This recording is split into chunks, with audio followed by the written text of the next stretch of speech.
turn us up a good bit.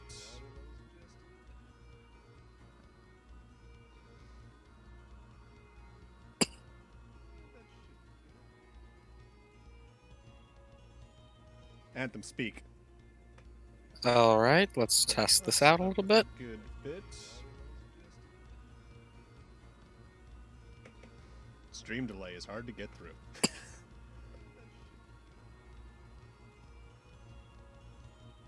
Anthem, speak. All right, let's test this out a little bit. Turn me down a little bit. Turn you down a little bit. Alright. Stream delay is hard to get through. Let's see about there. How y'all doing today? Thanks for the host, Anthem, by the way. Speak. All right, let's test this out a little bit. Turn me down a little bit. Turn you down a little bit. Alright. So I can now turn off the actual stream's audio because I can tell. Am I hearing an echo on the thing? There was a minor echo because I had the stream's audio going so I could hear how it was coming out. Okay, gotcha. Alrighty. Alright, just got a little test stream here to figure out how this all works, make sure everything I made works out right. Let's just head right on into the game. We're going to do some Battle Network 2 over the next day, week, if I decide to continue doing this. I guess we'll see how it goes from there. Now, I'm definitely going to have to rebalance the game's audio, because that's probably a little loud given that the Discord call and the game are coming through the same audio source. I should lower that down a little bit more all the same. I'm assuming the game can be picked up. Alert Yes. force! Yeah, turn the game down. Game down, game down.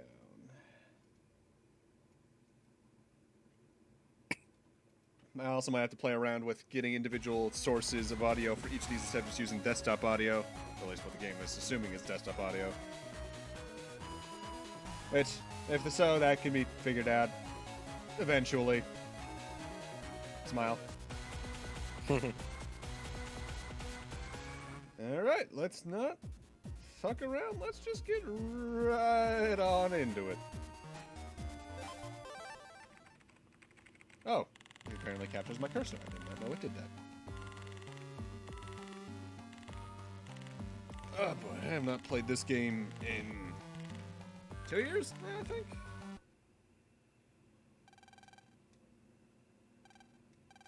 was always a bit weird growing up because this was the first Battle.net game I played. So there's all these references to World 3 or WWW, and young me had no idea what the fuck was going on.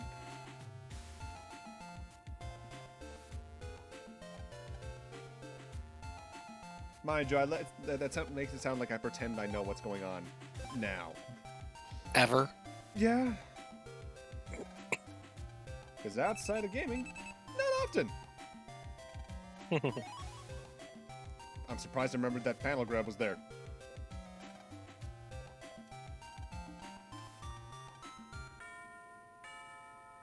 Was there anything else I could have grabbed there? I don't think there was.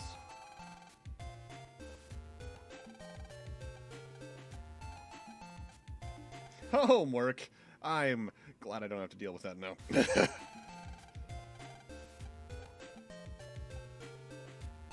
I actively meant to go live closer to like 2 or 3 p.m. Eastern, but then I had to make assets and I realized, oh hey, that's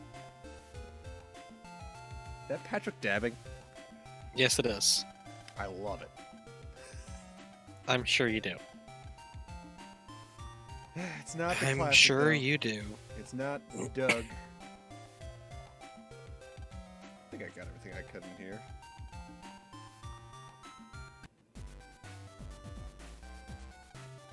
Growing up, especially playing this, I was very thrown off because I got this game back when, because this is the first game I played in the series. Not playing the first one and not realizing this was going to be an RPG, first off. But also, like, there's buildings like this. You can never enter Higsby's in this entire game compared to 1 and literally every sequel where that's your main shop to get various battle chips.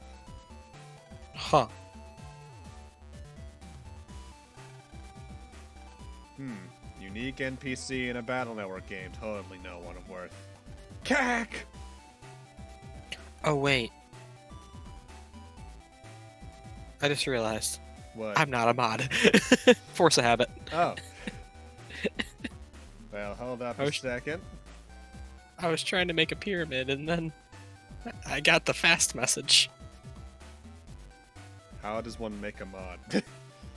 Slash mod. There you are. Let's try this again. Fuck. You still fucked it up.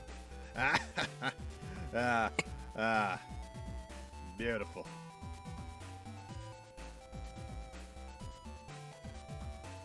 Looking back, I can't tell if a lot of like the houses in this game are just properly like perspectived 2D sprites, or if they actually just flatten 3D sprites like they would in like a DKC game. To be frank, either wouldn't surprise me, but yeah, it's not like it actually matters in the long run. Yeah.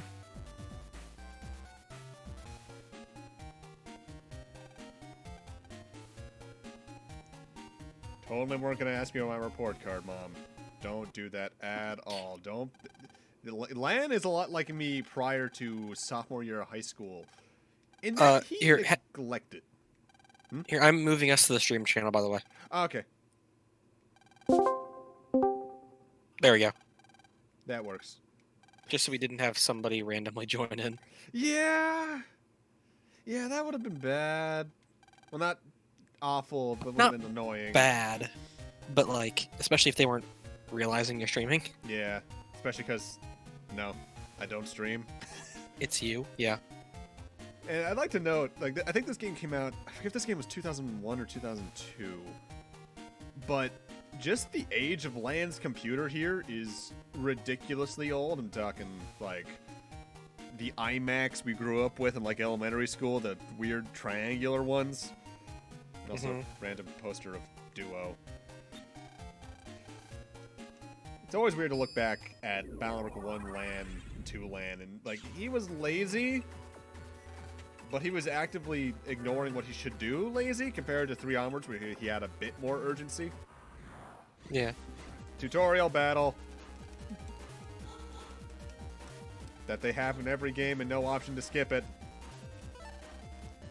I don't think they gave you that tutorial option. battle.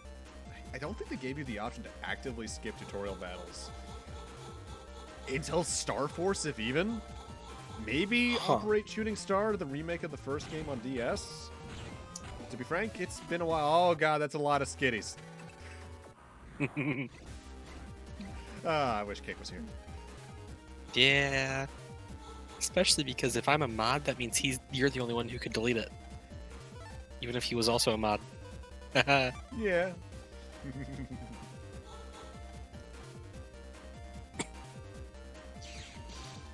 If I'm recalling correctly, the improvements Battle Network 2 made to Battle Network 1 off the bat comes down to one very minor thing right off the bat. It's that if you look right above my cursor right now, you can see the letter A. They show the chip code only there in the original game, whereas in Battle Network 2 you can also see it directly below the battle chips you get. Minor, but it helps. Especially if you've got to try and optimize your folders as much as you can, which I can do. It's arguably the only card game-like thing I can do that in. Consistently. Whereas a certain someone could get turn ones consistently. And that worries me. Who? You. Could I? The amount of time you put into trying to set up stuff, yes. Would I do that? Yes. Oh. Okay. I have a clever plan. That's just rude.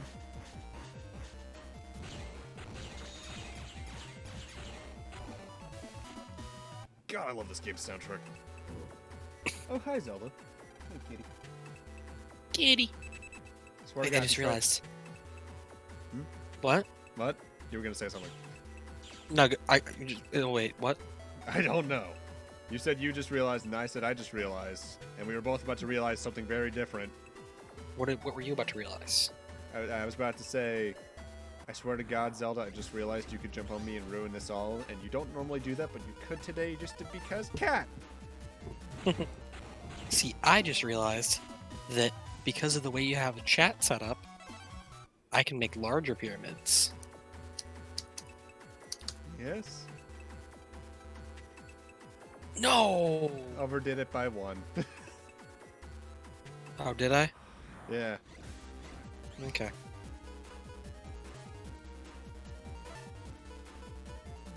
Ooh, still by 1. I did it by 1 again? Yeah. No, it's Oh. But I made it 1 less that time. What? Maybe you were too off and I just didn't count right. Which, Fine.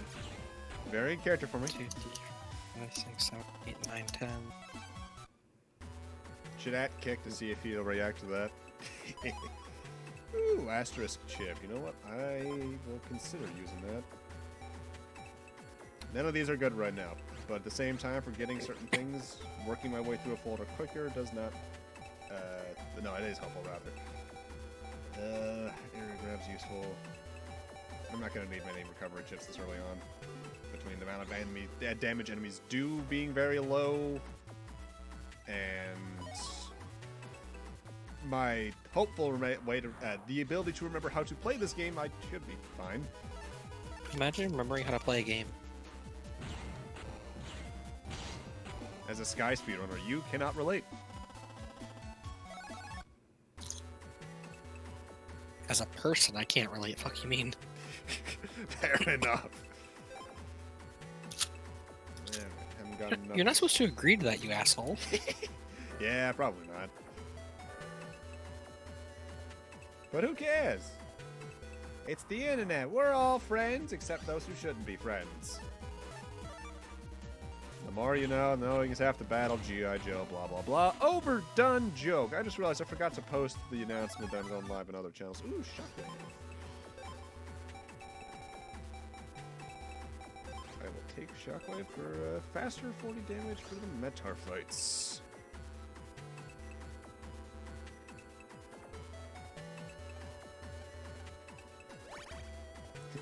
I forgot that NPC does that. Free heals!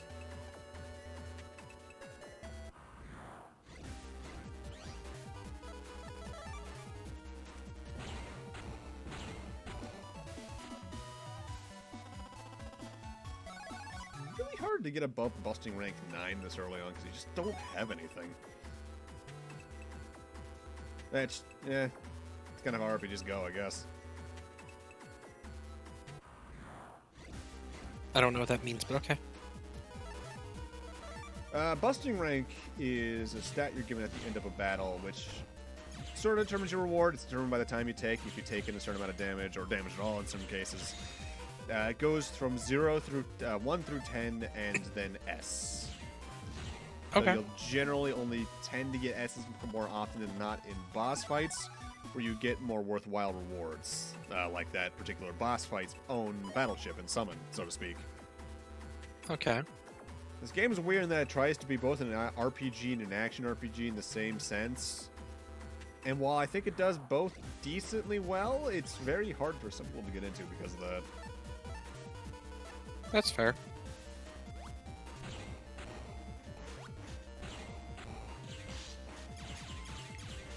I almost just called the period between being able to use battleships and lag, which... What does that say about how much Smash we've played the past year and a half? You need to play more Smash? Yes, yes. That is the exact point I was trying to make. Bug frag! Before they got really easy to get in the later games, because, God, they're annoying here. Because these are essentially secret currency that's used in like 1 or 2 particular in-game shops. Ultimately, in this game, they're more often than not key items that you find in set locations. 3 onwards, they became battle rewards for doing certain things in battle. Namely, counter hits in 3's case, I believe.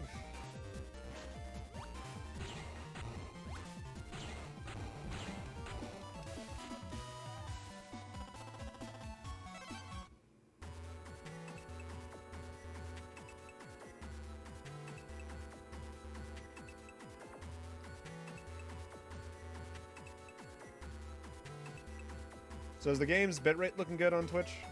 I'm just making sure I want to have. Yeah, bitrate's looking fine. Great. Not that I expect this game to get too busy outside of maybe one cutscene and maybe two backgrounds. However, the problem is that the only stream quality option is 1080-60. That's odd. I don't know how I Let would me change that. Let me refresh and see if that changes. Because I know my canvas size is 1080 920, or rather, reverse that. Well, 1080p 60 FPS is what I'm. Still ahead. Yep, no, that's the source quality, and that's the only option. So hopefully that's not too much of an issue for anybody. I can see it. I know some people that would be problematic for. Hopefully, but they're not likely to show up anyway. Ooh, I have choices. I don't need an HP memory yet. Those raise your total HP by 20. I believe max in most games before at least the third game where they introduced the Navi custs is 1,000.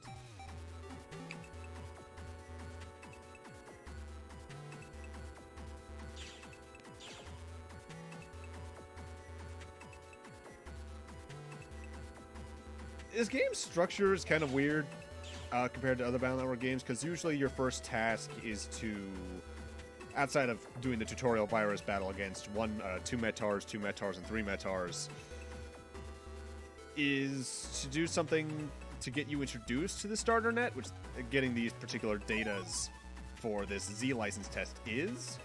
But in Battle Network 1's case, it was go save this one NPC in the very samey looking internet. Battle Network 3 was, I think, actually another license test of sorts. It wasn't the audition for the Net Battle Grand Prix. I know Battle Network 4 is get a thing to help us repair our microwave. Battle Network 5. Oh, hey, Scott! Hope you and Zoe are doing well. Battle Network 5's intro, I think, was actually another oven repair. And then Battle Network 6, you're moving, and you need to debug your PC and check out the new town. It's one of the few games where exploring the new area made sense, because you were new to it, period. Why the internet in-game got restructured in every subsequent game, I don't know. Won't pretend to know, because I'm no designer. In that regard, at least. I almost instinctively tried to hold down the fast forward button for VBA. Because I had to do that a lot when I was last playing these games.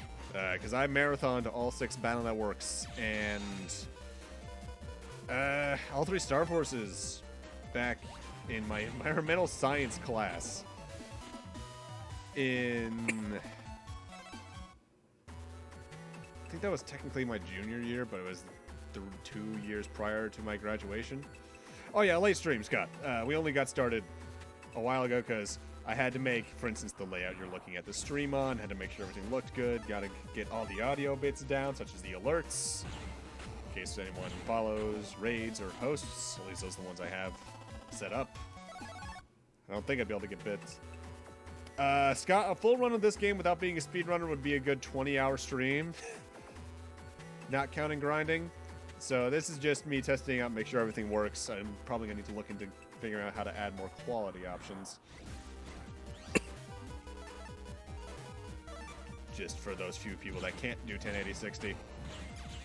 Though the fact I'm streaming 1080-60 and it looks like my CPU is holding up really well and my fans aren't even going makes me proud of this computer's processor. Wait a second. 20 hours? Yeah, Battle games are long. No major glitches. 2 hours, 11 minutes. Yeah. In fact, I think that's a big difference. 2 hours, 20 hours. Wait, Keys got second place in Battle Network 2? What? Keys are on? Yeah. 4 years ago? Keys played this 4 years ago?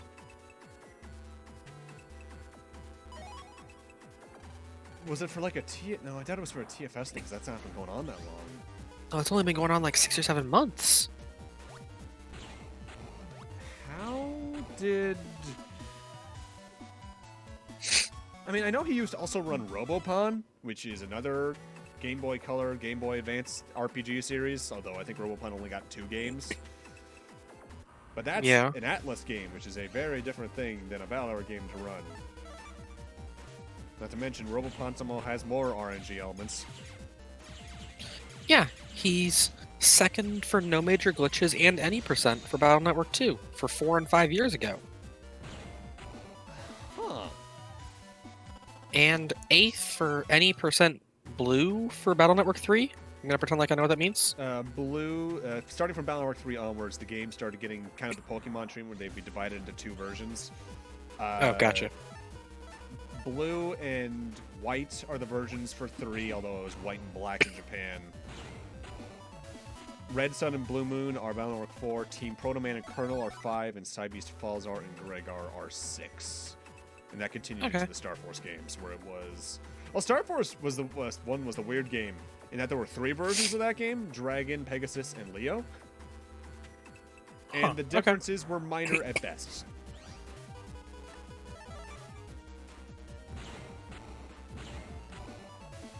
I distinctly remember...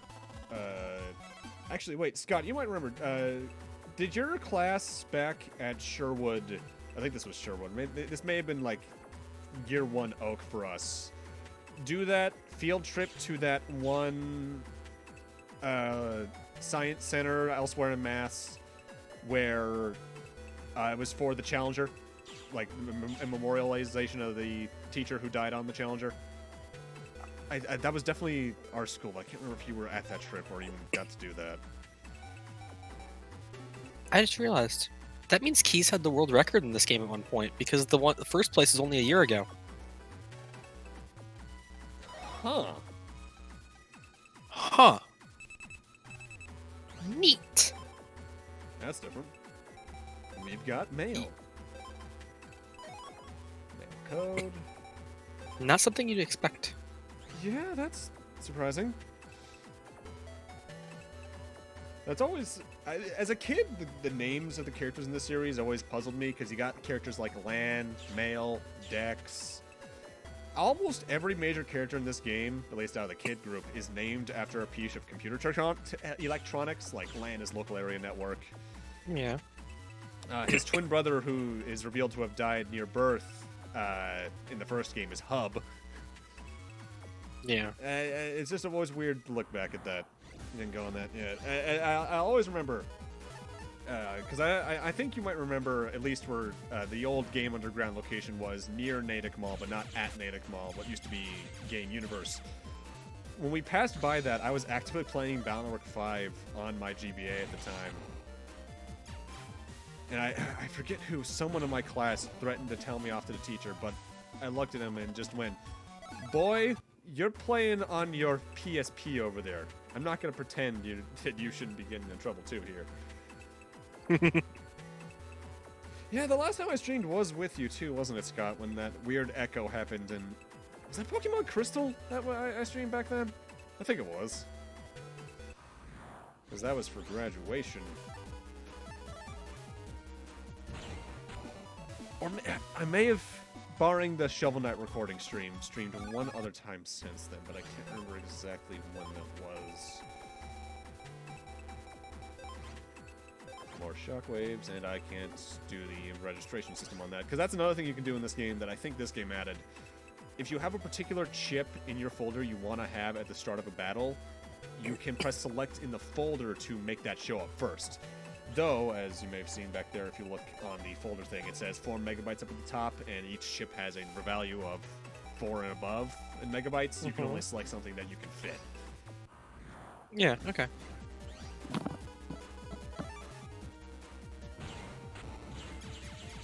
I keep forgetting.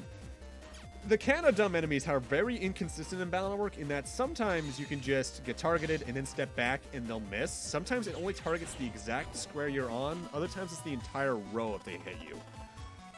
I think Battle 4 may have been the first one to do the only targets the space that you're on. Which would explain a lot, given that was that first game in the newer engine.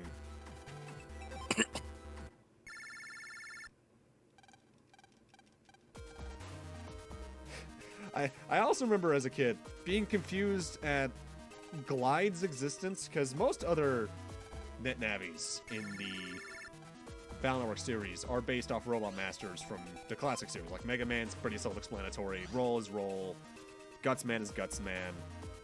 So on and so forth. Glide is the only character, as well as Yai, to be based off characters from Mega Man Legends. Glide in particular was one of the main villains of this spin-off and a fightable boss fight in the second game. And Yai was an NPC in the second game. Shovel Knight co-op could be cool, Scott. The only problem is running it, potentially. Because who knows how that could work with native resolutions and all that. Like, I recorded Shovel Knight recently, and that was on Ferdinand over here, not on Claude right here.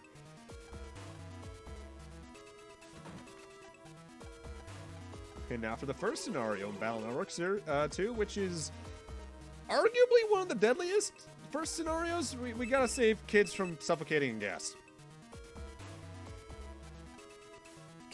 Compared to the other first games, which is... I can't even remember what the first one in 1 was. Shit, what was it?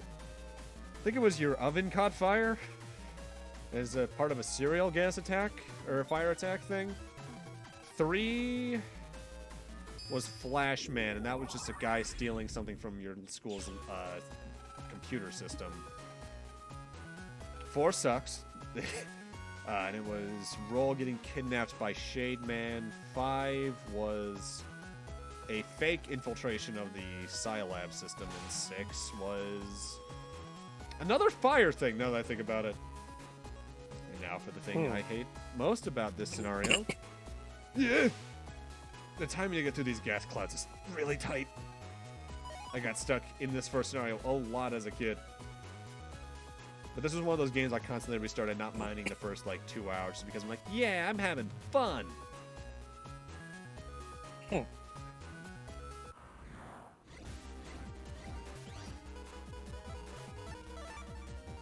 Duffy, do you go up or down first? You go down first. Damn you.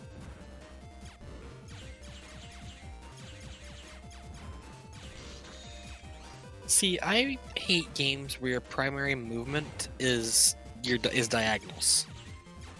It just irritates me. Isometrics? Yeah, it threw me off a bit at first, too.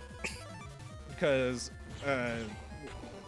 most of my early Game Boy Advance games, another mini phone, were I think Kirby and standard platformers. I think I even had the Lilo and Stitch game on the Game Boy Advance. And not many other games by that point had taught me that I could just move in dedicated diagonals. So this was an adjustment. Yeah. I understand why they do it, because building an RPG from a top-down perspective for Mega Man, especially on the internet perspective, could be pretty boring looking. Yeah. And I think they do a good job with the sprite work, but it's definitely not everyone's cup of tea. Yeah, it would... I could play it, but it would irritate the hell out of me. So when's the Pokemon spin-off that does that? Actually, wait, did we already get one like that? Conquest was diagonals mostly, I think. Yeah, Conquest was isometric. But that was also a tactics game, so you were more moving around the menu itself than anything else. True. Think we're ever going to see a Conquest 2? I don't think so, because it was based on whatever the fuck else, and I don't think that had a sequel. Nobunaga's Ambition? Yeah. You would assume that everything could run fine everywhere, but it's also a matter of... It did have a sequel. It's also a matter of capture, Scott. I recorded Shovel Knight on my computer on the other computer for a secondary reason. I have Dextery on that, and I need to buy a new version of that for this new laptop for reasons. And I don't have 35... Well, I have 3,500 yen. I just don't have a way to do the 3,500 yen transfer. I also don't think that you'd be... While there is a bunch of Nobunaga's games, I don't think you'd be able to make one without just making a repeat. Because, well, I mean, the map was in the shape of Arceus, and you did the thing, and you summoned them, and you did the thing. Like, Yeah. how could you make a second of that? Ultra wormholes. Shut the fuck up. I'm not wrong. You know Pokemon Company would do something like that. If you weren't streaming, I would just kick you from this call right now. Yeah, that sounds about right for us.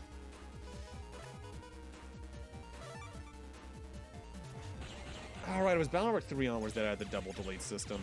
Because Battle Network 3 added just a few more bells and whistles to make the combat system more fluid. Like, you could time hitting an enemy with a battleship right before they attack to get a counter hit, which was how you got bug frags in that game.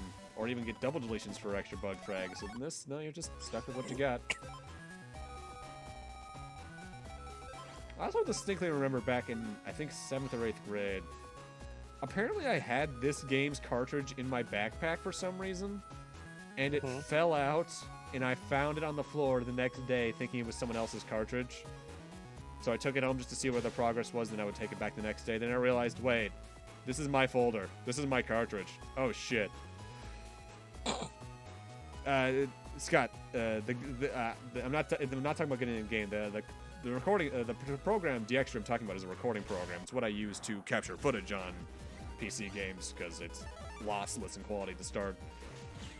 I don't have that on this laptop yet. Wait, whom? What the fuck? What's him doing? Well, he got a world record for black earlier today. Oh, shit. What the fuck, dude?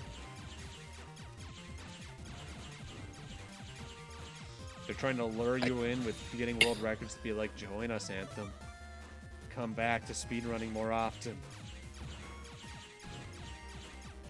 I mean, the last world record I had just got fucked over by a cheese a couple months ago, so, like, Yeah. fuck me, right? If I ever did speedrunning, I don't think I'd ever find myself plussed enough to ever go for a world record. Too much stress. Actually, let me look at something. Platforms, emulator shown. Do I still have the? Okay, I still have the top emulator time for with Wondermail. You know, Also called "Eat Your Fucking Heart Out." So I still have a world record, technically. That time is also a record for me for Wondermails, even though I'm now on a system that is 12 minutes faster on average. Which really says a lot about how good that run was. Yeah, holy shit. Because that was... how am I not getting hit by the gas? That was November 2018 that I got that record. That was a while ago.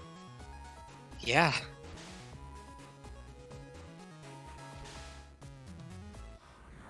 On that topic, Wii U is also the best way to play these games nowadays. Really? Yeah, Wii U Battle Network series. First off, it's Battle Network. It's the most recent port, so you just have that from the availability angle. But they also did some very minor fixes to make the games run better. Namely, and I can show this off right after this, the network option. Back when you could connect with a link cable, or I guess even maybe the wireless adapter from FireRed, and you said something about that. Yeah. And in the Wii U you could unlock stuff, right? Yeah. And they just came with default? From Battle Network 2 onwards, there were certain chips that were exclusive to that, such as getting the opposite versions, Navi chips, should the case be, or even just straight up exclusive chips. Like, I think there's 10 in this game that's exclusive to that. In the Wii U versions, the moment you press the network thing, I think you might even have to do the save thing first, those are just placed into your library and you have them. So you're never screwed out of 100%, because the way the Battle Network series from 2 onwards handles percentage markings is on the title screen after you beat the game, stars start showing up. Different colors for different objectives. I hate these gas plat. How did that? I've hated this since I was a kid.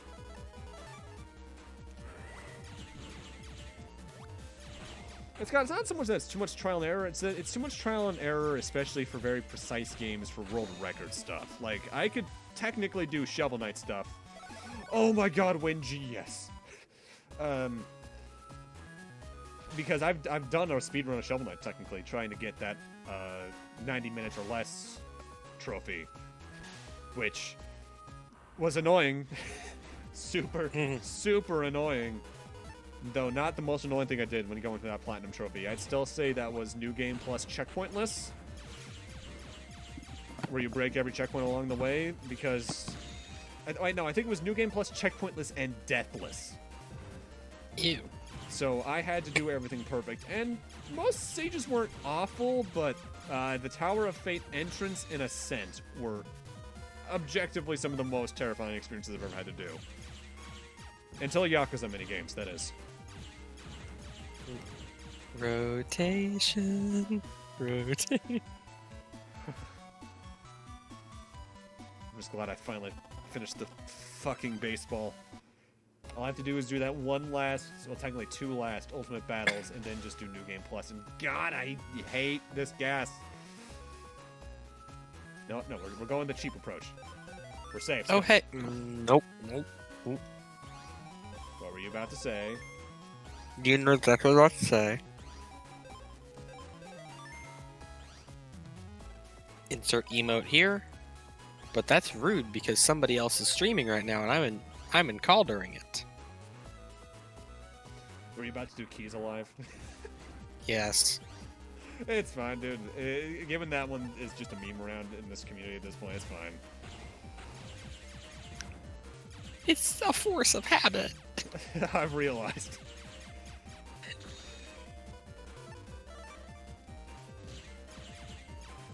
Wait, what's the... It's Khadgar, okay.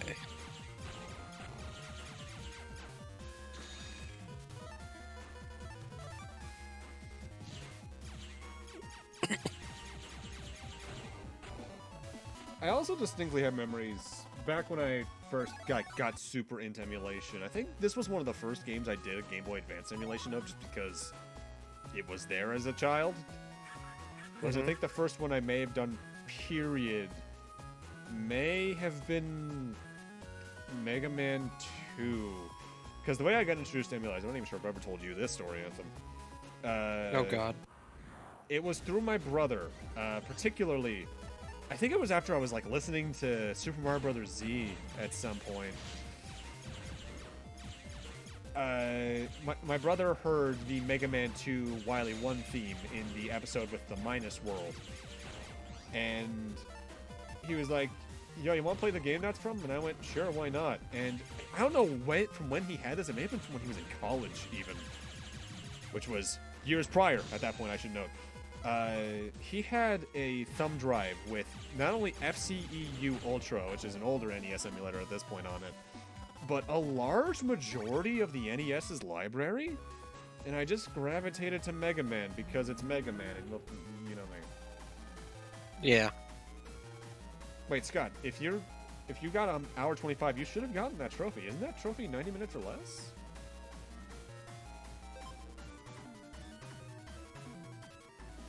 Mind you, it wouldn't be the first time I've seen a trophy bug out. I remember distinctly there was a trophy in Batman Arkham Knight to get every single like stunt jump with the car. And sometimes what it counted as landing and not landing was iffy. I think I had to go through all the jumps about 2 or 3 times before it eventually popped. Especially one near where the Batcave was in that game, I recall giving me a lot of shit back when. Memories of when I platinumed all my PS4 games because it's all I could do on them at the time. Whereas now I've learned to choose my battles, and by that I mean Yakuza, and that's mostly about it.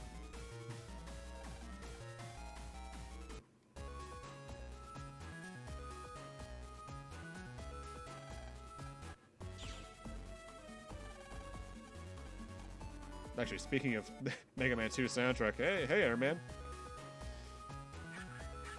I swear it was 90 minutes or less, Scott, but at the same time, it might also depend on version. I don't know why it would, but it could. But I'm at least glad that Shovel Knight's one of those games where the trophies are not only sequentially marked, but also like clearly marked versus games like Freedom Planet on PS4, which is one of those, every trophy is tied to doing a certain amount of the in-game achievements, and that's it, instead of just properly being, hey, do this, this, this, and this.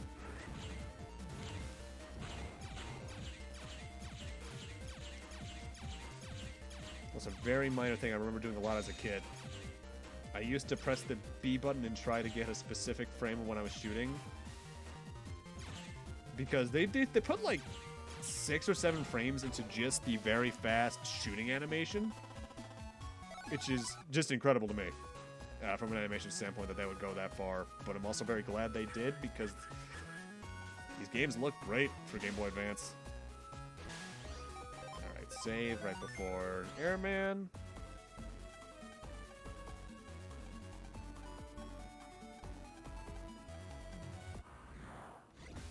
Alright. Let's see. I'm probably going to look up this. No, I didn't actually expect to go there. Well, now I'm entirely flustered and thrown off.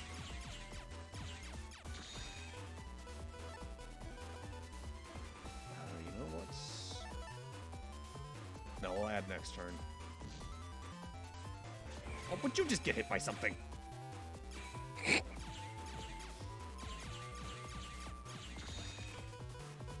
The first boss fights in every Battle Network game are always a bit rough because your folders are so limited. Particularly in this game because once you get the first like boss Navi chip, who is Airman in this case, things just start flowing so much more quickly.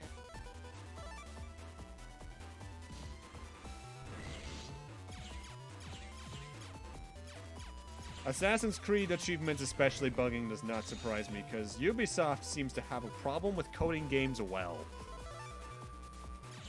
You just stopped at coding games. Yeah. Like, I'm trying to think of a Ubisoft game I really liked, and I'm having trouble thinking of one. Which is never a good sign. Alright, if you could come to the front row, that would be excellent. Kerslisa! Oh, fuck you. There we go. This is one of my sloppiest fights with this guy in a long while. Holy shit.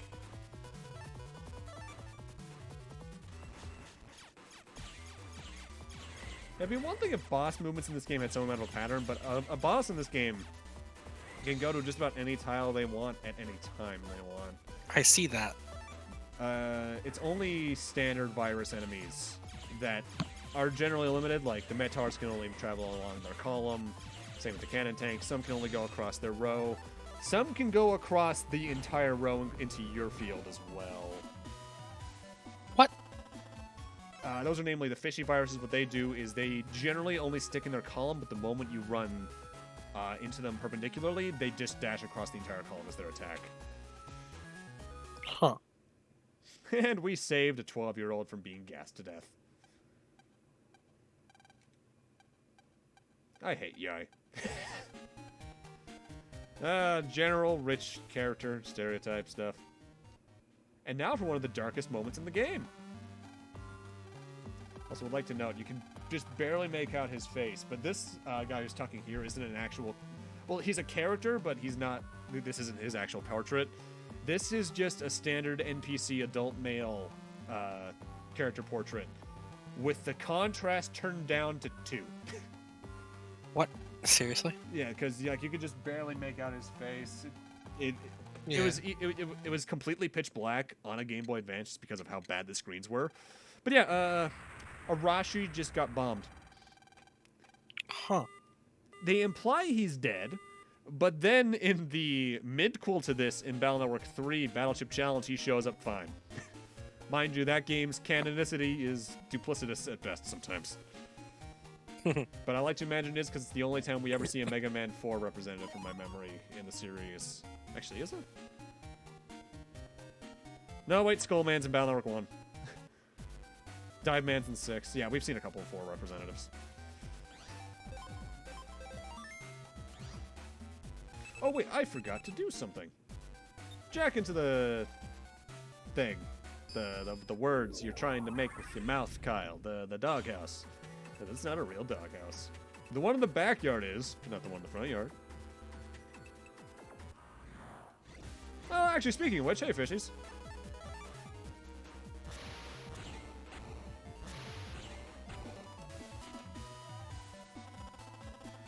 Ooh, Dash Attack B, that's good. I would rather have had G, but I'll take that for now.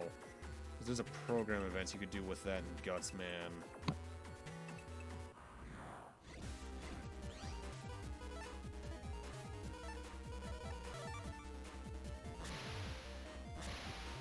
Wow, I just completely fumbled that shot. Holy shit.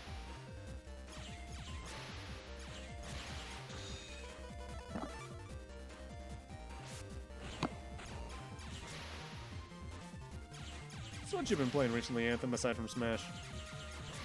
And finally finishing Persona? Smash. Damn, life got you down like that,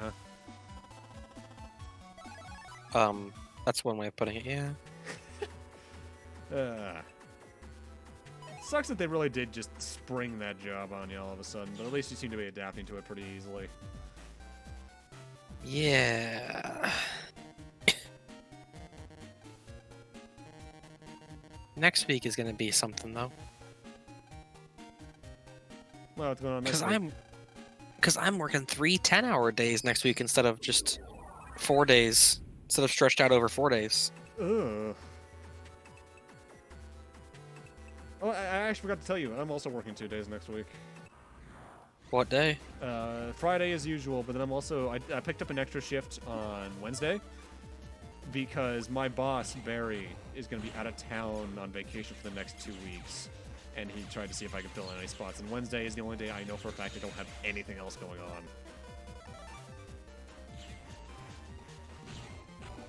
I'm going to see if I can do any further days with them, but if I can't, I can't.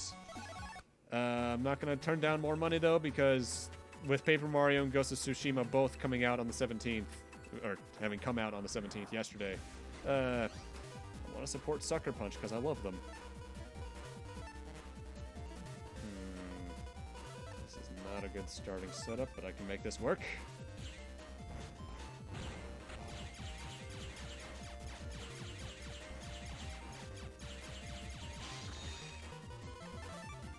Now I need to not fail my shots first off.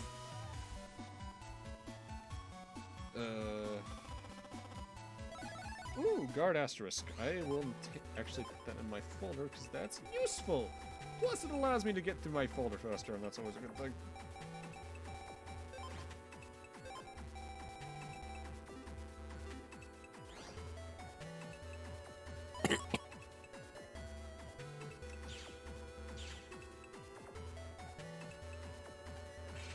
It's always a little weird looking back. Because in many ways, RPGs have changed a lot since the Game Boy Advanced era, even. Yeah. Because, like, GBA, DS, and to a smaller extent 3DS, we still got that large top-down overworld kind of thing going on. Yeah.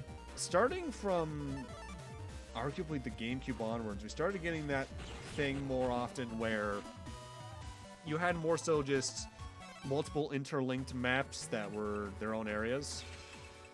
Mm-hmm. Which are cool, but they just don't feel like they have the same impact. That's why I really liked the overworld angle in Dragon Quest XI in the... Dragon Quest what now? Dude, shut the fuck up, please, for once. Just play the game.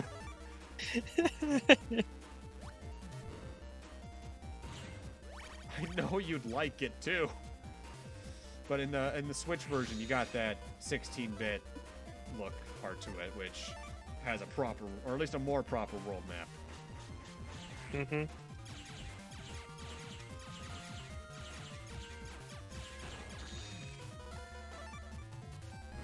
It's also why I really like the Bravely games, or at least one of the reasons why. Though I think those games have their big share of fluff moving through it. Yeah, my main complaint once again, is having to do the 4 bosses 5 or so times, basically, Yeah. to unlock all the classes. And to get the full story, because you wouldn't get the full story if you didn't go through it until you couldn't anymore. And from what I remember, Bravely Second did, while it still had something like that, it wasn't nearly as egregious. Yeah. And I'm hoping Bravely Default 2 proper not does away with that structure, because it's very identifiable structure piece, but I think they're probably going to streamline it even further. I'm looking forward to that game a lot. Mind you, I also just want to support more classical RPGs. Yeah. Mind you, I say that, but I'm also someone who wants to play Origami King. So to some people, my tastes are probably inconsistent at best. To which I say, yeah.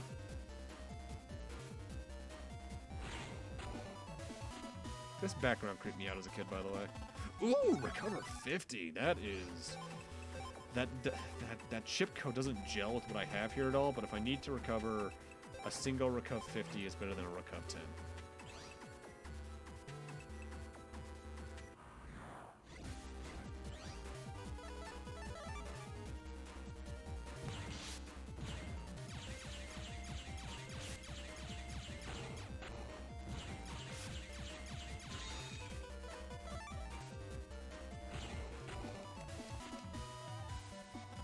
Ooh, longsword. Longsword O? No, that's definitely not the one I need. Longsword O? Well? Cake's not here. Come on, man. Save it for his pain. I don't want to grind for it, but if I can get one particular ability from this, I will readily do so. Because these guys, as you just saw, drop the longsword chip. The sword chips do 80 damage more or less universally. They also cause flinching from enemies and yourself, as you can see there. But from Battle Network 2 onwards, mixing a Sword S, Wide Sword S, and well, I guess any of the S's together make the Life Sword Program Advance, which is in terms of the grid, reaches 2 forward and the entire front 2 columns, essentially. Oh. For, I think, 300 or 400 damage. Oh. Program advances are really good. Ooh, I can also get these guys' battleships.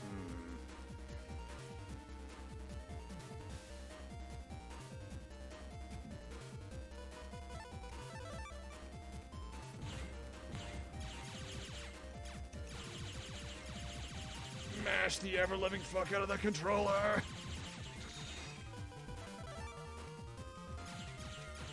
Where are you leaping from here, buddy? Ooh, that is exactly where I wanted you to go.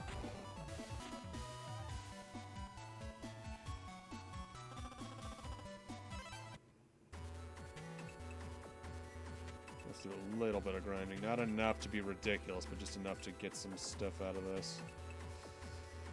Just finished the game in 3 hours, forehead. Oh wait, I'm also in the wrong place, I just realized.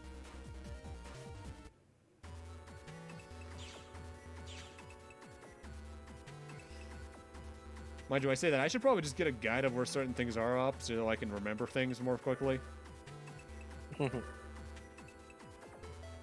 Which actually, you know what? This allows me to test something out. I am going to save first off, but also be right back. Now I'm going to find that guide. I need to go grab a minor snack, and this allows me to test out the intermission screen.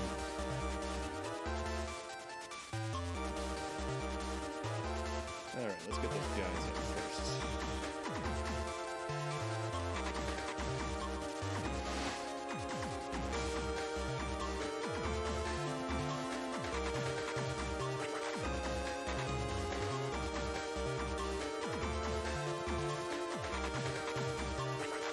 Let's see here.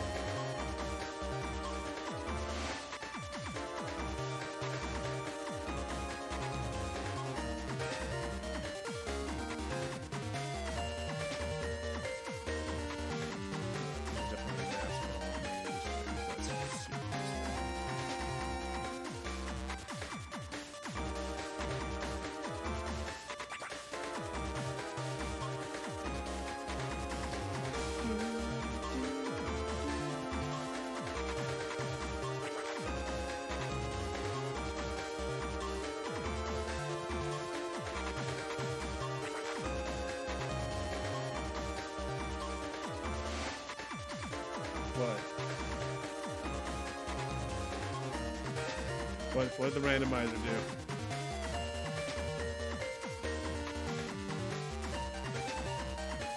What?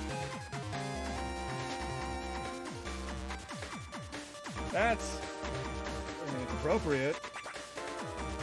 But what?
All right. I'm now going to grab a snack and be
I'll put the desktop audio back up. But I'm definitely going to need to toy around with OBS a little bit just to make everything work better. I committed the murder in Keys' chat already today. What did you do? Well, there's a guy named Persona Guy 09. I said, don't fuck with us Persona fans. We never actually played the game. And then he got pissed at me because he hadn't played the game.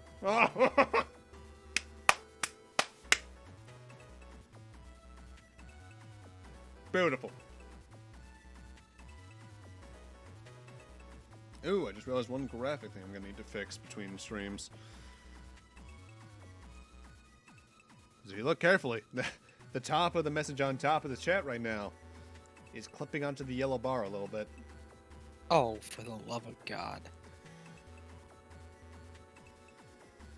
Whoops!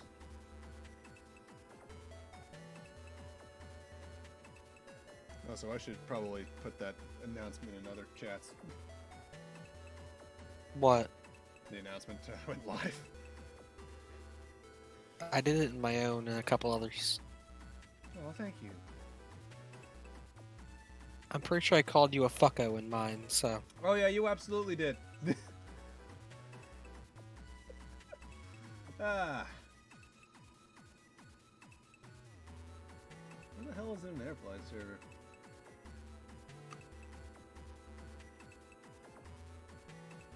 Does AirFly have a promotion one? Yeah, Oh, no. self-promote. Here it is.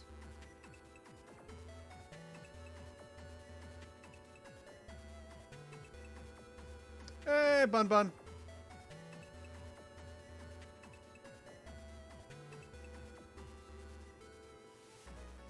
How are you doing today?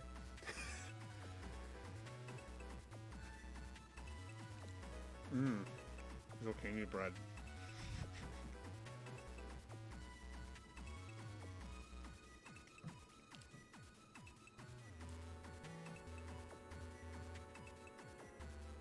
All right.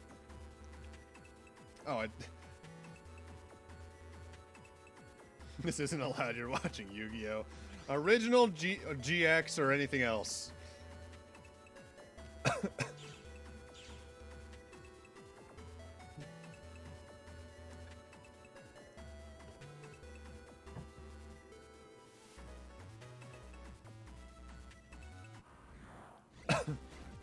Yeah, alright, sorties, you're who I need.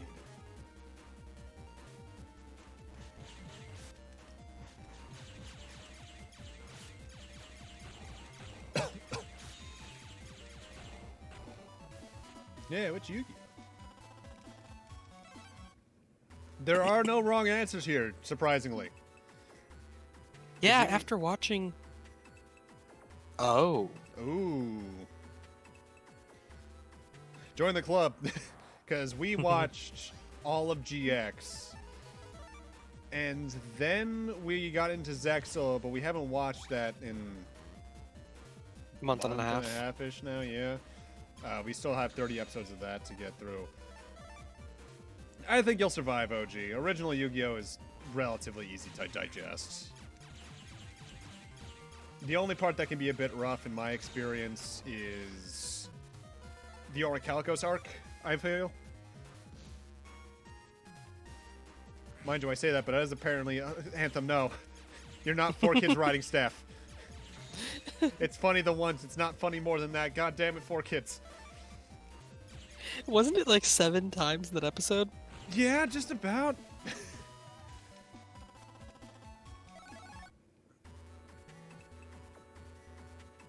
It's one of those things I just do not like about the dub, is that especially early on, before the rule set really kicked in, they had no idea what to do for dialogue a lot of the time.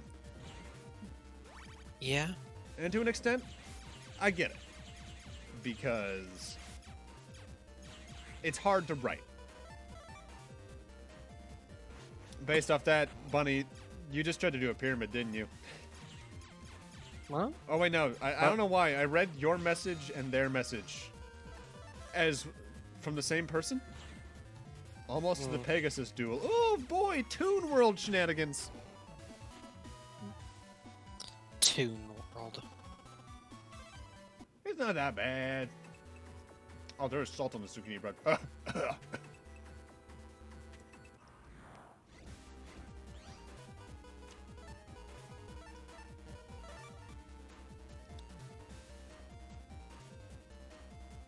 I have a plan. See, the thing is, I don't have a valid Netflix account currently, so I can't watch Reigns like I was. Was it Reigns? Arc 5? I forget what's. Yeah, Arc 5. Thank you. So I can't watch Arc 5 like I have been. That is debatably a good thing depending on who you talk to, but I think Arc 5 is really good. I liked it so far, but like I said, I don't have a valid Netflix account, so until I get one of those again, You're stuck. you know, I should borrow somebody's Netflix account in exchange for them using my Nintendo Online. I mean, Where's the lie? It doesn't exist. Because you have, how many people do you have on your Nintendo Online account again? Like 4 or 5? 7. Hot damn. I am almost dead. I set a monster in face-up defense position.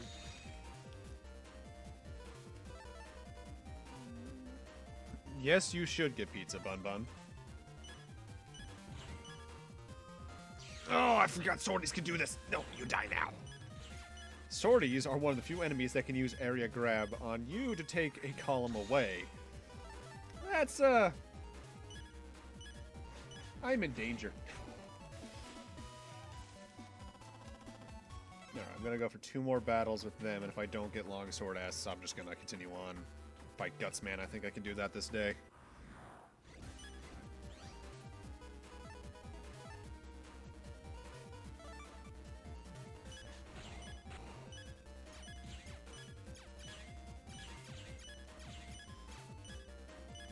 I'm gonna punch the moon. The swords of revealing light are holding up the Castle of Illusions. The Swords of the Revealing Light are holding up the plot threads.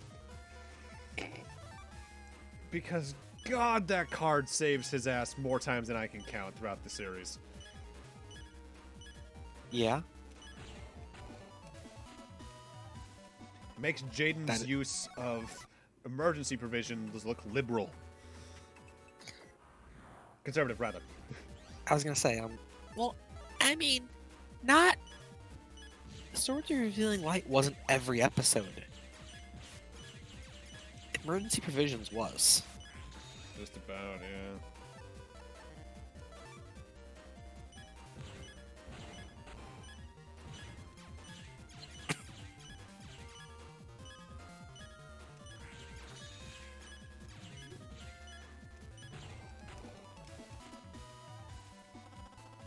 Well, if anything, I'm getting good Zany out of this one. I'm at 60, 20. Ooh, I could actually probably go buy some HP memories. I mean, this is also partially practice, because I do want to redo the LPs I did of these games. Yeah. Over at the YouTube channel, visible below where the sortie is right now. Kyle, here it is. Here's the thing. Emergency Provisions... Monster Reborn. Yeah... That's an accurate one. Now that is a card that saved his ass literally every duel. I forget. Did Yuma have one of those cards like that? That was like that overused so far. I don't think he had something that was nearly that egregious.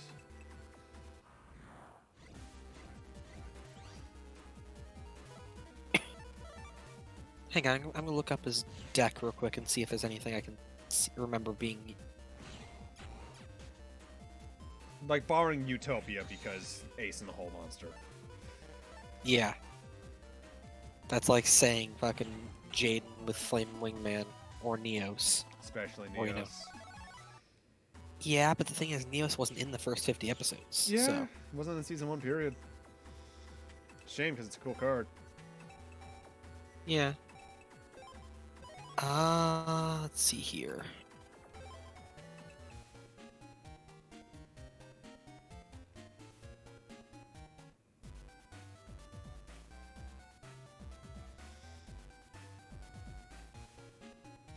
Double or Nothing is probably the closest card. Yeah, that's the one where your attack gets stopped and then it gets doubled, right? Yeah. Yeah, Because it worked so perfect with Utopia's thing, or with his one of the special- things. Yeah. Like, that's probably, it's his version, but to nowhere near the extent. Yeah. Yeah, that's about it. Just because at that point in time, there's so many fucking cards in the game.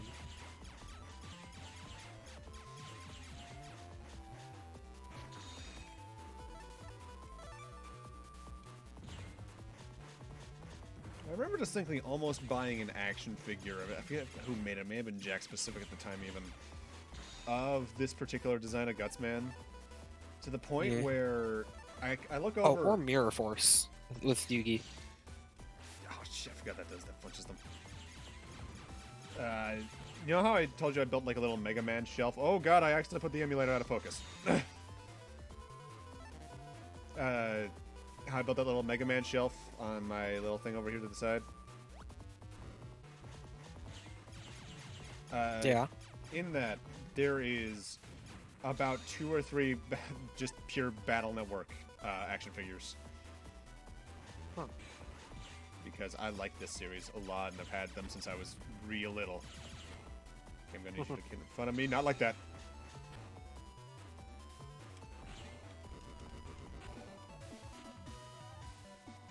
Yeah, when Kaiba went into the bunker, basically, yeah.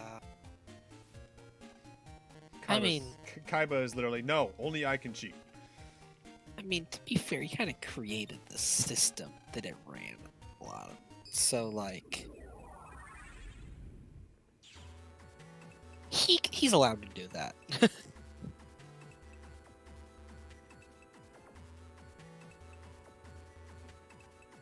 However, you know, threatening to jump off.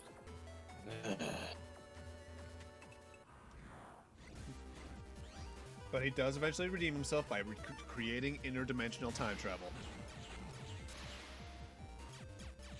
Just so he can duel the Pharaoh one more time. Bonds Beyond Time is wild. No, Darkness Beyond Dimensions. Exactly, that's the thing I was talking about. At the same time, though, if he didn't do that, he would have died. Mokuba would have died. Can we talk about how bullshit the anime effect of Crush Card Virus was? Can we just mention that for a split second here? What did it do? Every monster below 1500 attack, or above 1500 attack in the opponent's deck is just gone. Ugh! I don't remember it being that. That's gross.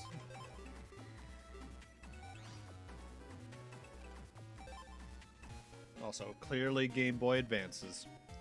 Good to see no matter what game is on a Nintendo console, the console will always be self-represented. Yeah, Crush Card and Duelist Kingdom. Activate only when a monster with 1000 or less attack is destroyed by battle from your side of the field. You take no battle damage. Check your opponent's side of the field, their hand, and all cards they draw for the remainder of the duel.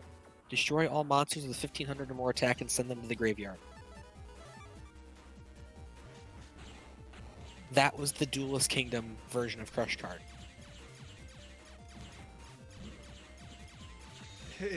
Every time you go back to, like, the equivalent of Season 0 in Season 1 of the manga or Season 1 itself, it becomes so apparent they did not have a rule set in mind yet.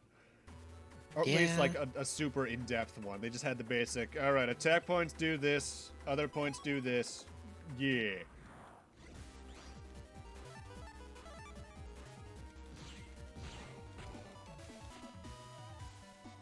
Go get yourself some pizza, Bun Bun.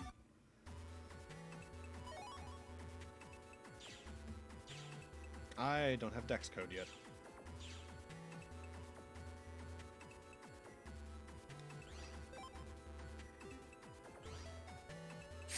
Now, there's 2 particular program advances I know I'm going to want to have. One of them is very easy, because I just need to buy another battle chip from somewhere else. And then get another Navi one from a boss fight. And then I break the game. Because Gator is disgustingly good. Alright, I can't duel you again yet, right? Yeah, that was a thing about Battle Arc 2 that was a bit odd. Well, actually, no, the entire series doesn't know how I think about it.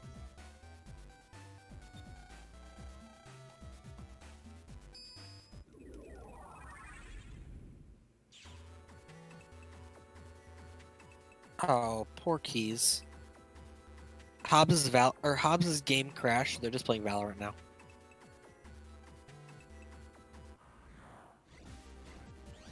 Which means back to twitch.tv/Thunder217. Oh, that reminds me. How did the Celeste Chapter 9 TFS go? I don't know. Are you scared to look? Yes. Valid. Because Chapter 9... Apparently the chat was being dumb fucks during it. That doesn't surprise me, because it's Twitch chat on the GDQ channel. Yeah. Oh, this is gonna be hard. Luckily, we'll be able to laugh at them the entire time.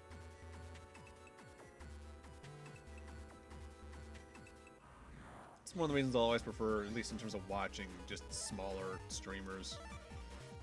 Yeah. Ha ha ha! That still works. Good. I was remembering that correctly. Shockwave, if used correctly, can kill fishies in one shot because they'll get hit on the way over, and then when they spawn back at their location, they'll get hit again. Nice. I want to try and get a dash attack G from them though, because that'll allow me to do the program advance I'm thinking of. I think it's dash shot.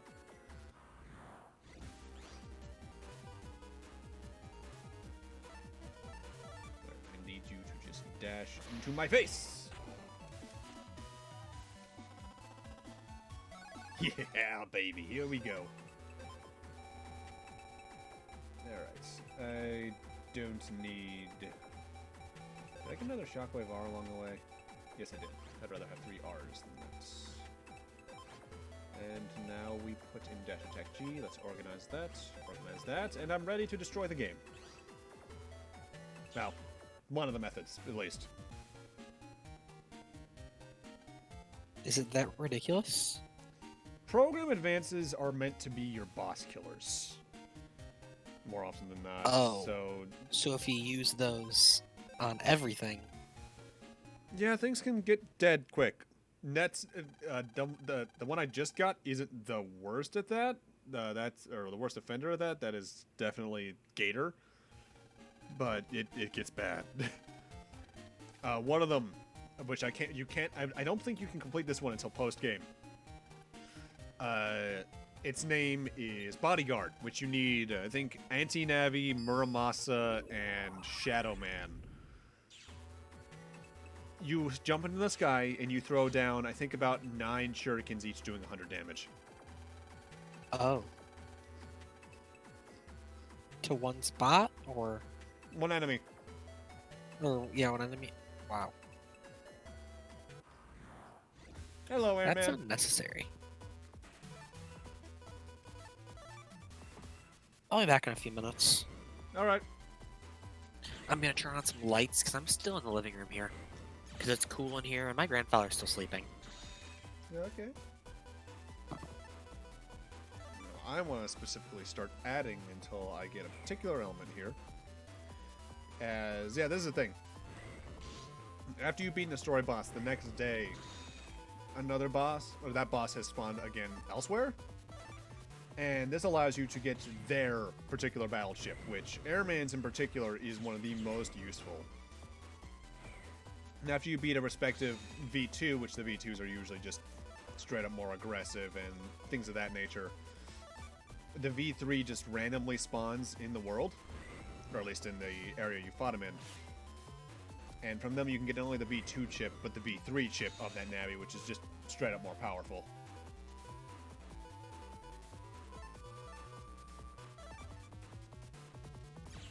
Oh, I'm not getting good luck on this. I'm not surprised on me. My luck is either all the way or none of the way.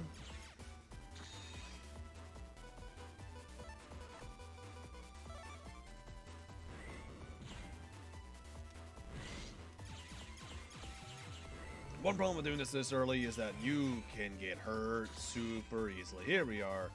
Guard G, Dash G, Gutsman G, attack plus 10. Guts Shoot, that's the name of this one. Yeah, 410 damage, this boss is toast. Yeet!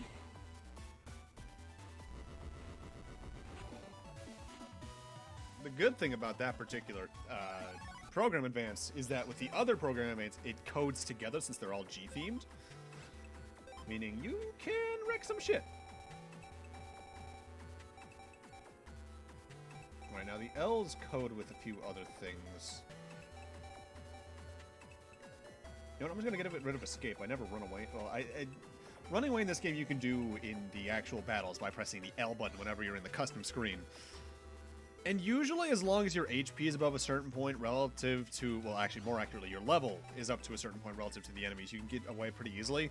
Level in this game is dependent on your stats. Your HP memories and power-ups that you put into your stats level you up, I think by 2 at a time or something like that.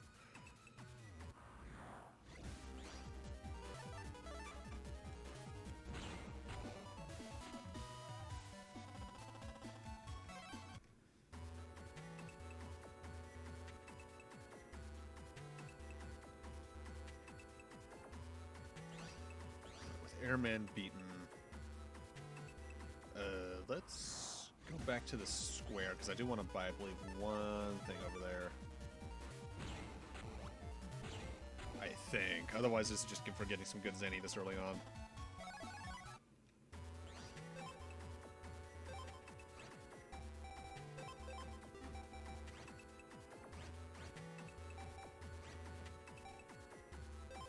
Hey, Airfly! How are you doing tonight?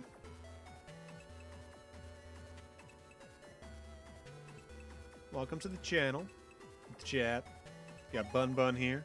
Anthem's in call with me, but he went to go do some things. My friend Scott's also in chat, though he hasn't said anything in a while, so either he's distracted or he fell asleep or he just died. Which, knowing him, as long as I have, also very relatively possible. There's an S rank, hell yeah. S ranks do guarantee the best loot you can, well, not guarantee the best loot you can get from a battle, but... Schaefer says words you won't repeat. Well, it's not uwu then, because he would repeat that around me all the time. So he probably just called me an asshole.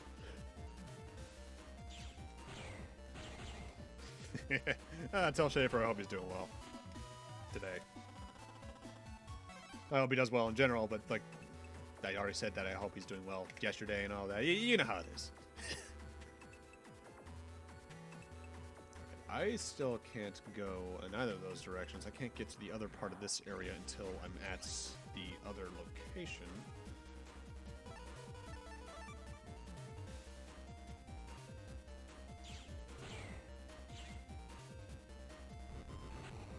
Alright, I'm hoping you're going to jump. Yes, you're going to jump to the top. I just realized guard is a really bad setup for this fight, unless this is one of the later ones that puts out a shockwave.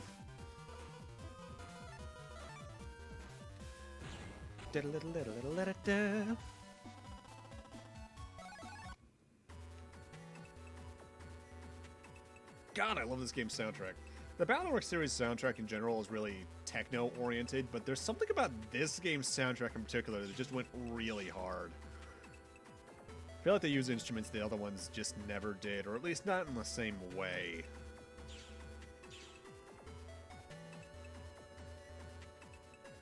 I'm actually not even sure who composed these games. I probably should look into that.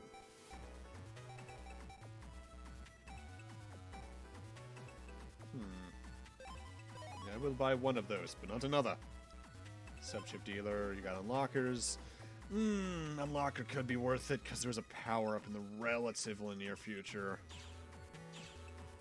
that I can get just from a purple mystery data, because the way this game does treasure chests isn't like most other RPGs. Instead of just finding treasure chests in the world, and you even saw one earlier, I believe,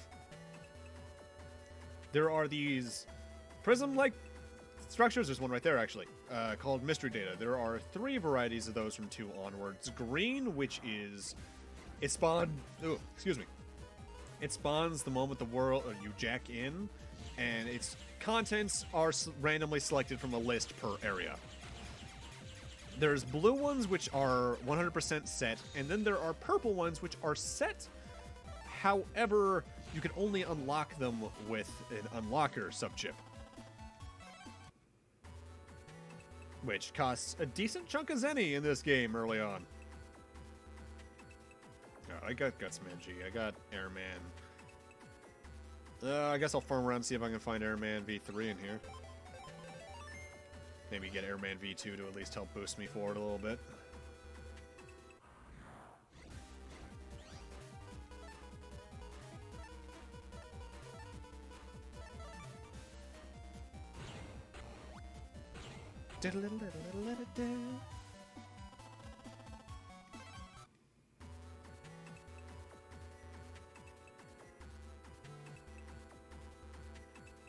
Come on, boss fight. I know you're here.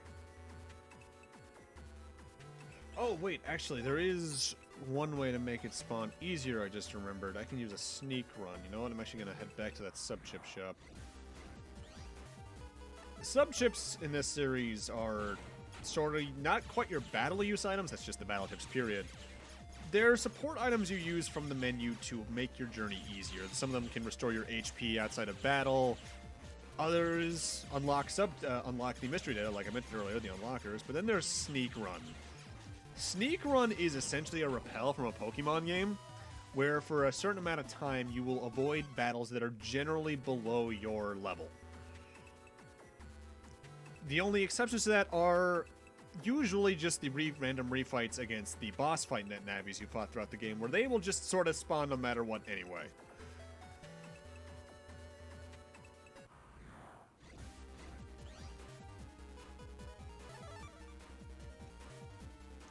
Gutsman's effect is that he destroys every panel in the front row in front of him.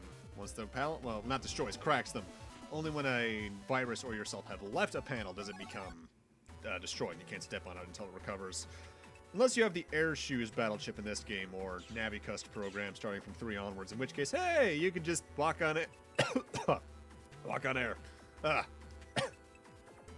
Dry ass cracker just got to my throat.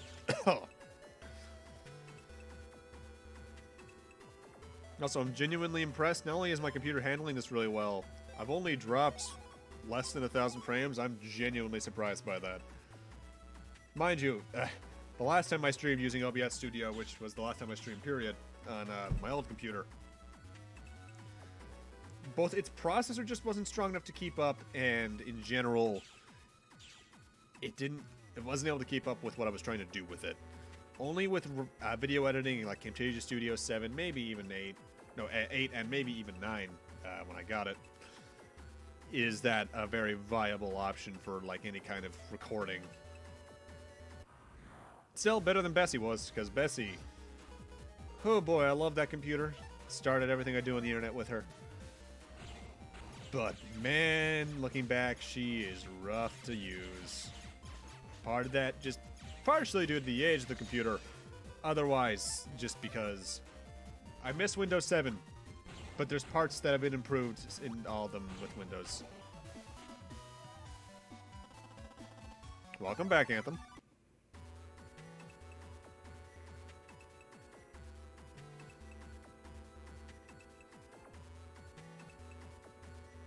Alright, so let's save.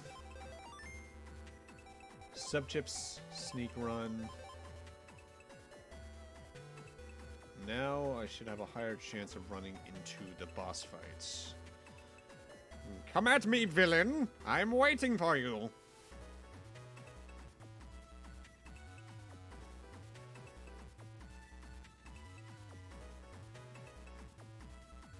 Can't help but walk around in circles like an RPG does. Wait, am I already above the level which Airman V3 can easily be encountered? Really? That doesn't seem right. Am I just remembering how sneak run works to just run away from things in certain areas in this game? I doubt it. Doesn't seem like me to forget something in a Mega Man game like that. Let's just use both and hope, and then if not, I'll soft reset, get those back to at least have them for something else, and then run around to hope if I can find them. Oh, wait, you know what it might be? The V3 of a boss fight might not spawn until you've jacked back out of the internet. Also, in retrospect, calling the act of putting your NetNavi in and out of a computer, jacking in and jacking out, kinda not the best word choice. I mean, better jacking out than jacking off in that regard, I suppose, but still, yikes. That's totally what it is, isn't it, in this game? The battle networks all play so similarly, just with enough refinements in each other, relatively speaking, that sometimes it's hard to remember exactly what was happening in what game in that minor refinement regard. Yeah, you know what? We're going to do a soft reset. Jack out. Jack back in. And now Airman V3 should spawn. And I want at least Airman V2 before I go into the Okuden scenario. Oh yeah, I should probably mention that. The entire plot of this game is that for a large majority of it, in fact, no, the entire game, you're on summer vacation, just doing random things you can do along the way.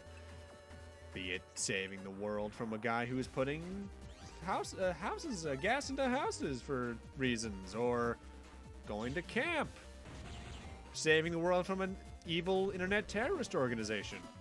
You know, the works. Ooh, yes. Canon C in DDC. That is another program advanced down. Because this game keeps track of everything you have and have used in the library. These are all the battleships you can get. There are, I think, 250 in the game that are listed. 260, counting the 10 that you only get through multiplayer. 261 even, I think, because you when you beat the game, you get hard mode, and beating hard mode gives you an exclusive battleship known as Sanctuary, which does a thing to the field. And as the program advances, these are the things I've used. You got pizza? Hell yeah, Bun. What kind of pizza did you get? There better not be pineapple on it. Not to stir up controversy, but there is. Oh, hey, here you are. Was not expecting you quite that soon, Airman. Since this is the V3 fight, he is going to be super aggro.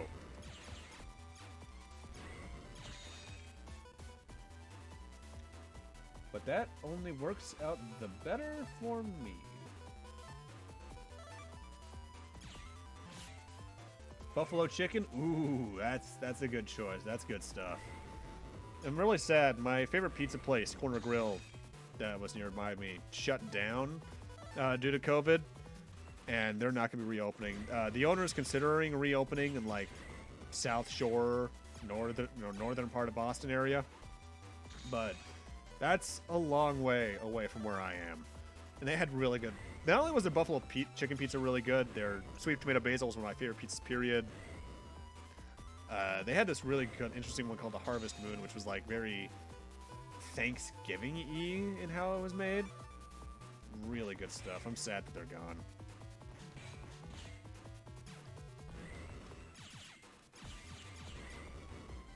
Alright.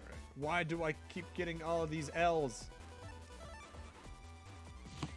The game's just giving you L's.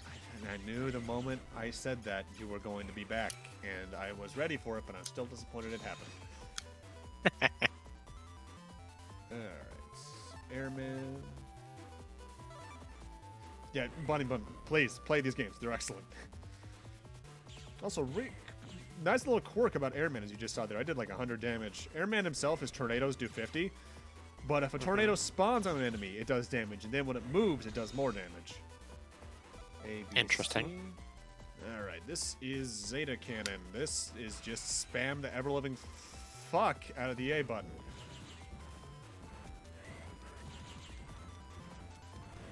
Oh, shit! Time to see the fuck up. Let's see here. Well... Let's see here.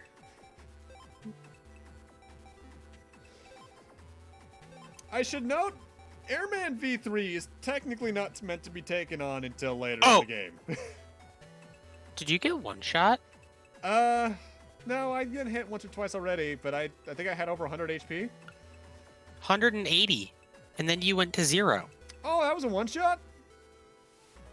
Yeah. Wow. Yeah, you're not meant to be doing this fight until later. But I want I can see that. because Airman V2 and V3 are worth their sum. I think V3, if you do the trick I just did, you do 140 damage. And that can take out a lot of enemies pretty quickly in this game. Thankfully, if I just get Gut Shoot as well, I'll be set in that regard, because that will do a majority of his HP. Zeta Cannon is nice, but not needed.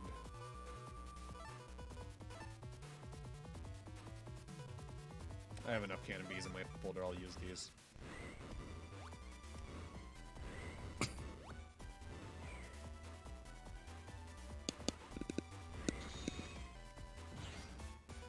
Alright, what do we got here?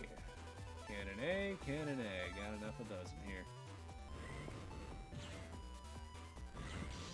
Ah, that did 80 damage. 100 damage. Definitely not getting Airman V3, but that's not the one I want. I want at least V2. God, the game is not being kind with my folder loadouts right now. Get good, scrub. It's RNG. If anyone should be complaining about RNG here, you were not the one. No, you are the one, but you know what I mean. I was gonna say, what do you mean?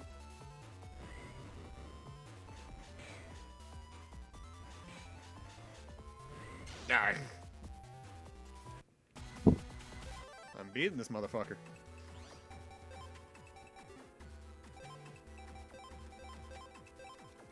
I want that Airman V2.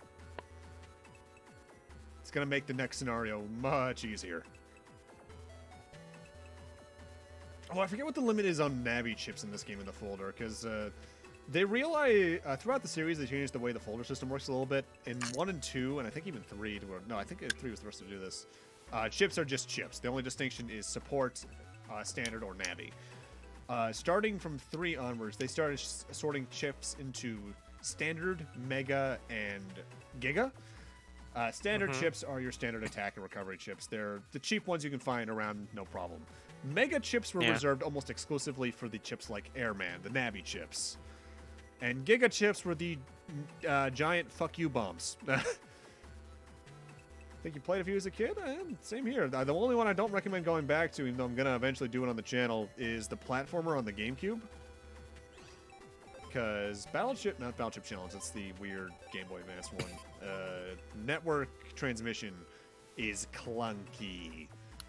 Trying to combine the slightly random battleship system with platforming didn't exactly blend well. Kick-ass soundtrack, I wouldn't think so. It was an interesting experiment, but not worth what they were doing with it. Come on, Airman. Where are you? How long you plan on streaming tonight? Don't know. I mean, like, another half hour, 3 hours? Just give or take. Maybe another hour or two.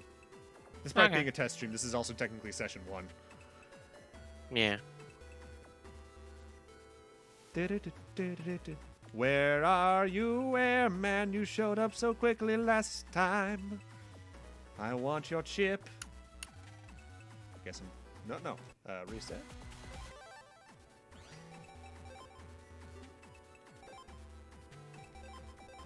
I want Baja Blast right now, and I'm sad I don't have any. I've never had that. It's very good. When we got Taco Bell the other day, I ended up getting that pineapple whip thing, the vanilla and pineapple one. Yeah. That was excellent. It was also really nice to have a Doritos Locos after so long. I don't know why whenever I say Doritos Locos, I turn into Antonio Banderas for a second. I either turn into Antonio Banderas or Meta Knight from Kirby Right Back at You. I hate you. A Star Warrior. I am always accompanied by a Spanish guitar backing. For no reason. Yeah, for no real reason. I loved that show growing up, though.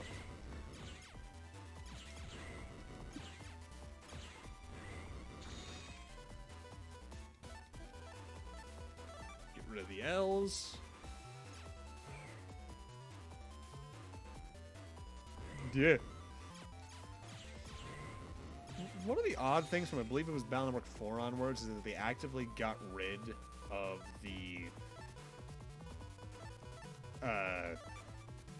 ad system, I believe, starting from 4 onwards, and made that ability relegated to the double soul system, more or less. In 4 it was in 4 it was Dustman and Searchman. In 5, I forget whose it was, and in 6, I believe it was whoever the Dustman equivalent was. Copy this. Time for you to see Guts shoot.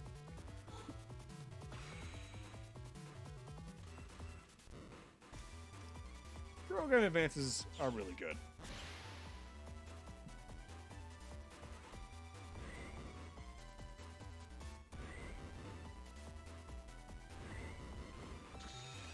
Alright, what can I do now?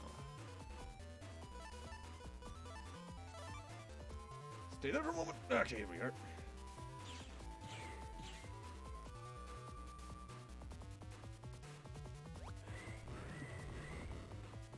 I want ice cream. Do you have any in the house? No. Well, that's your problem, isn't it? However, I know for a fact that Dairy Queen has free delivery. A Dairy Queen delivering feels like a cursed sentence. It's DoorDash, so like whatever. Oh, It's only like okay. 5 minutes away. Well, more like 10, but whatever. Dairy Queen in a while.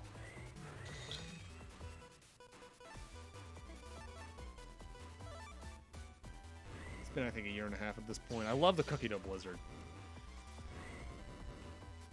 They have an Oreo cheesecake one right now that's really good. Color me intrigued. Alright,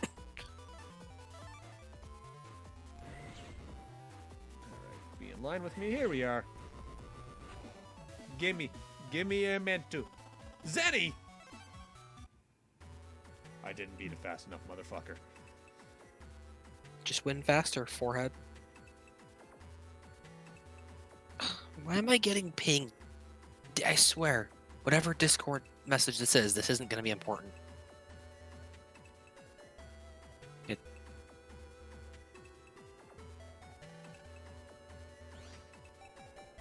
What?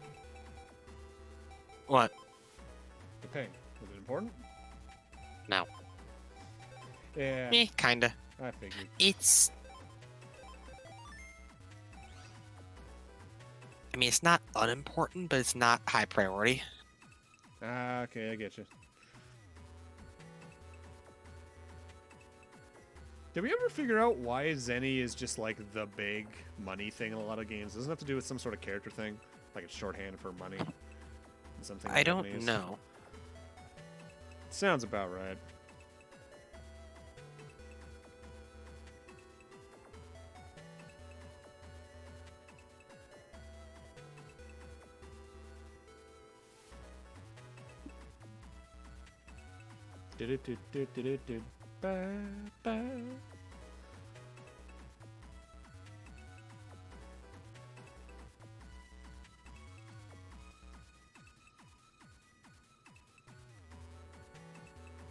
It's always funny to me listening to this soundtrack because I've told you that I have like a playlist for when I'm driving to and from work, right? Yes. There's a couple of tunes from Mega Man Battle Network throughout there, and my focus noticeably shifts to a more intense version of itself whenever one of these songs come on, just because I'm so used to being like, okay, what do I got? What do I got? What do I got?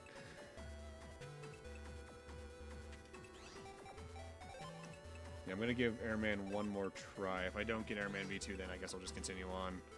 It's not like Gator is super far in the future. I just need to remember where. I think I buy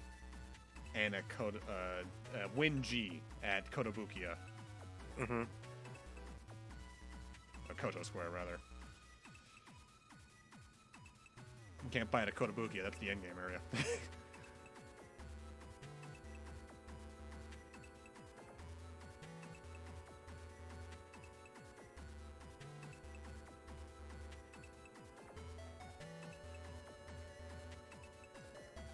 What the hell are you, Airman? I know I can defeat Airman, he just won't show the hell up. I know I can beat Woodman, but he's not in this game. Dated out YouTube song references. Yay! What, did you never hear those? What? I Can't Beat Airman? No? Damn, look it up. It's a pretty kick-ass rock song. Not the best Mega Man theme song. I honestly think that goes to something from like the Proto Man or the Megas. But it's good stuff.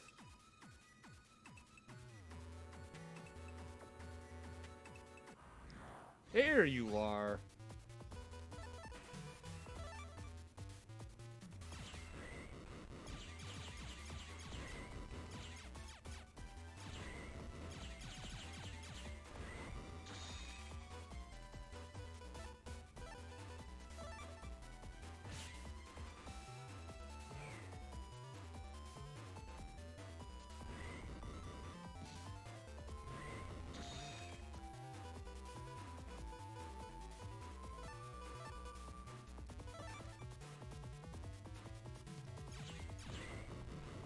Da, da.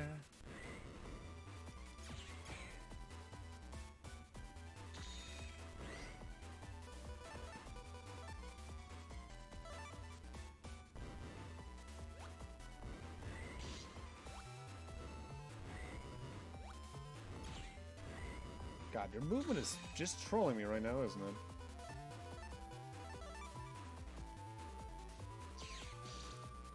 Well, how about that? You have a 50% chance of being in my striking range. You dare approach me?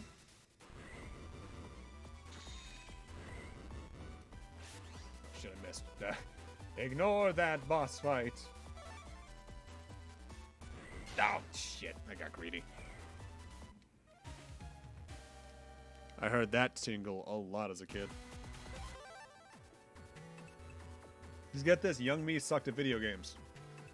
And Yeah. Anthem with you know it sucks then.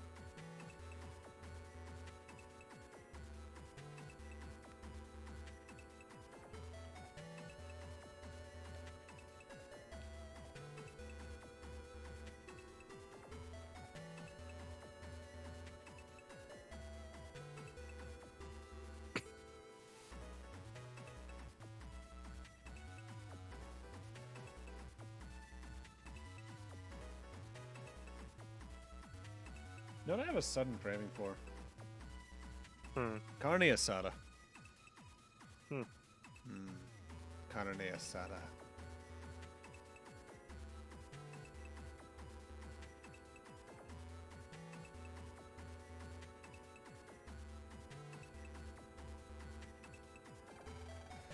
First Battle Network so expensive? That is a legitimately good question. Could be lower print stuff. Could be whether or not you're looking for a complete in box. I doubt it's the DS version that exists, the remake that was not released stateside because it sold like super poorly in Japan. I'm talking in one region about as badly as apparently Bowser's Inside Story's remake did.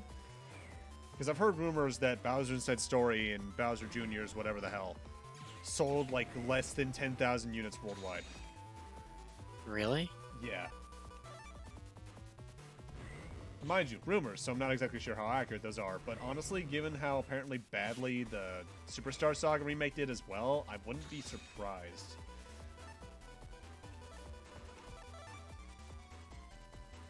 Because even though those were both good games, the timing just wasn't right.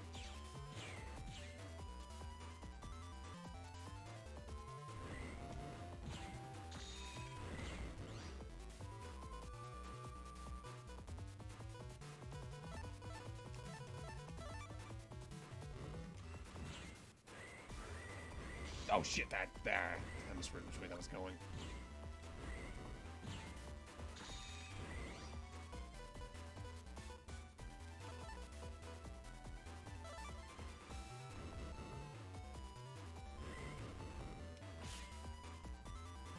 No!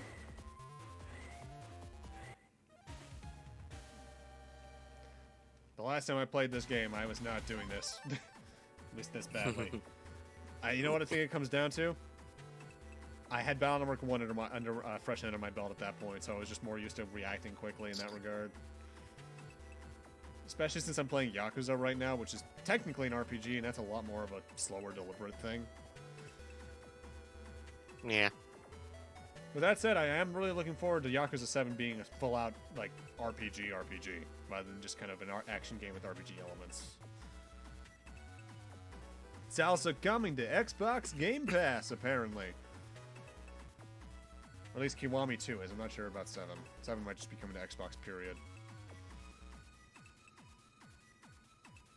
Now, Game Pass is an impossibly good deal, but I can't help but worry about its sustainability. Yeah.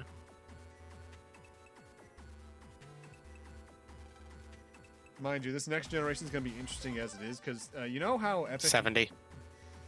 Oh. That's one potential thing that I'm scared that could happen, because that we've already discussed how that could impact things. Yeah. But you know how Epic Games tends to stay very neutral between PlayStation and Xbox, saying they both have their problems? Yeah. You know this next generation is going to be skewed more towards PlayStation in terms of the playability.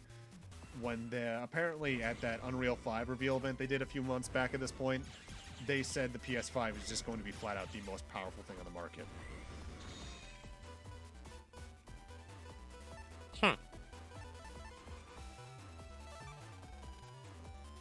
I know one thing will eventually make this kind of thing I'm doing right now easier, because eventually you get battle chips such as Full Custom or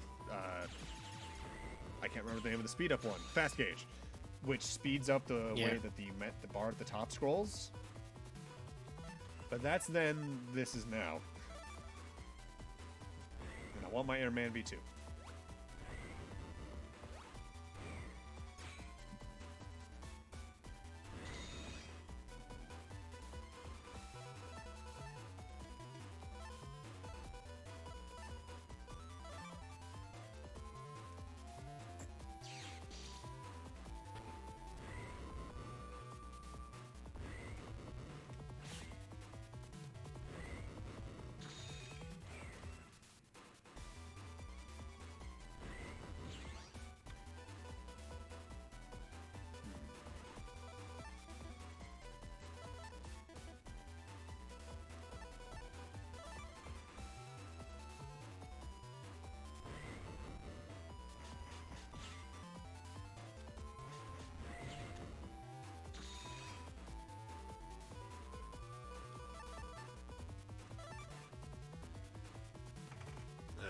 Let's see.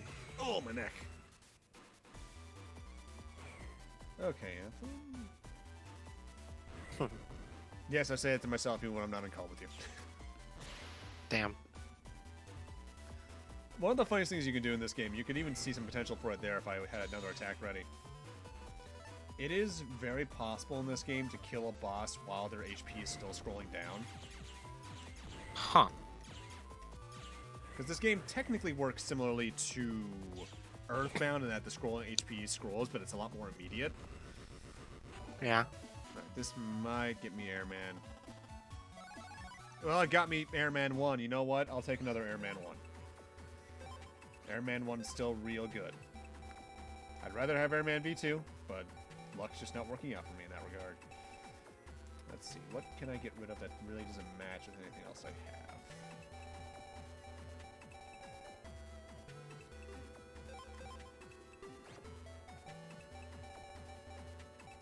Oh, son of a bitch, I don't have Airman. Oh, damn it. That sucks.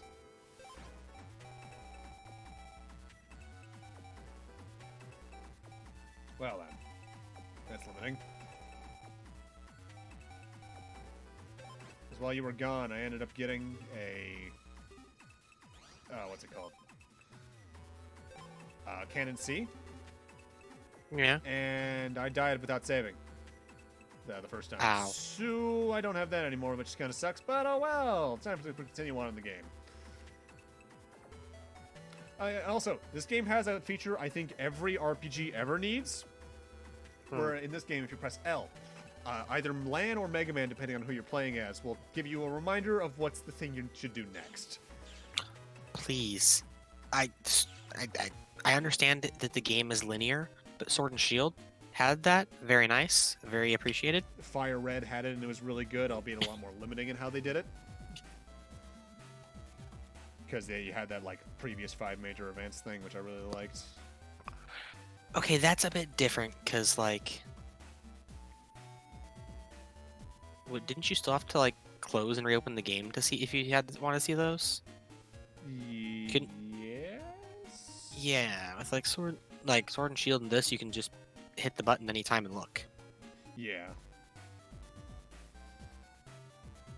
Like Final Fantasy 16 needs to have something like that, depending on how long that game is. Whenever we get a confirmation that exists, which some people theorize it does, given that Square is apparently not doing one of their own, what's it called, stream events, like all the other companies seem to be doing right now.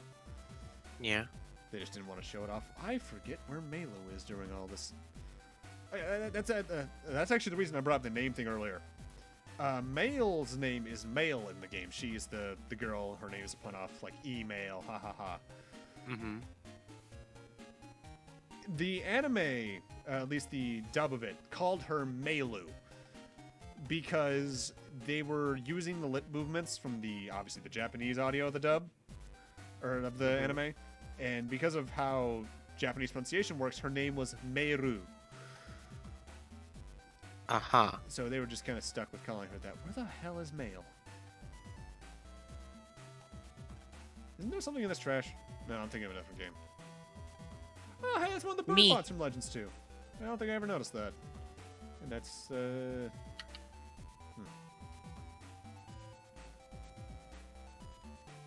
I legitimately forget where Meilu is during all this. Is she in the school? Yes, that's right. She has homework. She's doing her homework.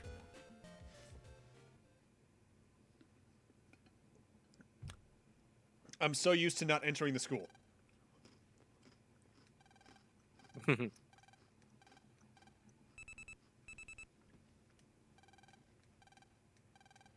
Because AC/DC Elementary is only an area in the first 3 games. 4 onwards, where that is on the map, is where Yai's house is in the new game, in the latter 3. Yeah, that's another thing. Whenever Land not only walks on roller skates, he runs on them and does so indoors. His dedication to roller skating is insane, but I can't help but feel it's also just insane for being able to do that on, like, tile.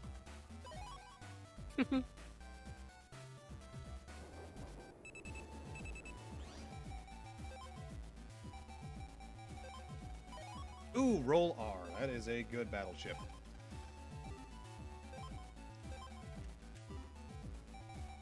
It's the weird thing. Roll has a Navi chip in every game, but she's only ever a fightable character in Battle Network 4, which is one of the things I'll give that game.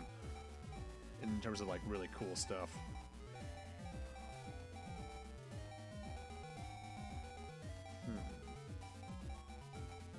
The shotguns need to go.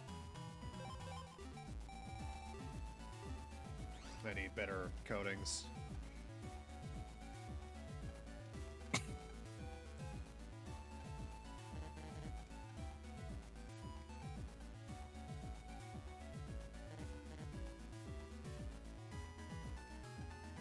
Also, strangely enough, this particular character is apparently this particular maid lady is kind of a running character through the series. I think she's the only character that's in all 5 of the first 5 games, if not like the Really? 3.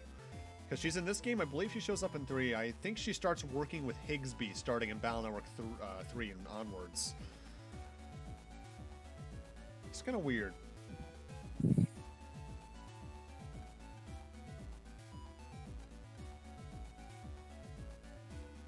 Is the chip trader here yet? No, it's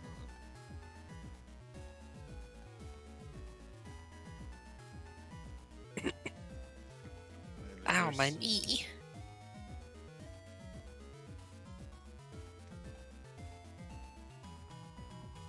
We just need to start a new segment of the show called Anthem Hurts Himself. Alright, time for Toadman. Oh boy, I do not like this fight much. Because Toadman's only ever on these 2 lily pads, and his song attack paralyzes you, which leaves you open for a smack right in the face. Not to mention the lily pads themselves send out tadpoles, which can do the exact same thing. It's easy to get comboed in this fight, particularly in V3.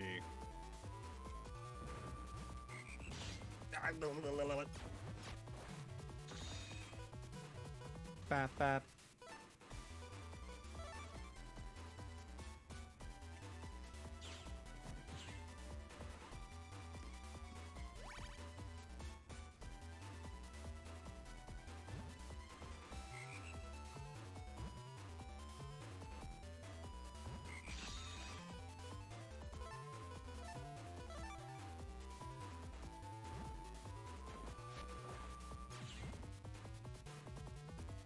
But that's it.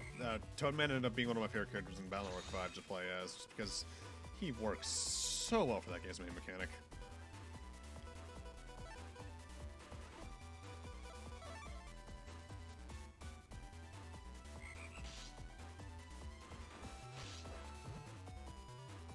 Well, that was just an embarrassing way to get hit.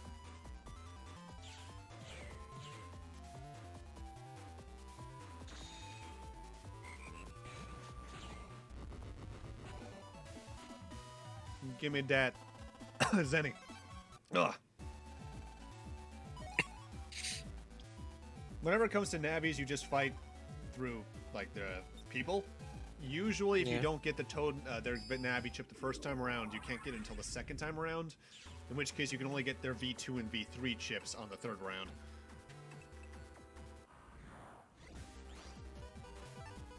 Unless you're Battle Network 4, in which case, if you have the team style change on, you can get up to a V4 chip, but you need to beat them super quickly. And my dear lord, is it annoying.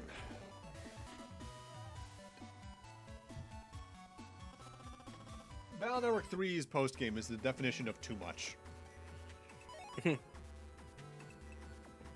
Like, not enough you have to do all these, like, time trial and super specific stuff, but you need to get chips that are exclusive to 2 of the game's style changes that only happen every certain amount of battles. It's tedious. That sounds tedious.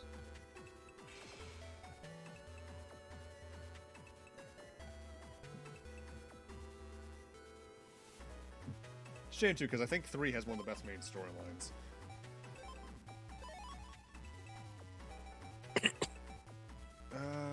Yeah, no, I'll grab Spreader. Alright, the power-up we just got, we can apply that to any of our 3 stats. I'll tell you now for a fact, charge and attack are where you should generally put your upgrades to first. Rapid doesn't matter nearly as much, because if you just get right up in front of an enemy's face, you can, generally speaking at least, get enough rapid fire to not worry. Yeah.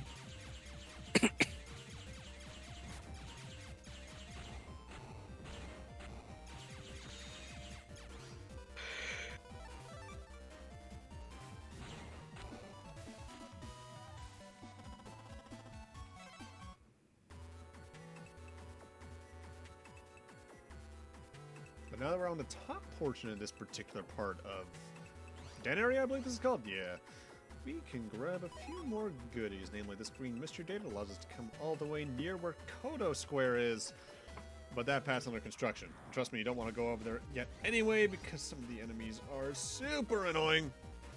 Give me Cannon C, give me Cannon C, give me Cannon C, give me Cannon C, give me Cannon C, give me Cannon C, give me Cannon C, give me Cannon C, give me Cannon C! Ah! Jip. 200 Zenny ain't bad, at least. In this game, you need money, so might as well. Trying to think what game needs the most Zenny throughout it, going for 100%. That might be 3 again. 4, you need a decent chunk of change. At least in comparison.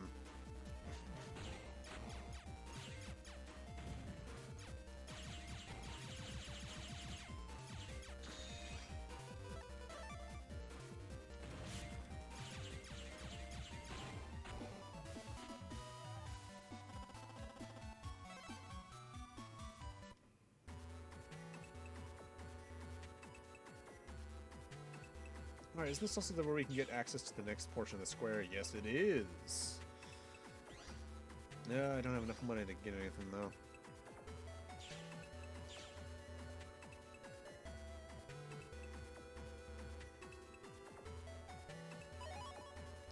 Green mystery days can also start eventually having viruses within them themselves as trap cards, almost. But usually they're just a standard encounter you can find elsewhere in the area. Not much to worry about. Move upwards. Yeah, no, you move back down. No, damn it, bunny. Not Bun Bun, but this electric bun. Electric bungaloo. Hey, thanks for following, Bun Bun.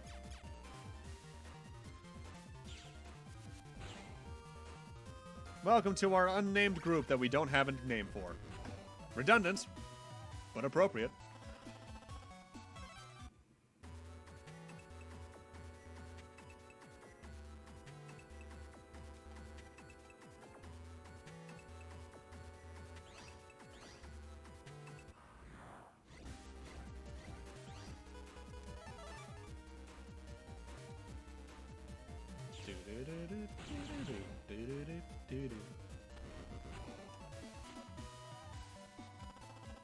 Shockwave J, I believe you need that for a program advance later on.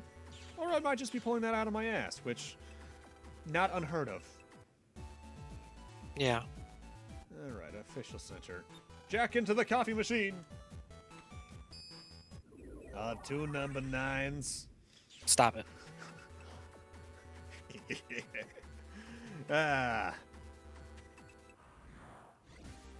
Damn! Bun Bun, did you eat that entire pizza already?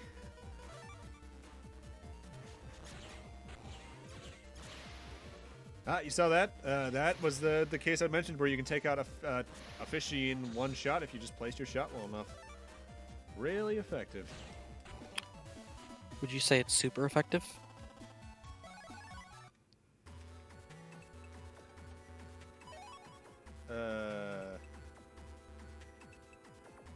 That joke was a little fishy. Kyle, yours is worse than mine. Shut the fuck up. Yeah, I know. It was meant to be.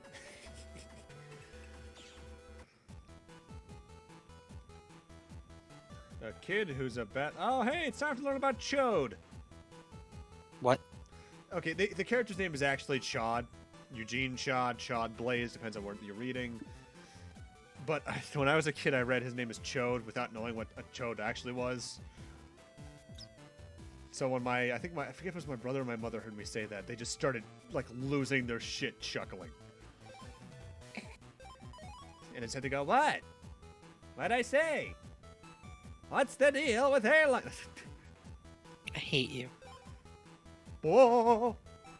Ooh, lock enemy. I forget if this is supposed to be locate enemy or lock-on enemy. This makes it so you're more likely to run into the most recent enemy you ran into. So the strategy, more often than not, to encounter boss nabbies again, is to sneak run until you find it, save, and then use lock enemy. Yeah. Alright, time for the, I think this is the C license tests? Because the license system's kind of what the game's built around. You need to get certain licenses to be able to get through certain portions of the game, access new areas in the maps, even take on some of the side quests in the game. It can be a little tedious. Although oddly reminds me of Mega Man Legends 2. Or Yu-Gi-Oh! When they break into the 90s rock pop song about dueling and friendship. It needs to be more specific. Throughout the entire Yu-Gi-Oh! Timeline, there's like 6 times that happens.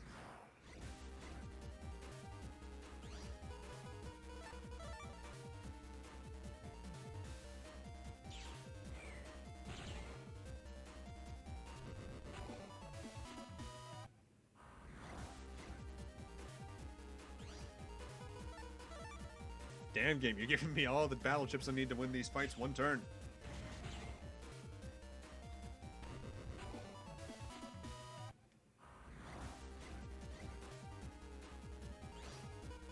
Ah, but that trend had to happen eventually.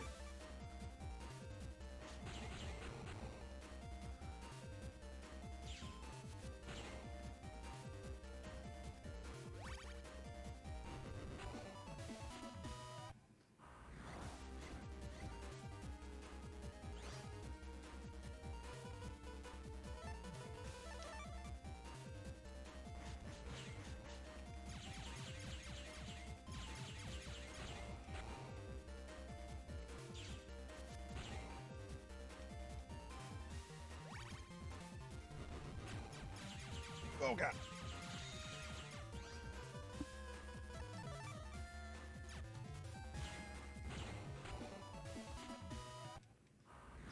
Yeah, Rolly is kind of best girl. In fact, going to a part of my memory I don't like to look back on. But growing up in elementary school, get this, I was a lonely kid. And at, what's it called? Recess on the blacktop. I used to just kind of run around in circles pretending I was doing Mega Man stuff. Fighting alongside them and shit. It was like almost Chunibyo as fuck in a way. Mm-hmm. I don't look fondly upon that portion of my life anymore, but at the same time it built me into what I am now, which is questionably worth it. Questionably. Ow, my hip! Ow. I swear I'm 22. I swear. Oh, actually, this is something I haven't shown up yet, because you rarely ever need to go in here. This is the BBS. This is sort of, in the universe, meant to be like a forum boards for your navies to post on, like topics and all that. The way the game actually treats it is that it's more often than not a place to give minor info about how to deal with certain viruses, or certain things for side quests can be. The world could use that right now. Oh god, am I fucking right? It's a nice little in-universe way to handle minor tutorials or even minor side lore joke stuff. The Battle Network and Star Force series does a good job of using its setting to its advantage. Battle Network, I think, generally does it better than Star Force, because until Star Force 3, most of the stuff you do in the electric world in that game is unknown to everyone else because they don't have their own equivalent to net navies in that series.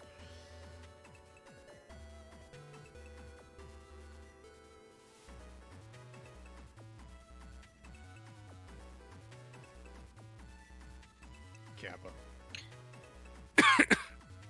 Oh, I forget what the Navi I need to talk to is here in Den area.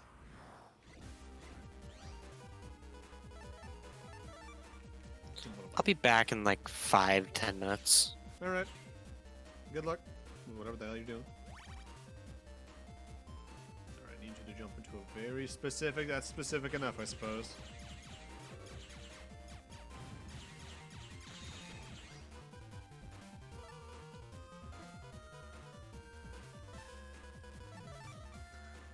This is where the difference in streaming and YouTube content in my experience really comes into play, because in my LPs with RPGs like this, I edit out redundant battles, be it ones that I've already fought before, don't contain new enemies. Kind of quickly do that in a live stream. Admittedly, it's almost refreshing in how different it is. Because I actually feel like people get to see how the game is actually played rather than just, alright, we go here, we cut this out, we go here, we cut this out. With that said, I am addicted to making a timeline of a video be as small as it can be within reason.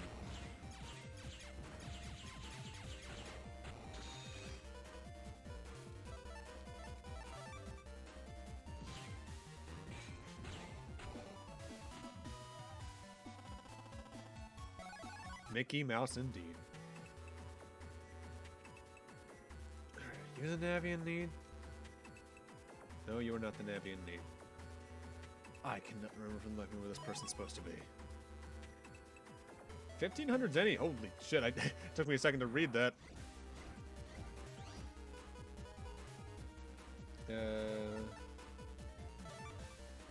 Bun, why do you have 19 boxes of Pokemon eggs?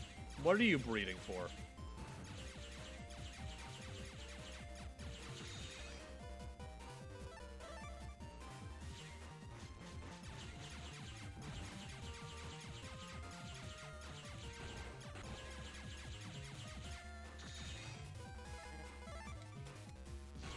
Are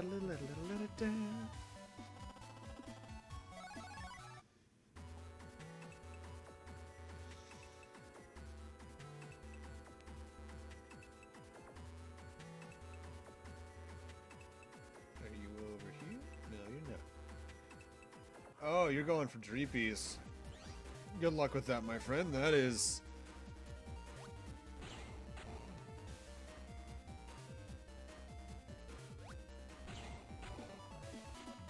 Shiny farming is another thing I don't think I could ever reasonably do in my psyche because it's just too long.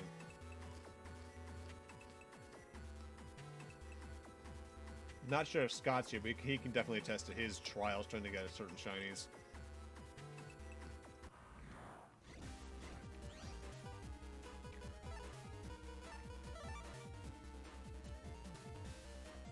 Particularly, I think he was trying to do it a lot in X and Y early on.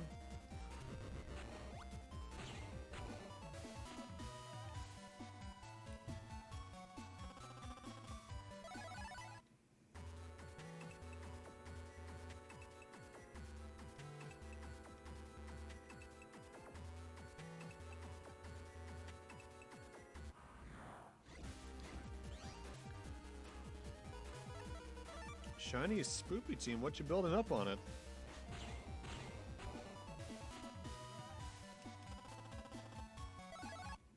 Oh, God.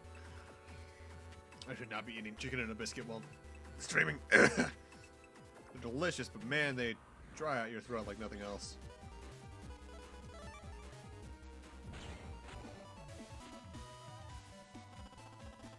Unlike zucchini bread, which is always there for you.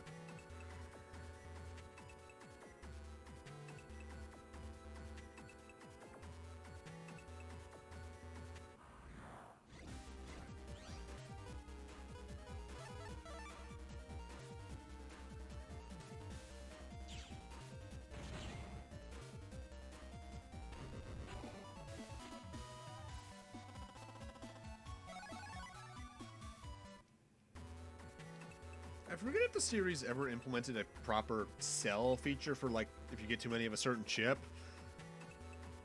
I feel like it may have, but I honestly cannot remember. Oh, wait, I remember this person. I think they're on the top level. No, the one person you can't get to by standard stuff. Trevenant, Pikachu, Aegis Slash, Gengar. Ooh, that's a good team setup. Oh, damn.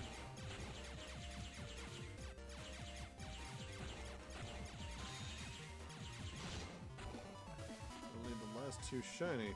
Damn, that's some good progress. Well, rule of averages, you'll get them eventually. Just that eventually might take another week, maybe 2. For your sake, I hope it doesn't.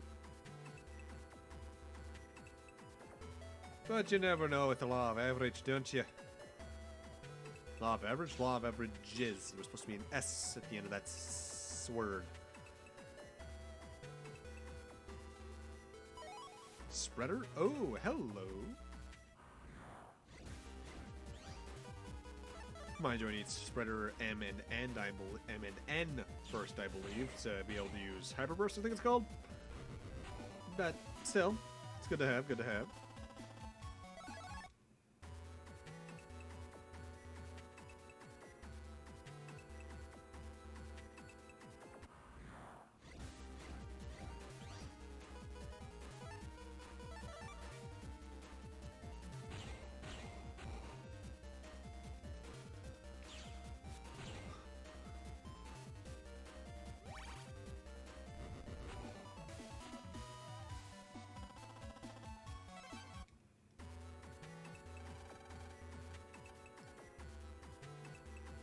You bred for 6 IV? Holy shit, Bun Bun. Your dedication to Pokemon is super admirable in my eyes. Because I like the games, but I can never do that amount of investment. No matter how much I like them. I didn't realize I used Roll. I thought I had another Shockwave there for some reason.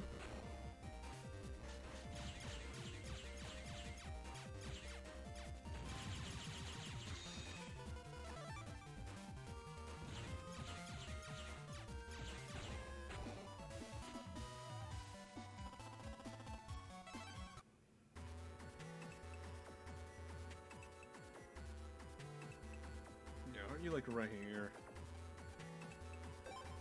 Yeah, that's right. This guy needs his walk program. This is technically a tutorial for the side quest system.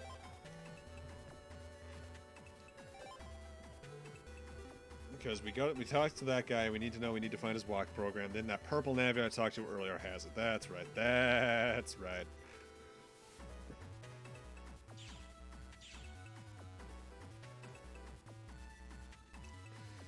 I can believe it, and that is absurd, but at the same time, I can't talk because my combined Mega Man series runtime is probably close to like 200 days.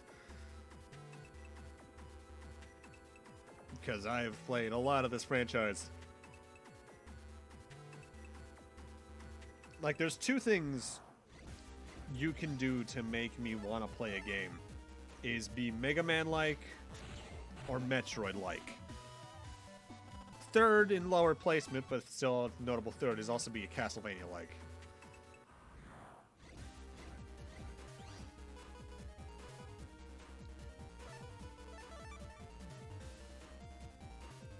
It's one Octatank out of here.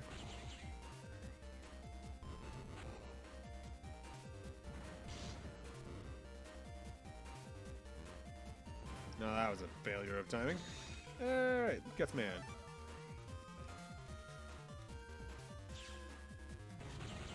Ooh. I swear, I affect Anthem with bad puns.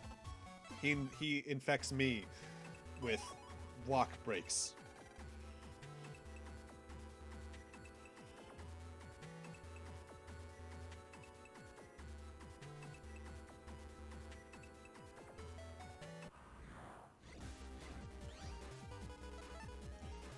This timing is going to be very specific. So specific, I failed it entirely. That's the Kyle way.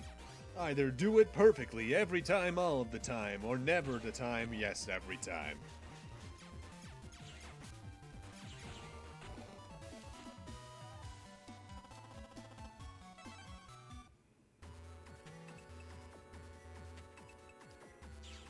So one thing I'm always really surprised by, and this is more so like an emulation thing, the DualShock 4 feels so natural for PS, for Game Boy Advance games. I don't know why it does. It just really does. With that said, I still think one of the best ways to play Game Boy Advance games that's not like on the Wii U through its virtual console is Game Boy Player with the Game Boy Advance Wide. That still feels really comfortable.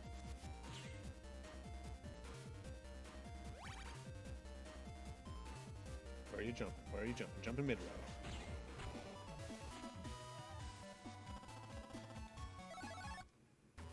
Quake 1, but not by id Interactive.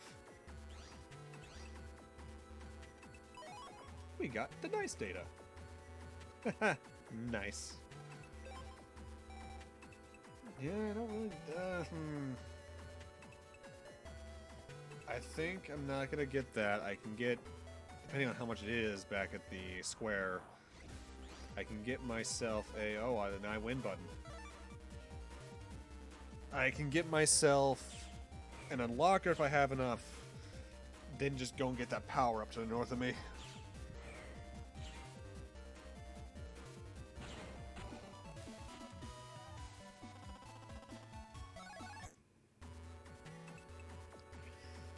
Yeah, I remember that Rookie D.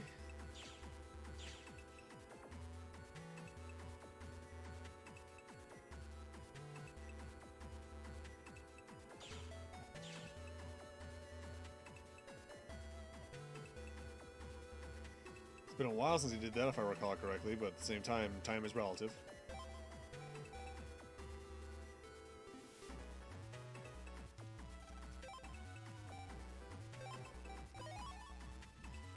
Well, I'm flat broke, but I'm gonna be powerful, so worth it.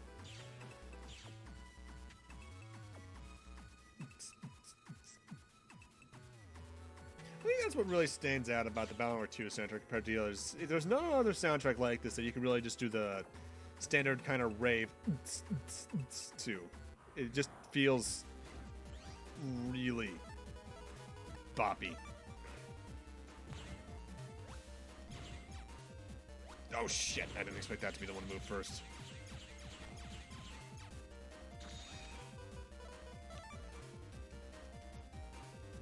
Stop from burnout? I get that. That was me for a good month and a half, I think, due to Yakuza 3. Just trying to get everything. especially after I beat the game. That's why once I beat the Yakuza 3. Yeah, I think you told me about that Pachirisu, the one that took you, like, I think a year and a half.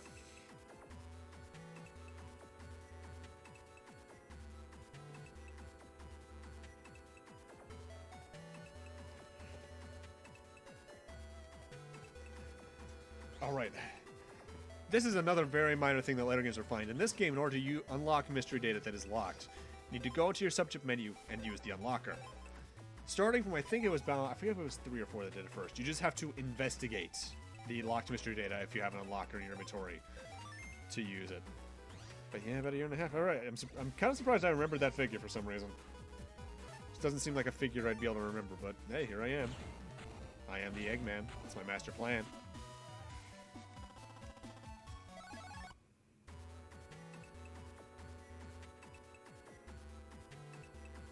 Seven shine. I don't think you told me about the Heliop tiles. Holy shit.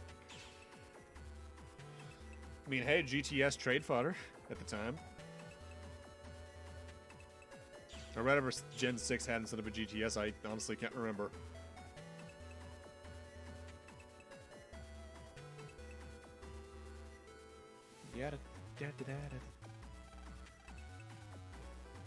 Most of the licensed battles in this game, at least the ones you do through the plot, play out as battle set, side quest, battle set.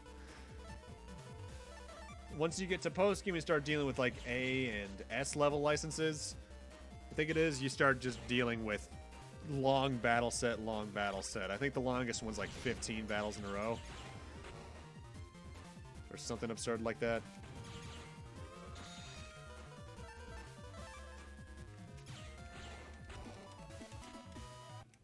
That said, dying during these particular sections is not a game over, I believe. I think it's just you have to redo them. With that said, I'd still recommend saving. You know, like I didn't. Yeah, these are also our first level 2 viruses, but level 2 viruses are generally more aggressive, more powerful, but they also sometimes come with little extra bits to their pattern. Like these boys will hide beneath their helmets, making them immune to damage, and they will go in turn order. With that said, as long as you just hit them as long as they're in their, when their face is up, that's the words, yeah, you're good.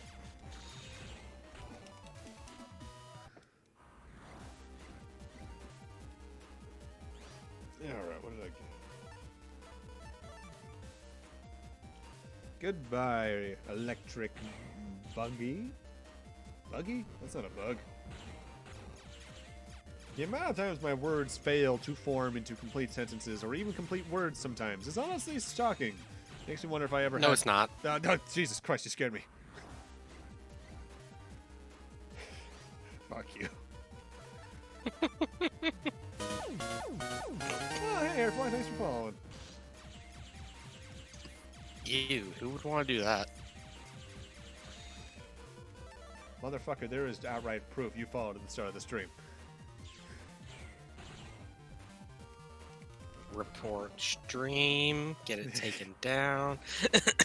Oh, fuck off. Oh, I hate these enemies. Hardheads. You don't know what level I would go to be petty. Dude, yes I do, because I do almost the exact same shit. Alright, hardheads are annoying because they're immune to damage unless they're attacking. Or if you use a break element type ability, which I don't think became its own private element until maybe BN 3 or 4. And the higher level these things get, not only the faster they get, but the time they stay open for attack is shorter. Fun. I hate these enemies. Particularly, I think Balrog 3 had the Omega versions of them, which was absurd. B license, regular up 1. And we got mail. Hey, here's Chad, Mr. Eggshell Foot Hair, which I didn't realize that he had until the manga, actually. Which here's a weird little random tale that makes a lot of sense if you know me. My first manga was the Mega Man NT Warrior manga that was based off the anime, based off these games. Am I supposed to be surprised? No, but I said it'll make sense if you know me. Ooh, wait, can I do my first side quests at this point? Yes, I can. The request board is this game's equivalent to side quests, just straight up. To the request board. Yeah. Yeah, you go to a place and you get the job done. With that said, this game has a distinct problem with its request board in that some of them, and by some of them I mean a good maybe third of them, require you to go to the end of the Okuden Valley, which is the area we're going to be going to in the next scenario. Oh, I do have a speed up button. I didn't know that. Sorry, as I was saying. And between the time it takes to go to the metro line, go to Okuden, and then walk all the way to the back to talk to the person and walk back, it takes maybe 3 minutes each time just to go that far out of the way. It's ridiculous. It's the one thing about this game that I think every other game has done better, and it's how its side quests are designed. That and future games generally had smaller, well, they were wider areas, but they were smaller in their wideness, if that made sense. Yeah, and I understand.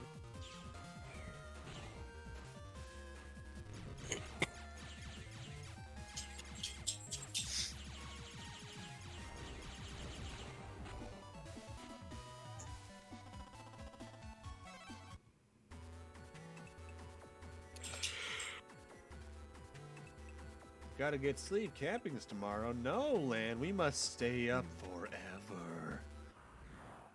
Take it from the guy who's up at 4 a.m. every day. Well, goes to sleep at 4 a.m. every day, more accurately.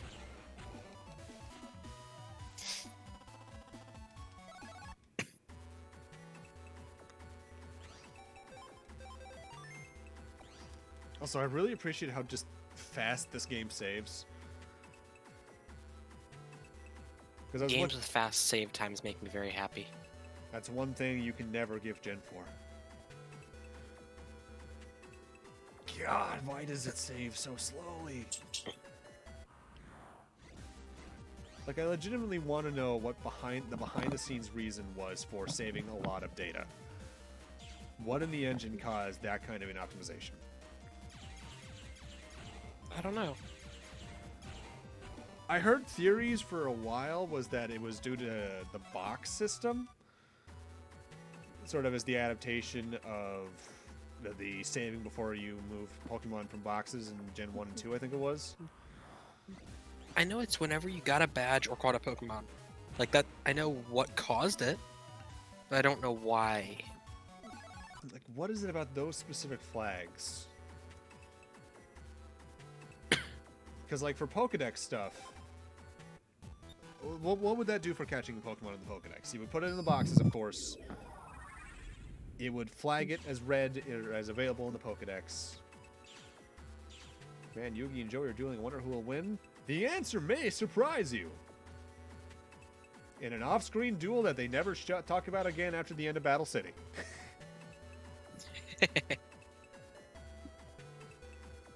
Nah. Nah. Dude, I really should get Netflix again. Yeah.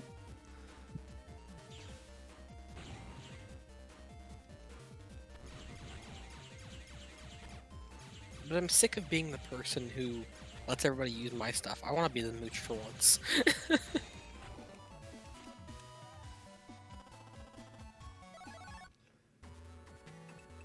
I really wish Pegasus stayed a relevant character after Duel's Kingdom in the anime. He did, in GX.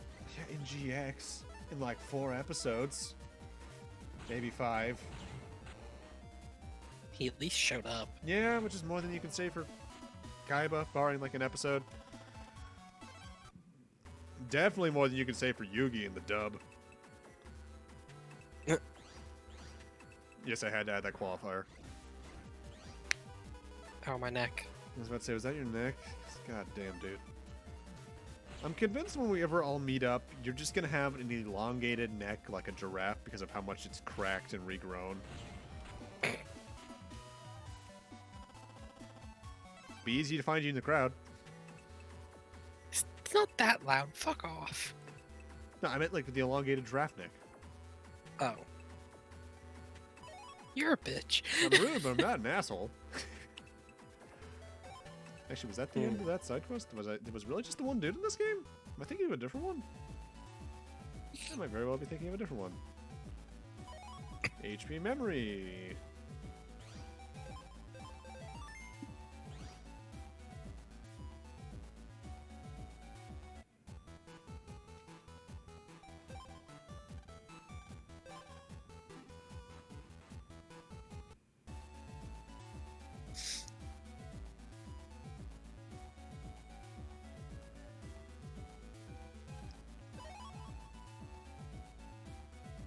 I'm sad. I'm very comfortable in the position I'm in, but I can't reach my laptop, and my phone charger's just out of range.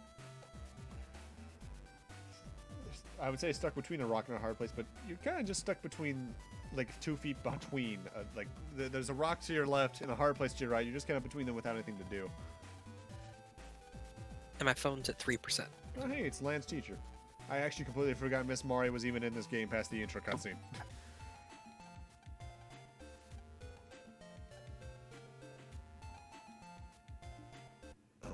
Where did she go?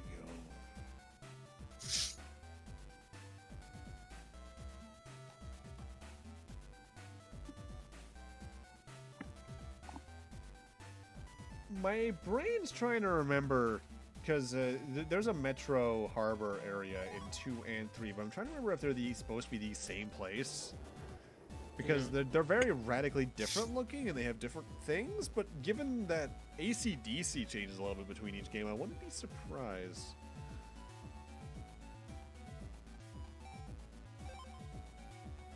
Is she up here? I'm surprised I remember where that person was.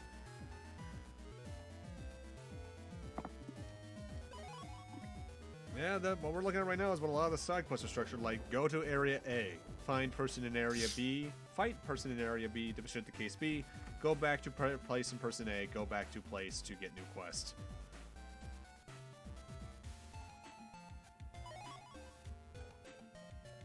Reg up 1. Hell yeah. What's my regular memory up to at this point, actually? 8 megabytes. That means I can put nothing I like. Once I get 16 megabytes, this game's done for. Airman at the start of every duel. Delicious. Time to sleep in game.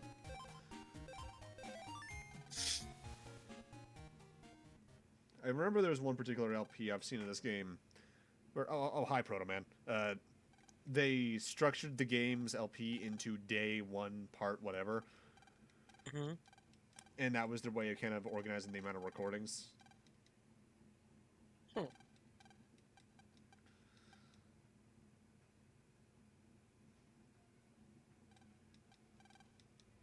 Time to go camping.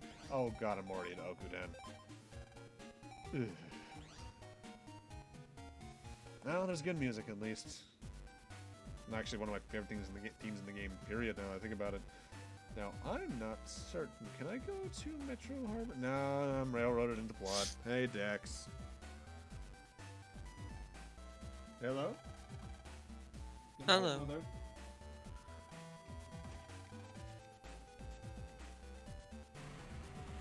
No, I'm just realizing, I'm wondering if the bus in this game is supposed to be structured to look like the truck you can get in Legends 1 for Roll's development lab.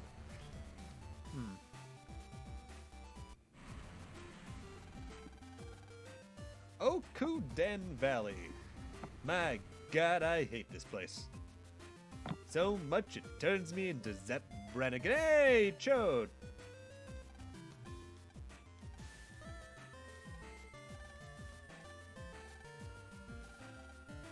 His character trait is that he just doesn't give a shit. Until he does.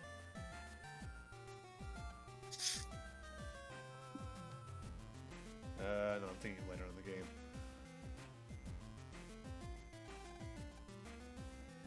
Oh, and also, you know what I realized the other day? While BizHawk and RetroArch are better at emulating, oh hey, Unique Sprite, emulating GBA games in terms of accuracy, if I want to get 100%, I need to use VBA and VBA Link. Not only for the secret chips for their multiplayer, but there's also another mechanic in this game where there's a secret chip trader that works with a link cable that allows you to get chips from Battle Network 1 that aren't available from normal methods here in Battle Network 2. Bees!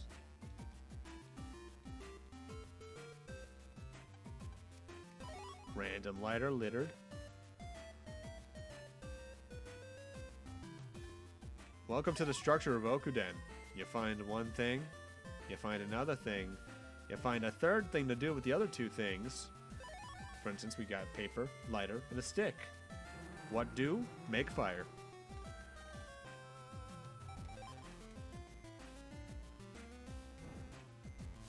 Be gone, bees! Shut up, Dex. No one likes you.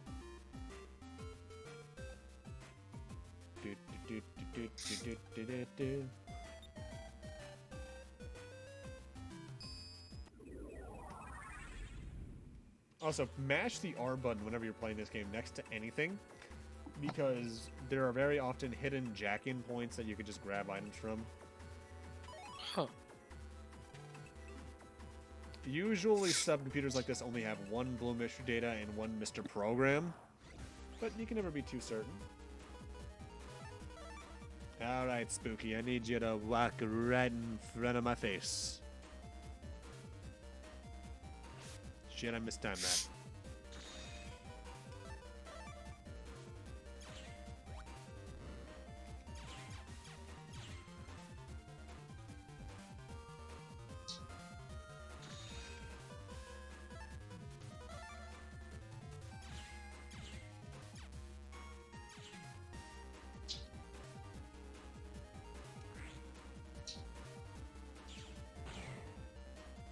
Why didn't I sue the bees? Can 11-year-olds legally sue individuals? Let alone a class action suit against an entire species?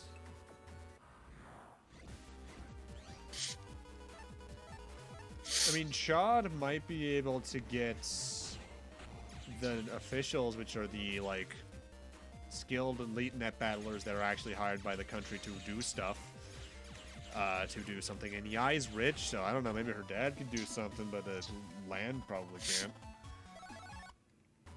can't. Dude's father might be one of the most respected scientists in the world, but don't mean shit in the world of reality. Oh god, we had bees, now it's time for bears! I'm gonna be real, I've always liked this bear sprite. I'll see it in about 20 seconds. Yeah. If bees can do it, I'm sure you can. You know what? You're right. I won't let my dreams be dreams. Don't let your memes be memes. Wouldn't dare. Oh, that bear.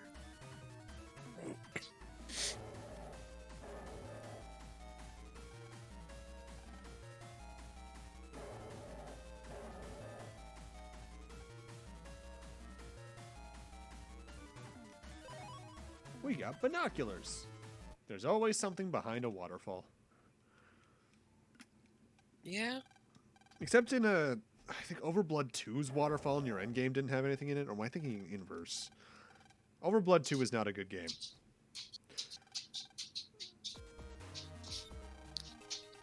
Not that Overblood 1 is either, but it's more of an enjoyable bad. Especially when your main damage sound whenever you get hit is just, oh, hey, Blue.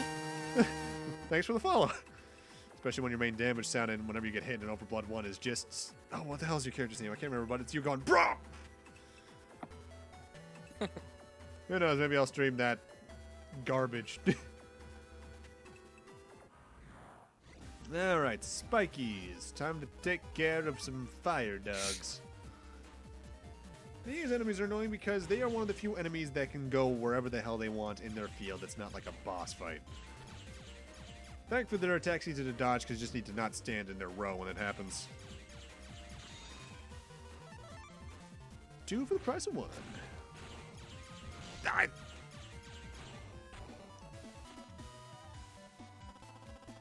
Ooh, and I got heat shot.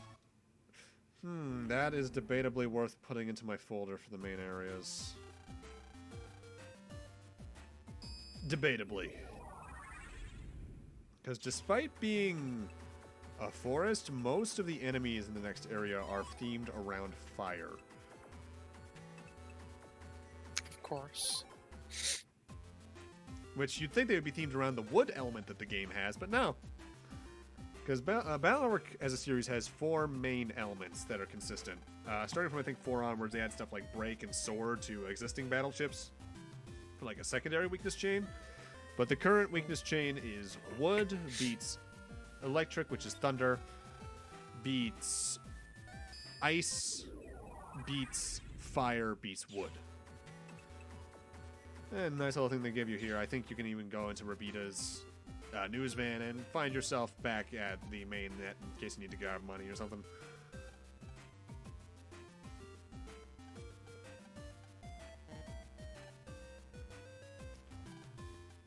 Also, wait, did I read that right? Why are you just leaving a canteen that's not you or your sister's on your... That doesn't seem safe. Can I see if I can borrow a knife? Sure. I'm always up to borrow a knife. Actually, don't you have a knife? Yeah, thank you. Give the random 11-year-old a knife. It'll totally work out. Hell yeah. God, talk about a fucking 5-head. Let's see here. Jesus Christ, this kid.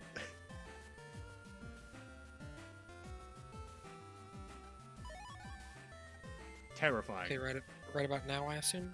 Oh, a little bit more. There's a fish. Oh, God! This kid's fucking... Male pattern baldness at fucking age 6. Yeah, like my friend Tim from high school. Actually, can I check into this one? Yeah. Every Battle Network and Star Force game has that one NPC that's just like, ah. Stop looking at me. With your special eyes. My bride! Bubbler R. Bubbler is just the heat shot ability, but for water element. Oh, I hate flamies. These guys take care of an entire row like that, and it's super annoying. You have to wait for it to respawn after they hit it.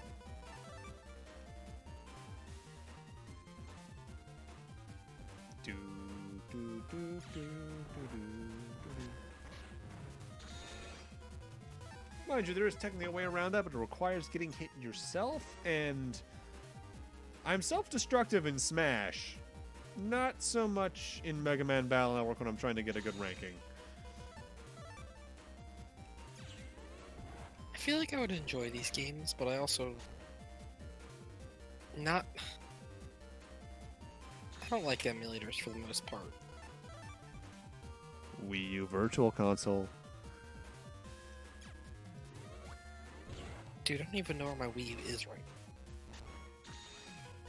now. Oh. Well, that changes things.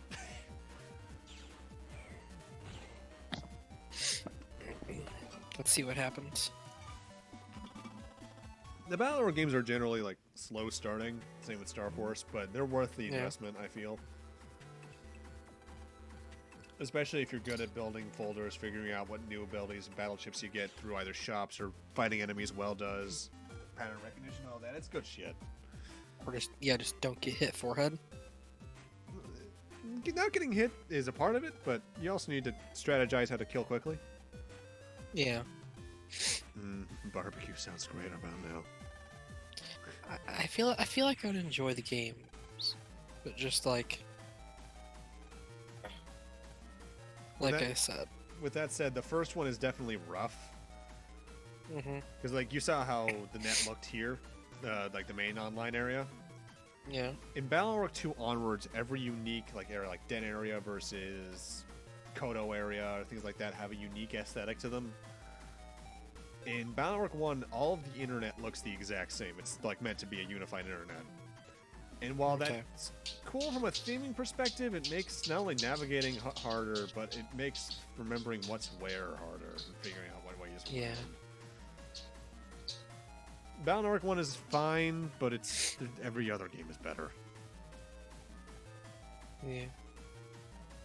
But yeah, while we were taking a nice relaxing camp, the dam at Okuden is getting bombed. We go from kids being gassed to the threat of an entire valley being flooded and everyone inside of it being killed.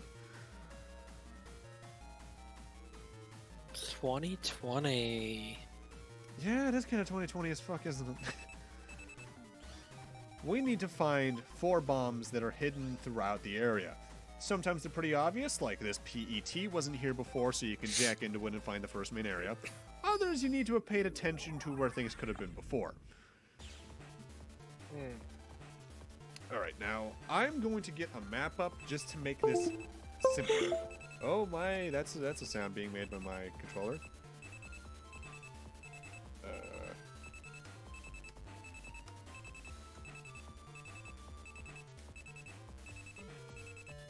Come on. Input mapper and DualShock 4 on Windows 10 is iffy. You know what? I think what I actually have to do is put a save state down, close the emulator, open it back up. Oh god, am I gonna have to rescale it?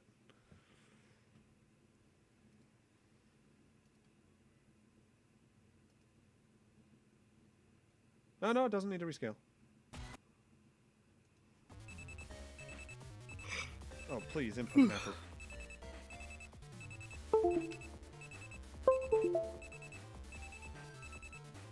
Input mapper on Windows 10 feels a lot less responsive. Probably is. Yeah, probably. Alright, now since it reloaded, close it again.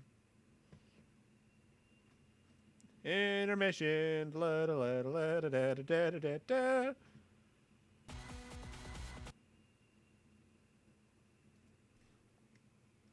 Oop, that's not the right button. I wanted to do the save state button. Here we are. Alright, now let's save that we're here. Now I'll get that map up.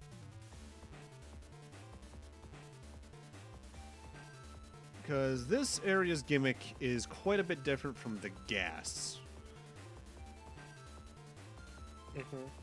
Oh, that's not the right thing to do. There we are. Essentially, the map... I can just show it off really well coming up here. It's set into grids. Like, you got 0, 0, 0, 1, 0, 2, 1, 2, 1, 2, 2, things of that nature. It's numbered. Yeah. Yeah. And at certain interjections, like, say, the bridge between 0, 1 and 1, 1, there is just a bomb that'll go off when you get to a certain side of it, blocking that path off. So it becomes a game of just figuring out whatever the way you're supposed to fucking go. Find a dead end, backtrack, and try to find another way. With that said, I am just going to show off one of these and hopefully just use these maps to get around in a way that is quick and easy. Yeah. This area I got stuck on as a kid. If it wasn't just because I couldn't figure out the way to navigate, it was because the boss fight here is honestly one of the most annoying in the game. Yeah, lovely. And not only just in like his base form, like his V3 is arguably the most dangerous boss fight in the game, barring post game.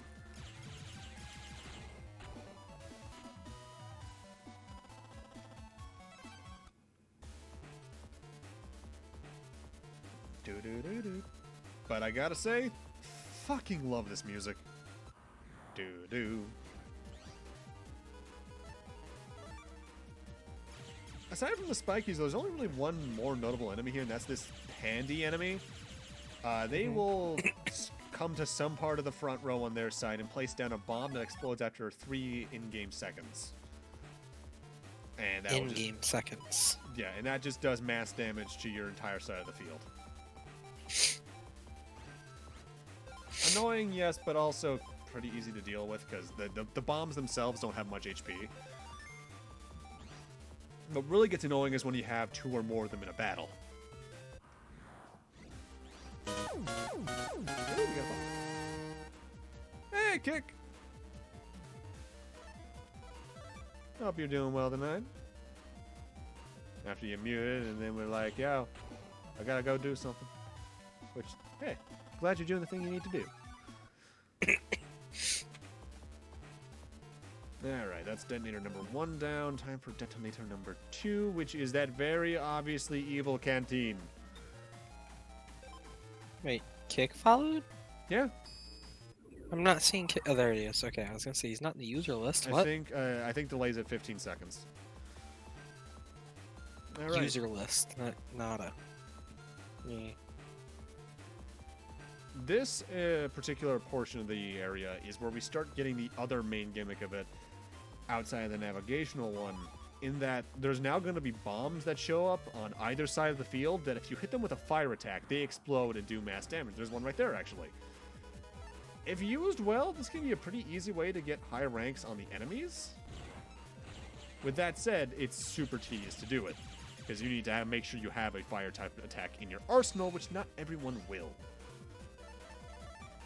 So I just find it more apt to completely ignore them.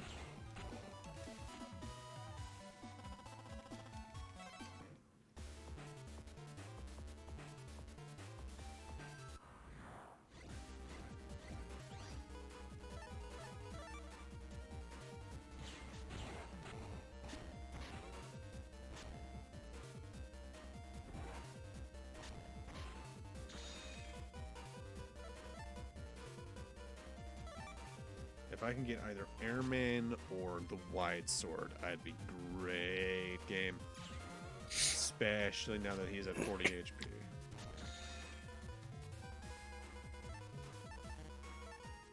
That is specifically not the items I asked for. Why have you done this to me, game? Why are you doing this?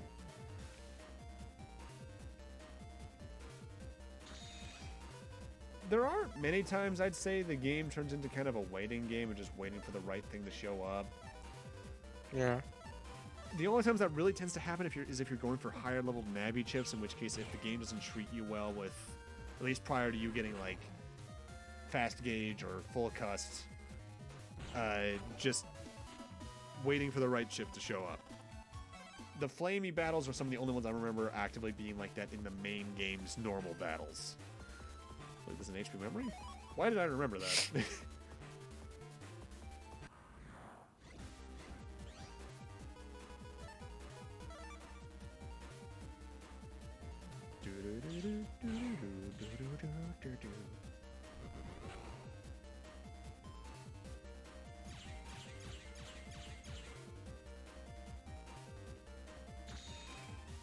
Oh, wrong button.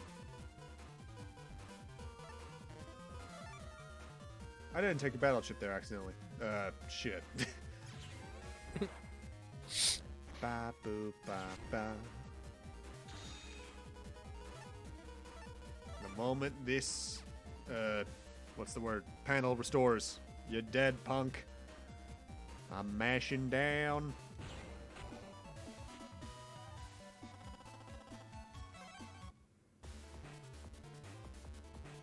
Oh no, I don't want to go that way. Actually, here's an example. That's the platform blowing up. That happens more and more frequently because the amount of the actual like size increase in these areas gets pretty drastic. Now, the further in you get.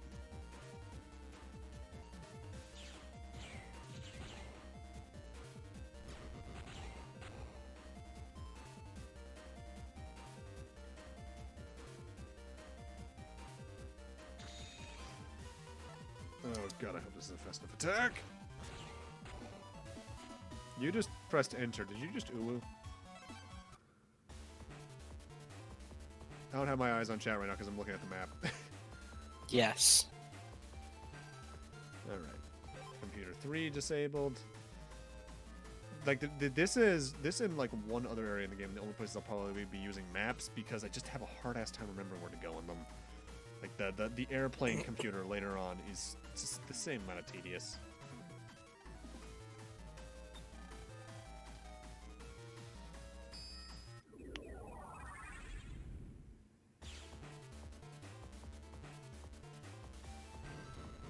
Oh, wrong way.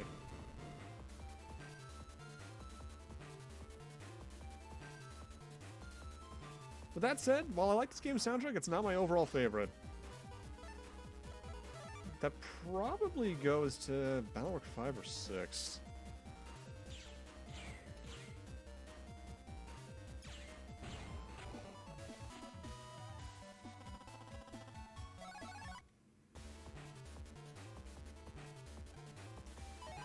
Panel grab L, that's area grab, but it does one panel. Not very useful unless you're playing multiplayer, which... that is actually one thing I'm really impressed by with the Battlework community. They're really dedicated to having a form of the game's multiplayer available for people to play. Like, there's, like, I think a full-out, in-development, third-party app that's just the online net battle system. That, like, I think it's Team BN does, like, full streams of it for tournaments. And that's really cool. I think games like this could have a lot of value in a modern-day market. It's just that we don't really get them much. Although, we are at the point in time, thanks to, you know, the whole spiritual successor craze that's been going on the past 8 years or so, maybe. We've gotten, I think, 2 major Battle Network ones. One of them is like something from Eden, and another one is Project Lux or something. I haven't looked into them. We've also just gotten some straight-up fan efforts for this series, be it fan translations of the Japanese versions of the games, namely the Japanese version of Battle Network 6, which they removed a lot of content for in the Western version that we got. Or, what's it called? Mega Man Battle Network Chrono X, which is sort of a set in universe Battle Network 7. Which the most recent demo of from like 2018 maybe was really good.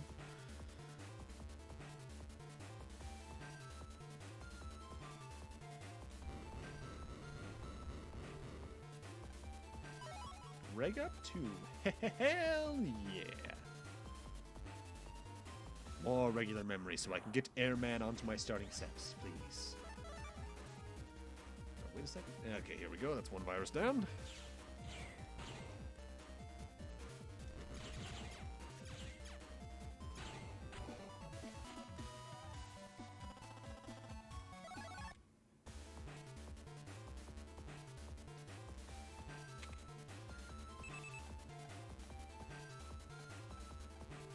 Alright, now we need to find the 4th detonator, which is apparently in the hands of the person who's doing all this. Because he's an egomaniac who wants to see this all burn and come down. Gee, I wonder if it's the unique NPC.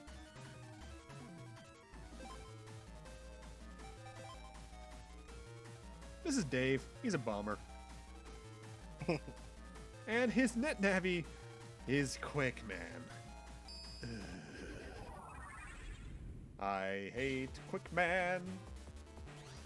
In this game, and even in Mega Man 2, I think he's one of the most annoying robot masters to fight because his pattern just does not feel like it's set. And apparently, from what I've heard in Mega Man 2, that's because apparently there's, because of how fast he actively moves, he can clip slightly into the terrain, leading to his movement bugging.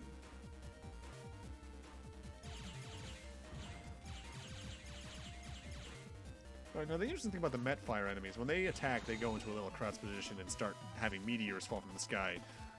But if there's actively, like, a barricade in the way, like a rock cube or a rock that, like the one I just destroyed there, they will actively try to hide behind that. Oh boy, this is a bomb on my side. I need to be careful here, because otherwise I am dead. Well, not dead, I'm just really in pain.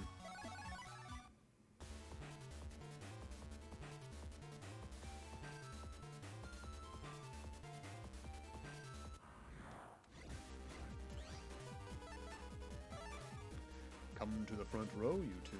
Thank you. Thank you.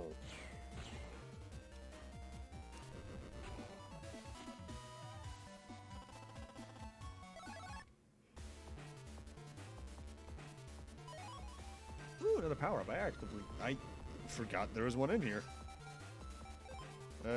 Rapid actively gets ignored until late game, so up charge.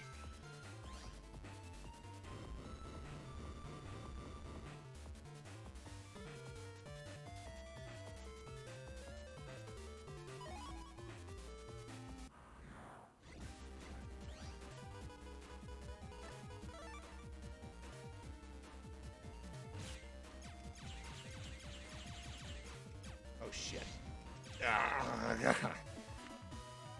Yeah, I was at 240 HP before that fight, and getting hit by the bomb, I'm at 90. Huh. 150 damage if you let a fire attack hit that bomb on your side of the field. Ow. You know what? I'm not even going to fight this fight because I don't feel like tempting fate like that again. Thankfully, since I've gotten 3 power-ups, I should be around the level where I get out scot-free.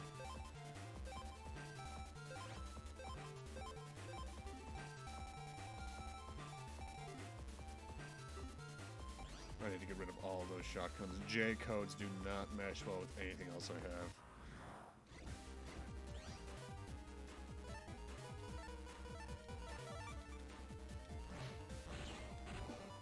Ooh, that may have been good enough to get the Ooh, yes! Meteor 9! Not a very useful battle chip for my tastes, but it's there.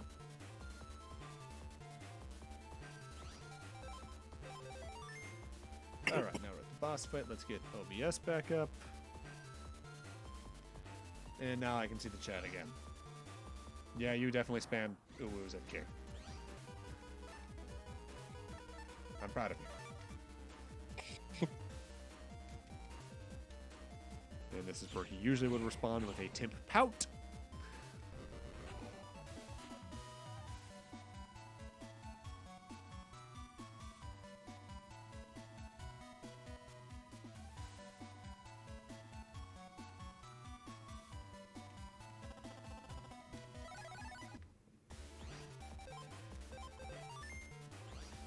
Alright, time for Quick Man. Get this, he's fast. Wow, really? But the biggest pain in the ass about him is how he uses that speed. Because unless he's attacking, he actively blocks any attack. Fuck that. I think you can also technically hit him while he's moving, but it's a lot harder to do that. Now imagine this. He's moving pretty fast now. He moves about 3 times as fast in his final form that you can fight optionally. I do not like this fight. I'm actually going to actively try, because the bosses do generally use more aggressive attacks the further down they get get their HP. Standard stuff in that regard. I want to get my program advanced here just so I don't have to deal with that shit. But that said, this is my favorite Quick Man design. The Battle Network NetNavi designs are sleek as all hell throughout it.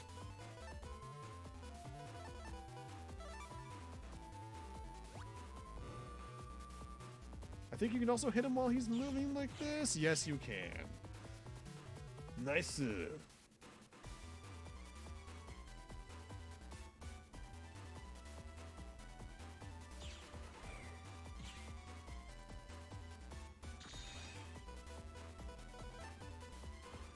The series is one of the biggest fans of smear frames I think I've ever seen in a sprite-based game.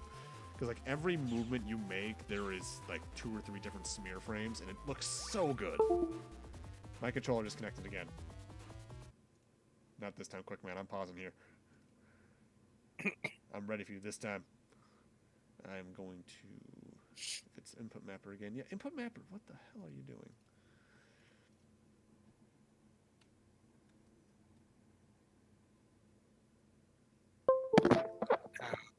That sounded painful.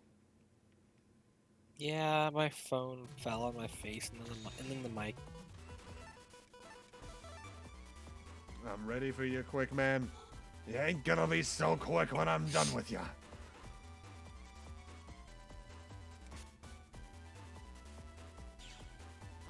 Oh shit, his attack blocks attacks. Oh no, my gut shoot is wasted.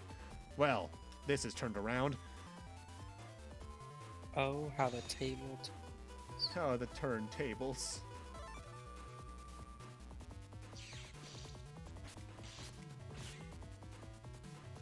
Bap, bap.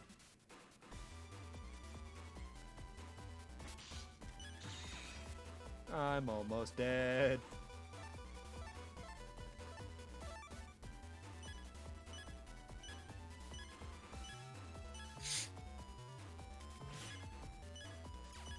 I need to shoot him once more.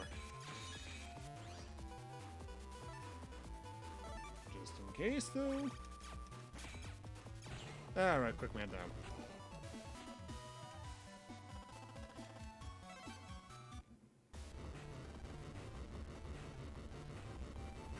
Oh, but what a shock. Quick Man himself is the detonation program, so if he dies, it'll all explode. Unless for some reason, Proto Man kills him, in which case it's fine.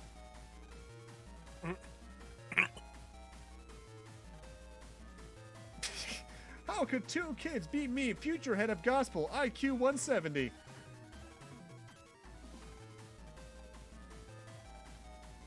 We've arrested an eco-terrorist. We are officially better at doing that than Shinra in Final Fantasy VII. Let's celebrate with some cheer wine. Cherry soda. Oh, didn't mean to press that.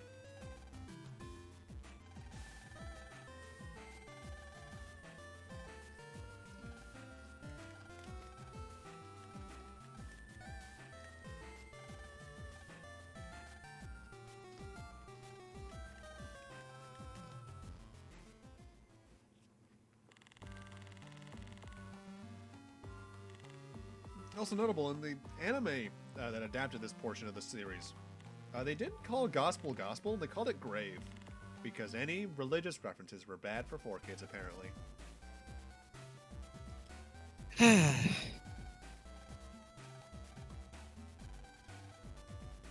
But now it's time for us to consider Ghost of a chance. Yeah. Now it's time for us to do our summer homework. A free project. And conveniently enough, there's a balloon that has a translation to ask for a pen pal from Netopia. Oh, no, Yumland. Ghost of a chance. You won't stand a ghost of a chance.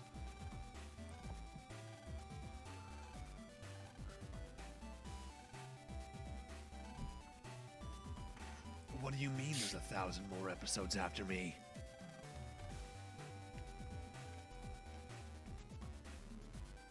But now it's time for us to go to Yumland, but first, Ultraman Robot.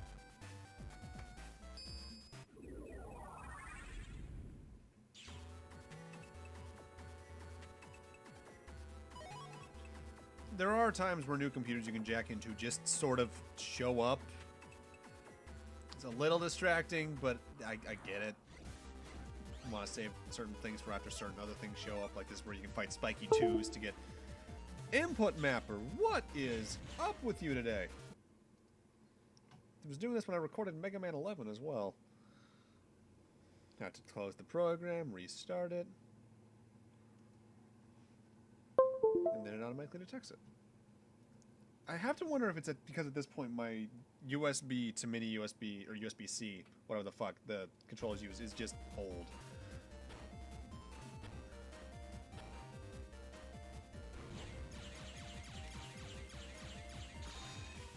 Because it's the only thing I can think of that's causing this cord to have this many problems.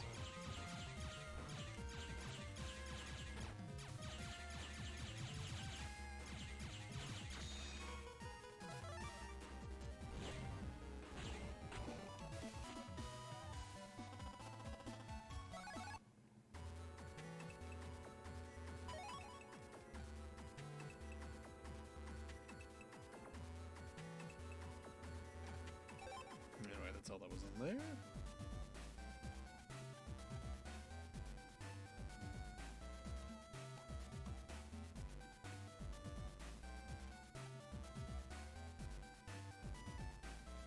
this guy's a sub-ship dealer now. Oh, 13,000 zenny. I got some money. Not enough to buy nearly anything in Endgame, but still. Actually, can I duel Gutsman V2 at this point? Yes, we can, because now he has Rocket Gut Punch, and I want Gutsman V2. Or you can just give me a program advance right off the bat game. Thank you. Zeta Cannon.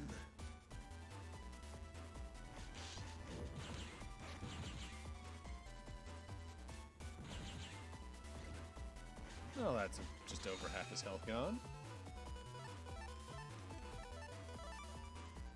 What do you say we do that again, Gutsman? Oh, you're gonna area grab me? Thank you. You're making it easier for me to hit you, you fool. Especially if you stand right there for another second. There we go. Battle 1. That might be rank 8. Did I just hear input map disconnect again? No, I didn't.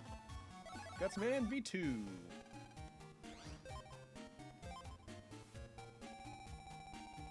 Now, normally what I would do is just put both Gutsmans in my folder, but I don't think that's worth it at this point, as I'm just going to be getting another G-coded NetNavi soon enough anyway.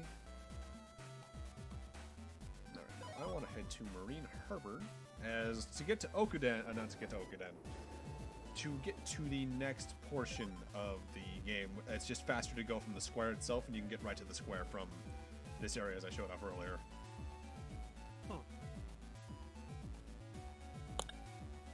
Neat. Did I say that because that's usually what you follow up that sound with? Yes.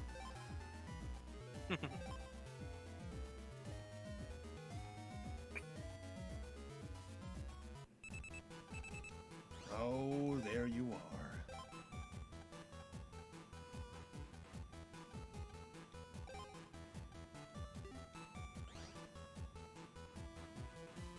Alright, now we have our first chip trader. This is the closest thing you can do to selling battle chips. If you have enough chips of a certain type you just don't need, like I have way too many heat shot Gs, put in 3, and the game will just randomly give you one, like Longsword Y. Actually, you know what? Let's do that a few more times. Candle 1M. That's a relatively late game item. Recov 30M. Nothing too useful, but I'll take it. Hello there, Mr. Famous. You've only won 69 battles, and trust me, that's where that will end.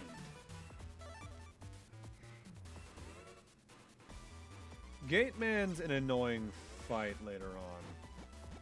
This attack is hard enough to dodge as it is with soldiers, but the biggest pain in the ass about him, in my experience, is later on in the fight he summons a shield to block attacks, where he can only really be hit from when the shield's not in the way, really, because it follows wherever you are, and not my favorite fight in the world. Far from it, really.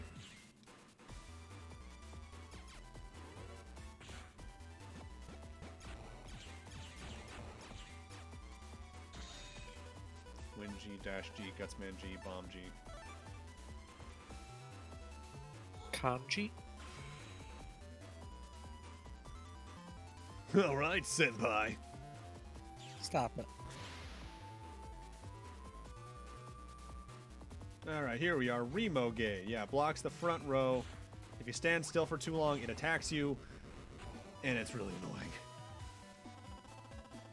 Unfortunately, since I was only round 1, I only get Zenny, but I believe you can actually challenge him right now. No, I need to wait still.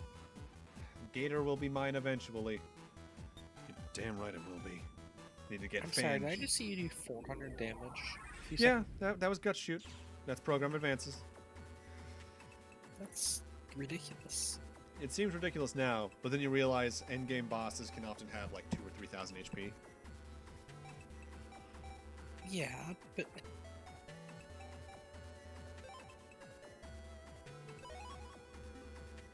No, buy another HP memory. Why not?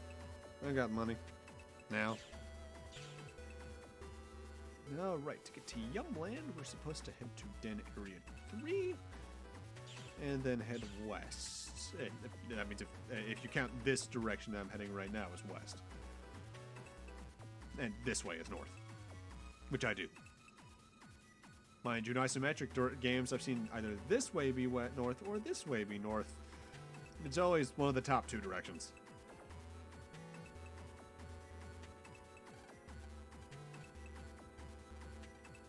Yeah, we need to take the A license exam first, though. Fun! And I believe this is the one where they make you have to get some requests done at the board. Yeah, it is. 3 requests on the board marked as special ops.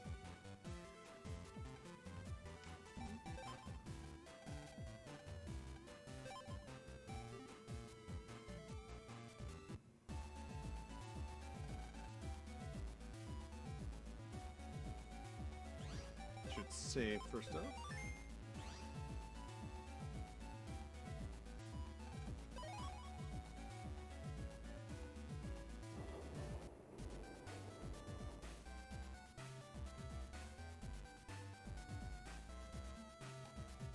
Is it you I'm doing the request for?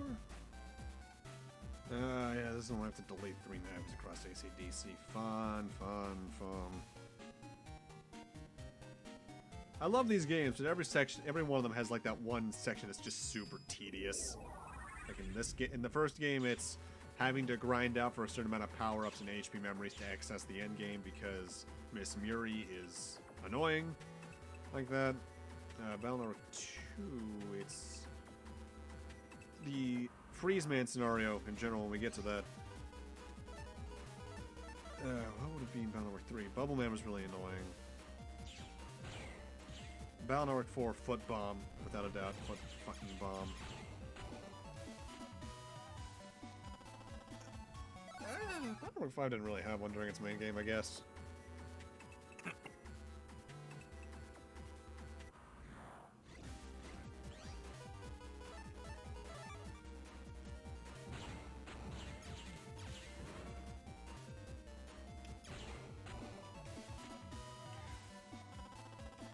If I'm recalling correctly as well, since I have the charge shot now, thanks to putting some power-ups in charge, I think Battle Network 1 and 2 are the only games that don't start you off with the ability to charge your shots.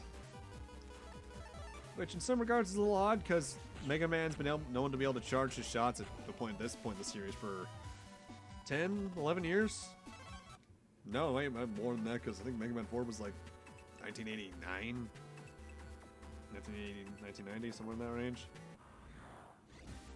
Am I taking a slightly roundabout route in this route just so I can try to get another attempt in at Airman, maybe?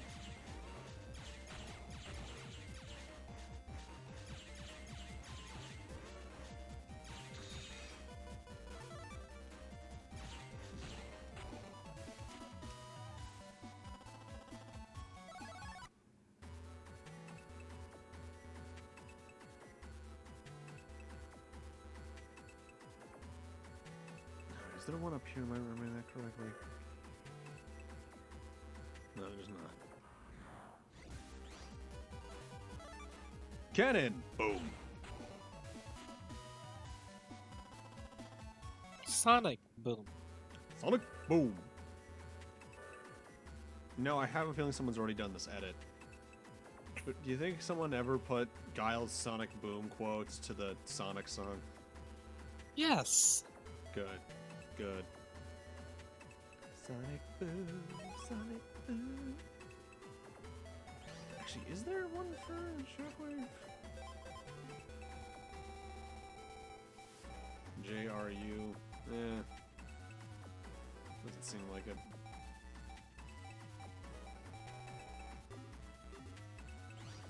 Now, one thing you want to do if you're playing this game a lot, or playing this game for yourself rather, make sure you stick to one distinct playstyle throughout it in a way.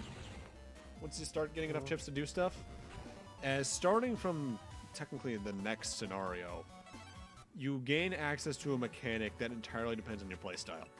If you use a lot more Navi chips than anything, you'll get something. If you're a lot more defensive, you'll get something. If you're very aggressive and use mostly your buster, you'll get something. If you use a lot of program advances, you'll get something else.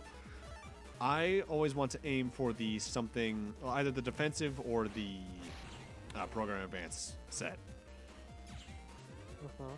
As for end game stuff that's really good. And there you also I actually might do some saves coming when it comes to this. Want to aim for a different element, like usually fire or water. As for why, but you'll see eventually. I do plan on doing more of these streams. I at least want to beat the storyline. Yeah. It sounds like it's time for you almost to go to sleep. A little bit. I hate it so much. Yeah, you've become a morning person, my friend, and I'm sorry, but that is disgusting. I'm not very happy with it either. Yeah.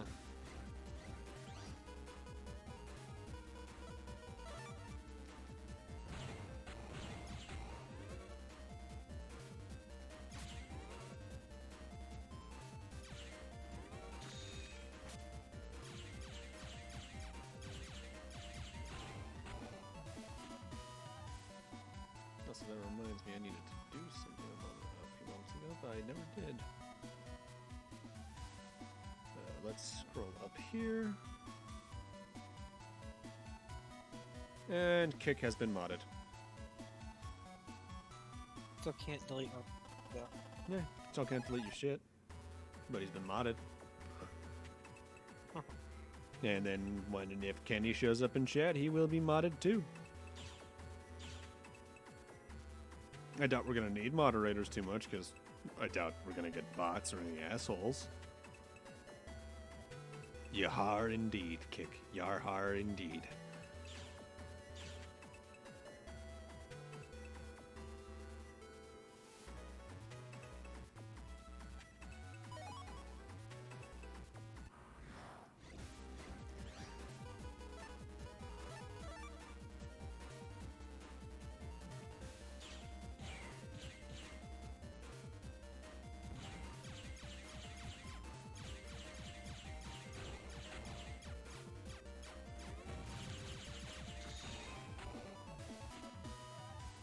The thing I'd like to note is that the Patrick dab is distinctly more villainous because it's facing to the right, which obviously we've seen anime. That's the villain direction. Protagonist's face left. What does that say about this game? Humanity is the villain. I mean, didn't you already know that? Fair.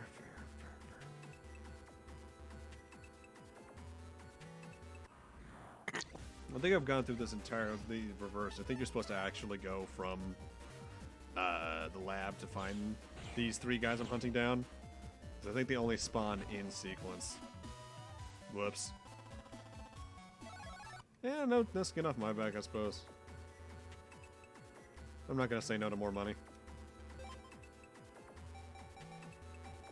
Especially when it means more HP memories.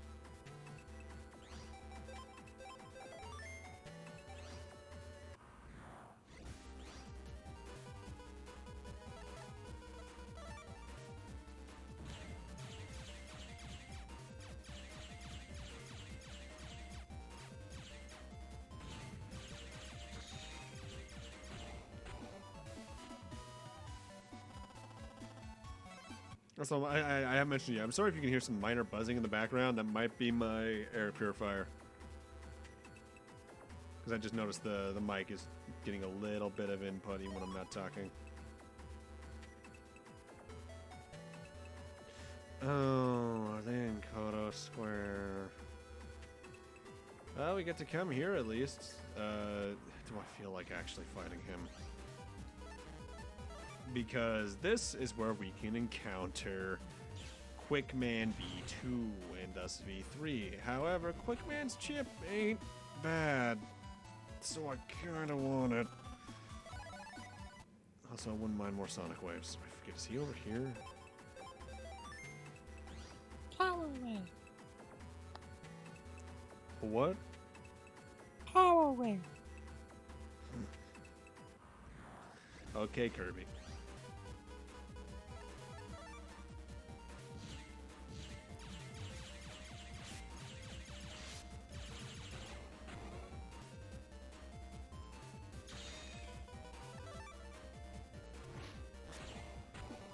Love Longsword S, if you could please. That's not Longsword S. Actually, no, I have to find that. I don't think that's actually dropped by an enemy in this one. Swordy 2.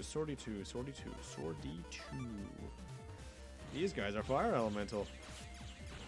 And they have 50 more HP, which is super annoying.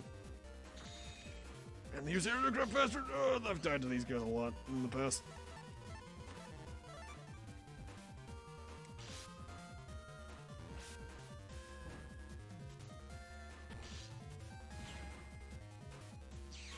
Well, I'm in danger.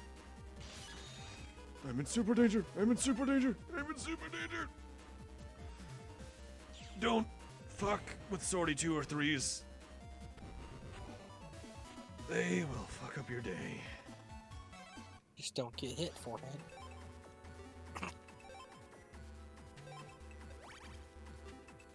I'll remember to say that to you next time you play Kekleon. But that's not avoidable. Neither is stuff in this game, it feels like.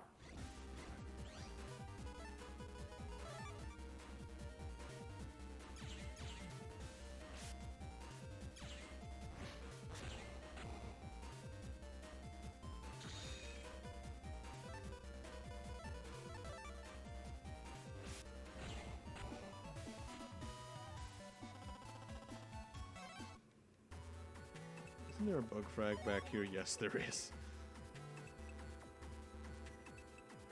Why do I remember all that? No, I think this might be where Quickman is. Yeah, here he is. Let's add these 4 chips. I'm gonna want program advances ASAP.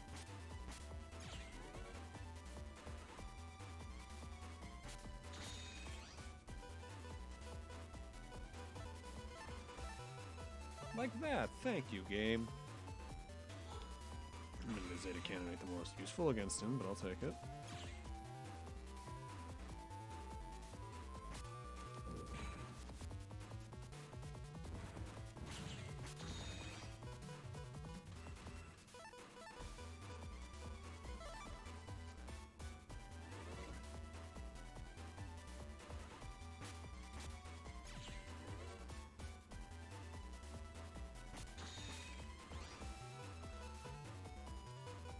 Alright, get rid of all these R's.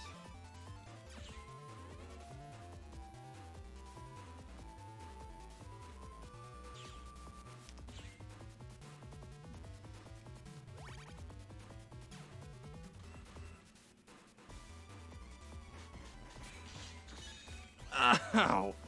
Oh, Jesus.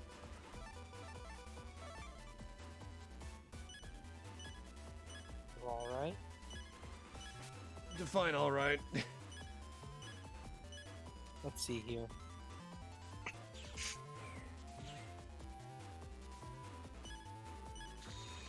Ooh.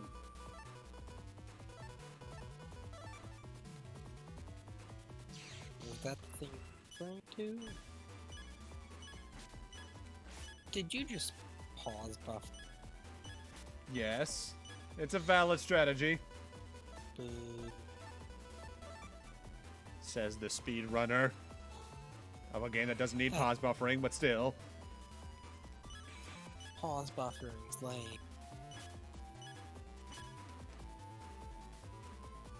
Alright, he's dead now at least. Temp fire indeed kick. I'm not even sure that's the name of that emote. I think it's rage. Smug ass quick man motherfucking speed boy.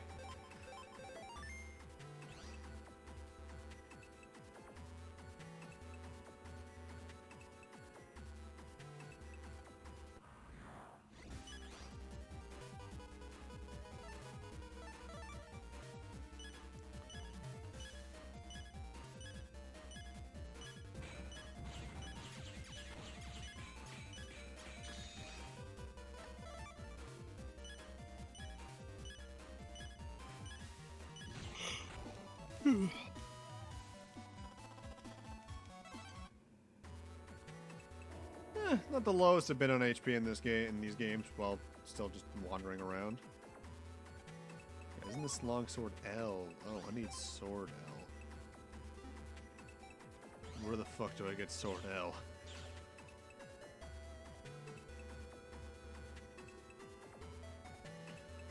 I do think I want to check the shops here, because I think I get Win G here.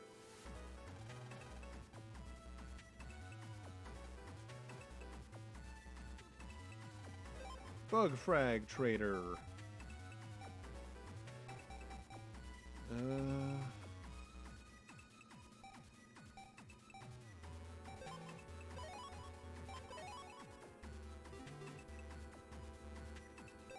Subs dealer, nothing I haven't seen before.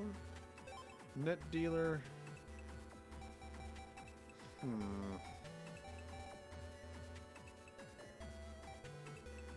Yeah, I know what power up's worth 10,000.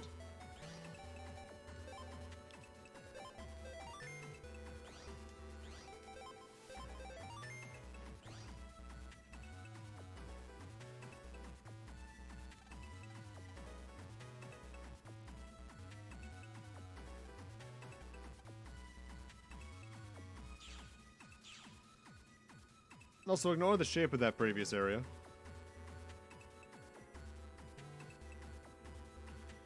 I forget where I'm supposed to go. I'll be real with y'all.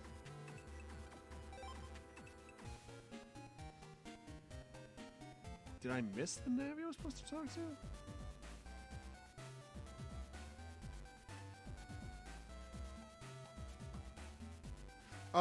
Oh, wait, I'm an idiot. They're not on the internet. They're just on the networks. The wording always bothered me. That's right.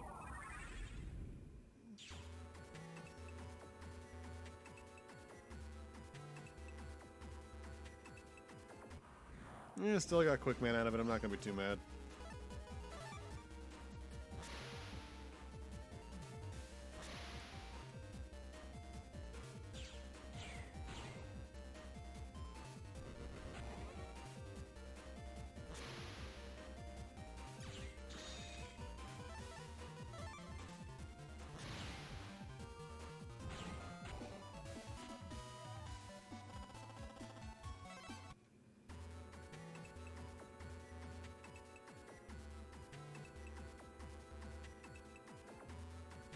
Nothing here. I think there is one in here, though.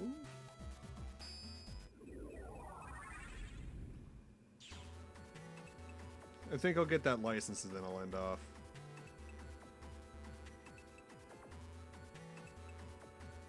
Yeah, here's one.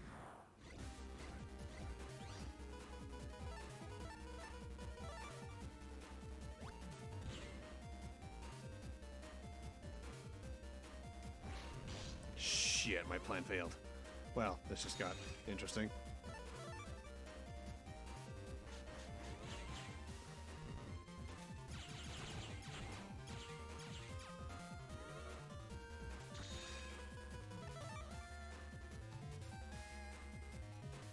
Ba, ba, ba, ba.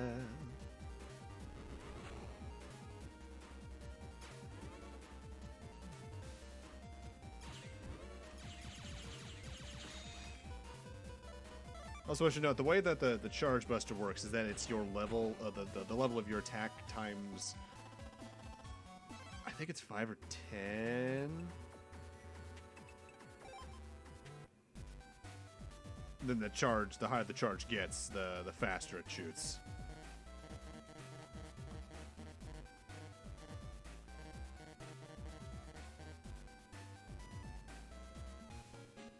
I think the next guy's in the Game Boy Advances.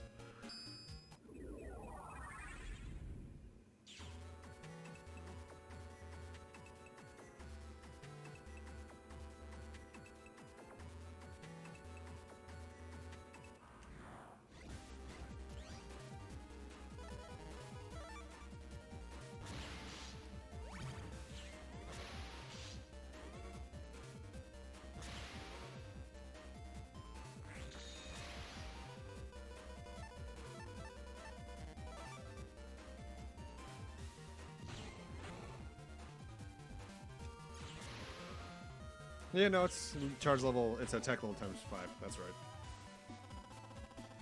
Also, if you get hit enough in a battle, they just give you an HP reset. Anthem, are you falling asleep on me? No, I'm here. Okay, just making sure, because you haven't talked in a while. If you need, if you only need to go, man, just go. I'm probably will in a few months.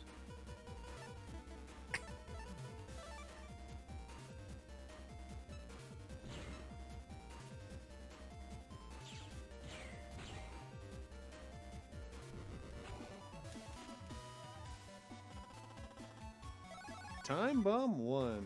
Powerful chip. Gotta use that 3 seconds thing from the actual bombs, though, so... Powerful, but slow. Not to my taste.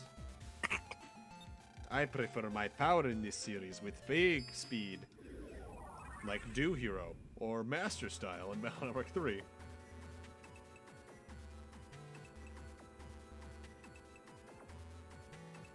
Oh, I never jacked into here, that's right. Getting that in.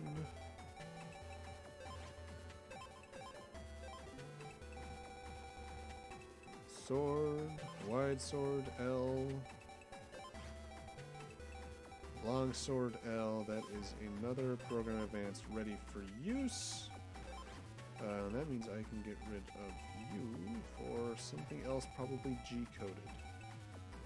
You know what, let's get wind in there just as a preemptive measure.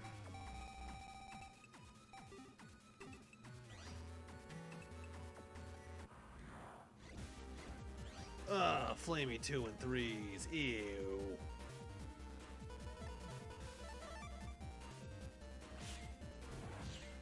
Alright, now imagine, enemies that can destroy your panels, but one can move to wherever you are, so it just takes out whatever's in front of you. Lovely. I hate this enemy type. It's so... You have to take damage against it. There's no choice but to. You don't have to.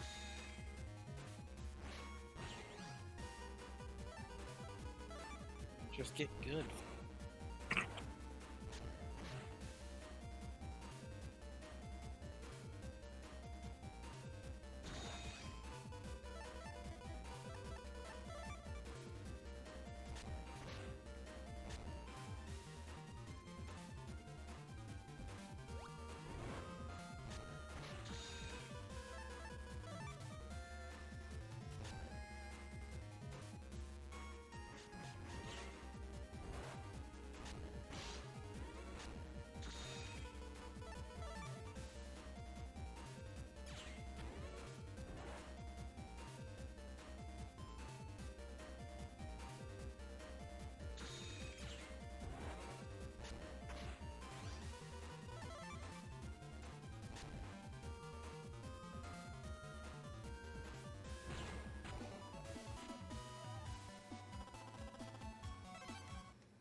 Actually, can I set WinG to be my default? Yes, I can. So now that chip will show up at the start of every battle, which for a chip that only blows enemies to the bottom far edge, you might wonder, what's the use with that? Well, mostly comes into play with a certain program advance. In fact, there's another one that's even better called WinG that does the exact same thing but brings them to you, meaning it's overall easier to kill with. In fact, when the time comes, that's what I'm going to be putting in that slot. Could have sworn there was another thing I could have gotten out of these, or could I just jack into something else? Actually, I think I'm just forgetting it. I'm thinking of a different game.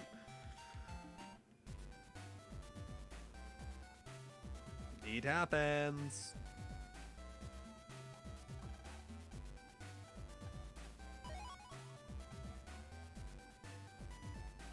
Make sure to save.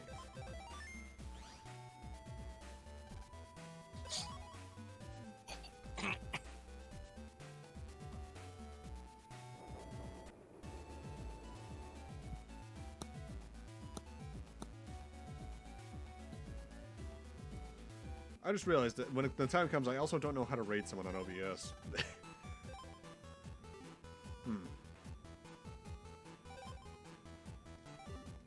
I'll probably figure it out.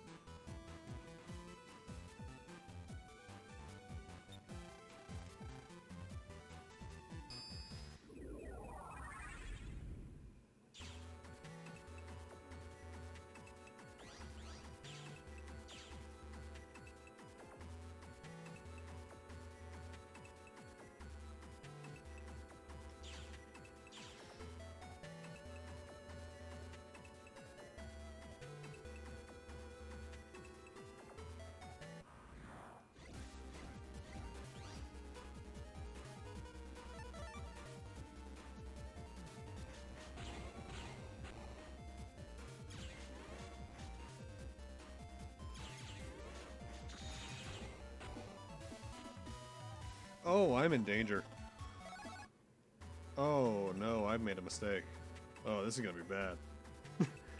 How bad? Because I took out Quickman V2 and my trip to Coda Square earlier, and I jacked out, now when I walk through this next area, there's a chance I can run into Quickman V3. And, you can't run away from fights like that. Oh. Okay, I made it this far. Save.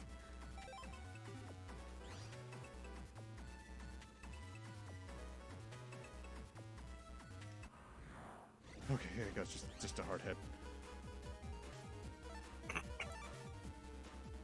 Oh, I didn't mean to do that. Wow, I'm doing this fight with enemy chips.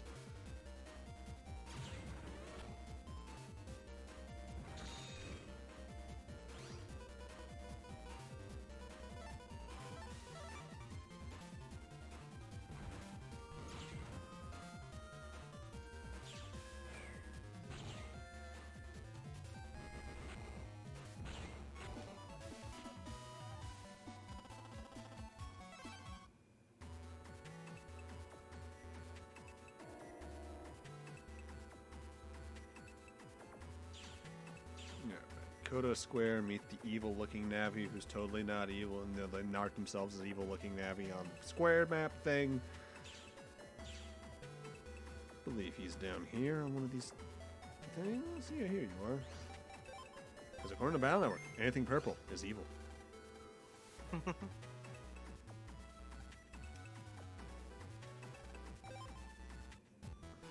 that's right. They make you jack out, go to the coffee machine, jack into that, fight something there, then walk back to Kodo Square.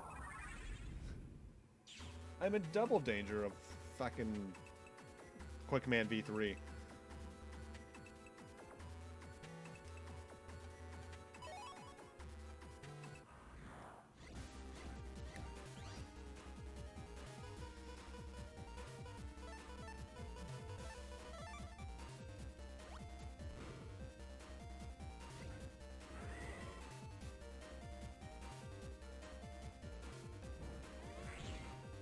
Oh, I didn't know they could do that.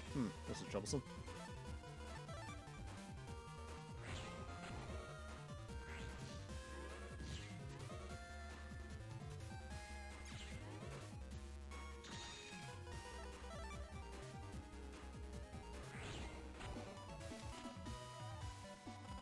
Ooh, Invis 2.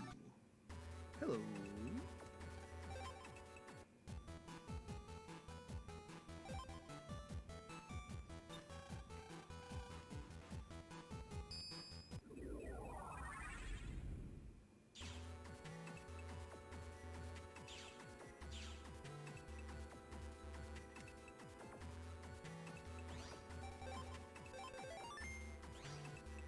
Oh boy, back to there we go. And after that, I don't have to walk through Kodo Square for a while. Because I do not feel like going for Quickman V2 or V3 anytime in the future. It's nowhere near as useful as Airman.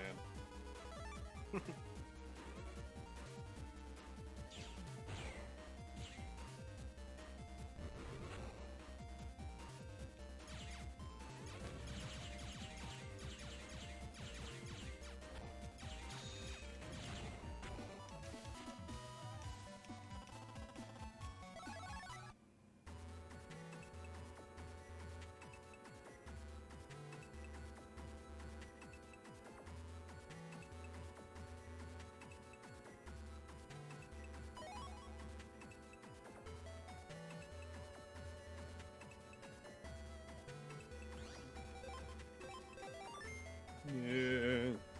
Quickman's scary. That bad? Yeah. If I encounter him, you'll see. Oh, thank God.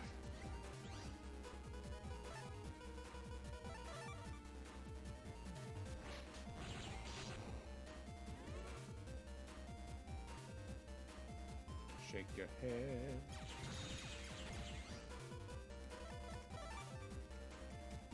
Fuck. It's just slow enough.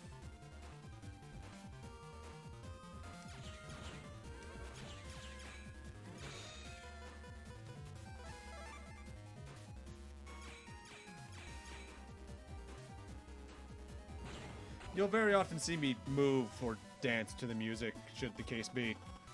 It's because I got nothing else to do in the downtime. Save.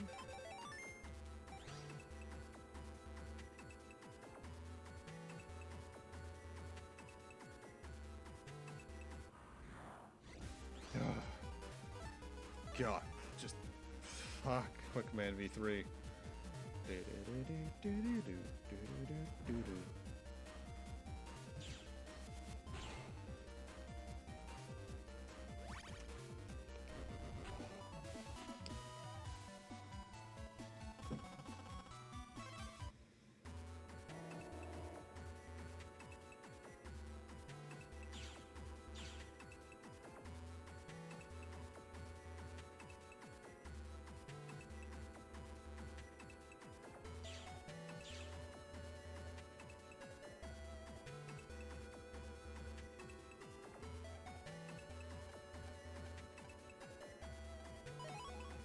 Would you look at that? The supposedly evil Navi wasn't evil after all.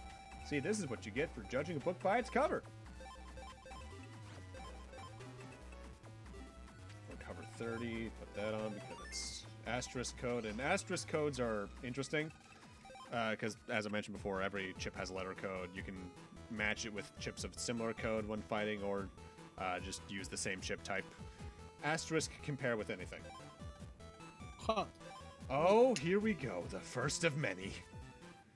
Meet me in the middle of Okuden Campground. Okay.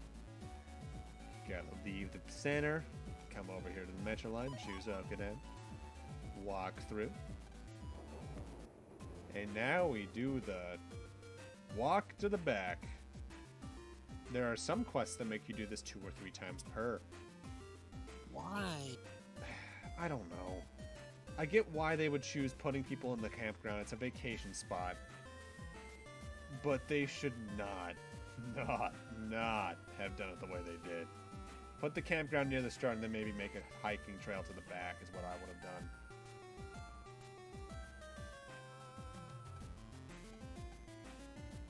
And now I have to go back from Okuden, jack in the ACDC net area, and find that guy's net navi.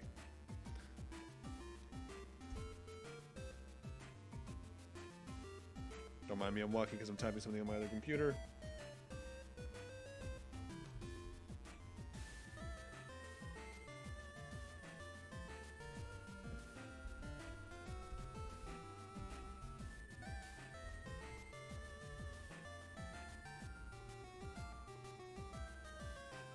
Hence why I was probably walking into that part of the map for about 5 seconds.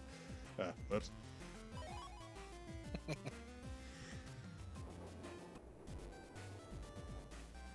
Okay, I'm probably gonna go lay down Alright, man. Have a good night. later. Apparently own BN3 and 5? Ooh, nice. Which versions? I want to check into here.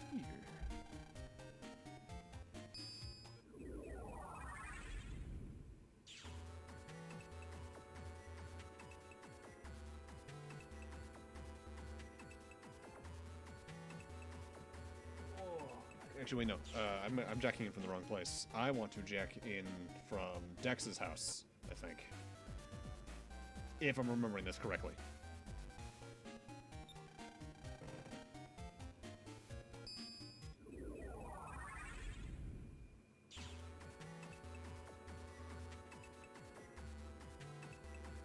Look at Art the Naruto's.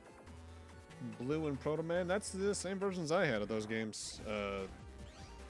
I think Blue is technically the better version of 3 because the way 3 was released was weird in Japan. We got Blue and White simultaneously, of course. But I think it was Battle Network 3 White was released first. And then in a situation similarly to Pokemon Red and Green and then Pokemon Blue in Japan, Pokemon Mega Man Battle Network 3 Black was released, and then that was retitled Battle Network 3 Blue here in the US when it was released.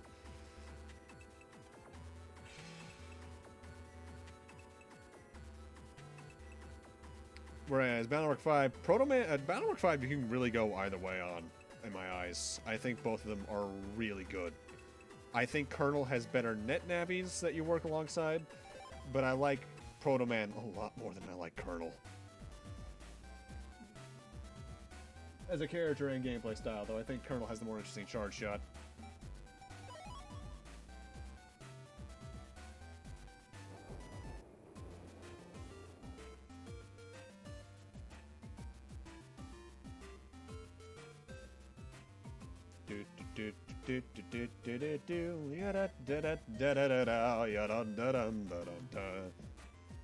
This song gets into your head so quickly, 'cause you hear it so much. I want to die.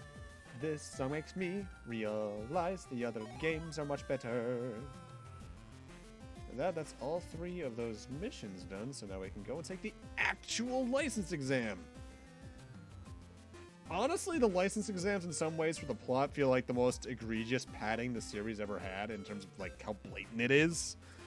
Because the other games have some form of padding in their regards as well, but never like this blatant. Oh yeah, go do this, this, and this before you can do this. Because god dang it, we want you to do everything you can in the game. Learn the mechanics. I came to the wrong place. I was trapped in autopilot. You know, as you do. I came to the wrong place again. Kyle, pay attention. Marine Harbor. Here we go. Is this the place that has something in the trash? I gotta be thinking of like Balrog 3 or something. I guess this might be worth showing off. After you've beaten a mission, you get words of thanks from your employer. It's minor, but it's there.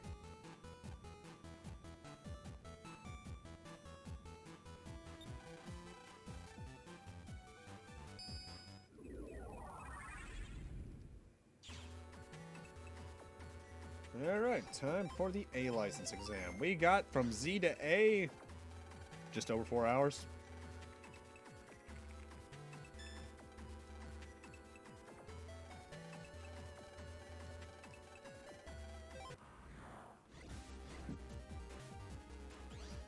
Alright, 3-round deletion battle, nothing too bad. We've done this before.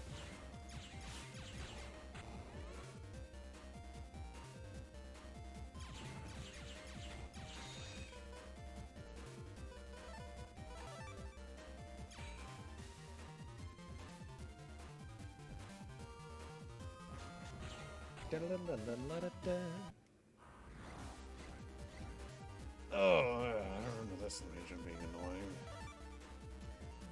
First off, let's get them all into the same row.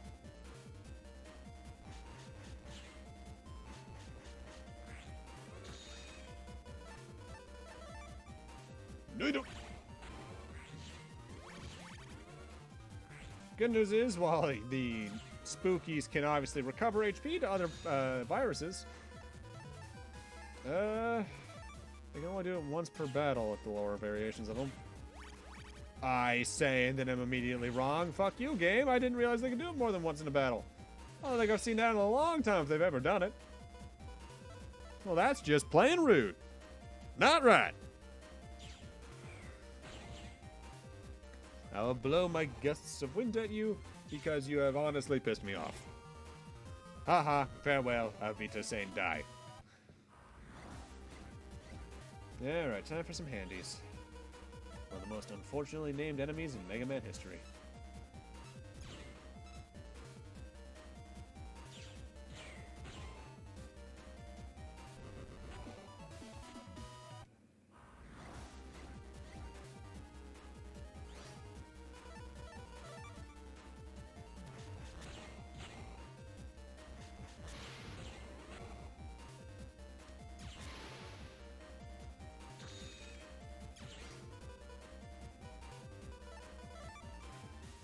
New.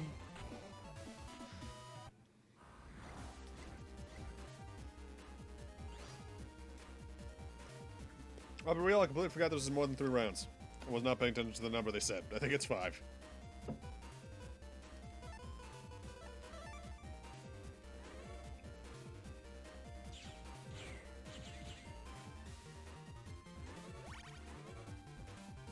Wait, which Wii U you have your profile on? Bun Bun, how many Wii U's do you own?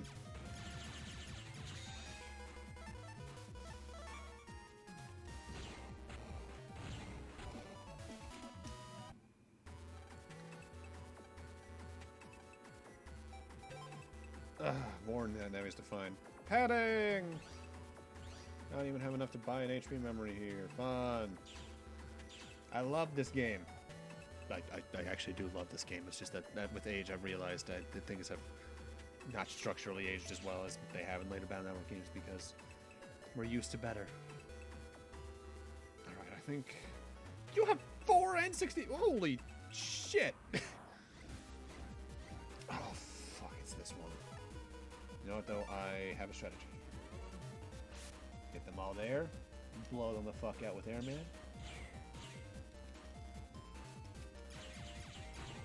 The dangerous thing here is that they can all use area grab very quickly, meaning I'll only have 1 space left to stand on. Denied! Here comes the first area grab right about... if I don't kill him now, then about a second from now. Yeah!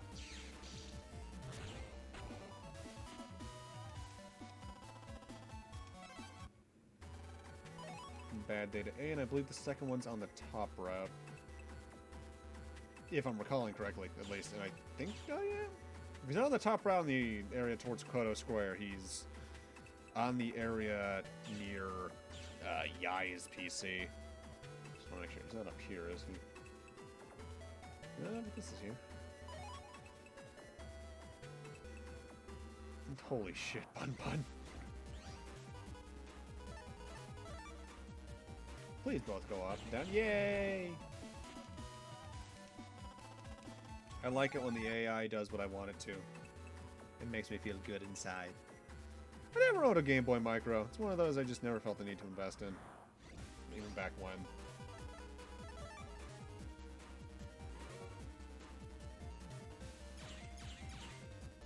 Got some NV2. And you're done. You're done! Think you can take me? You're done! I miss Xenoblade 2 pre-patch. It was funny. And by funny, I mean abso-fucking-lutely terrifying.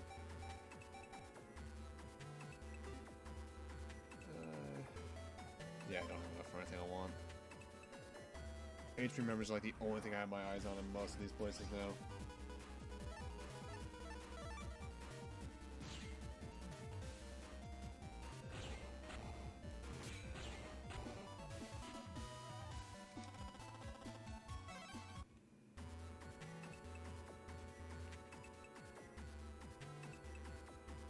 I think I went the right way for this.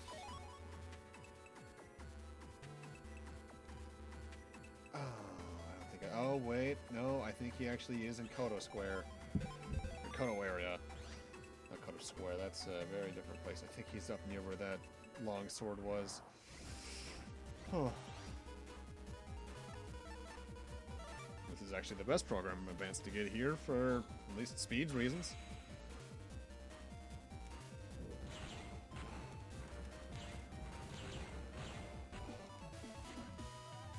Zeta Cannons, the Zeta line of program advances has always been interesting to me just from a concept, because what it does is that it makes you invisible, and invisibility and invincibility are one in the same in this series.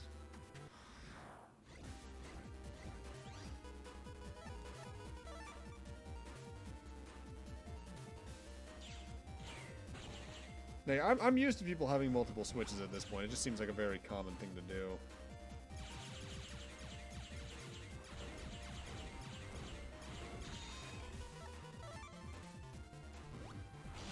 Or at least a more common thing than having two of most other consoles, barring maybe modded 3DSs.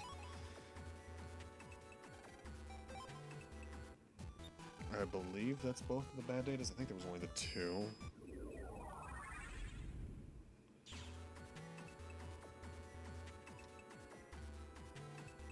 Five more virus battles in a row, and then we'll be ending off. Ah, fuck, Sparkies. Alright, so these enemies are annoying. They, well, you'll see. They just go around the entire arena like that. The V1s aren't so much a problem. The later versions go across in like less than half a second. And if they hit an obstacle like the rock I'm in front of right now, things get dangerous. As they then orbit around it. And that means I would have to just like dodge around in a circle like this. And that is not very comfortable with this game's control scheme.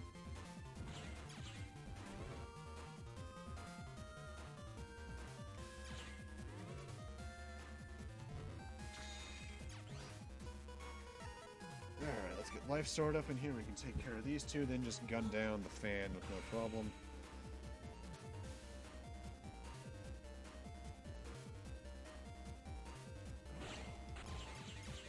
I love life sword. 400 damage across a 2x3 area? Hell yeah. Shrimpies. These guys are the ones who give the bubbler ability. That's actually it right there.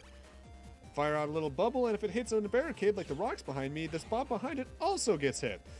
Which Heat Shot does the same thing. In terms of handhelds, I have a GBA original purple wide, GBA silver SP, a DS black light, black DSi, which was from launch day, and the original black 3DS, original black new 3DS, and that's it. I never bought any of the other versions of... Oh, God, I hate Bunny 2s. Ah, oh, fuck. Oh, God. Airman, save me. Okay, Bun Bun, I've not questioned you on a lot of things in terms of your purchases. Why the fuck do you have every version of the B-movie game?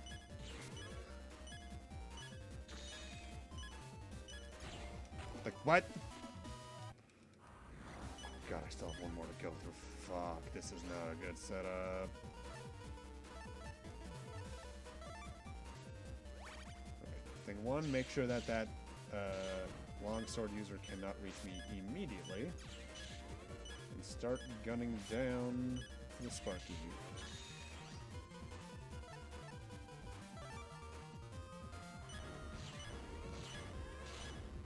Ah, shit. Oh, this got dangerous.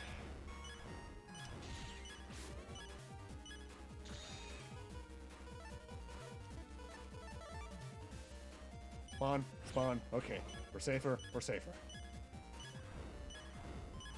I have not been this close to death in a license exam in this game in eons.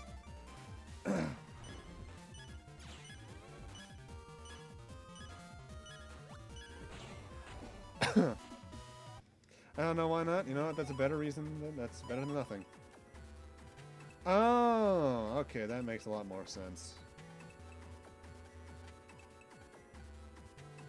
Alright, nothing stands between us and Yumland. But with that, I think we're 4 hours deep. I think it's about time we stop stream. Alright, let's look for a raid target. Who is alive out of the people I follow? You know what? Actually, I know who we can raid. Is he about to end? My friend Tris from college is streaming Mario Kart 8 Deluxe. Yeah, he's looking like he's going good. Let's do that. How do I do that? How do? Okay. Please? There we go.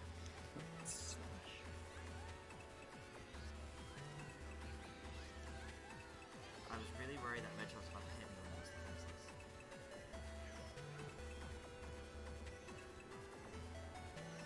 Head.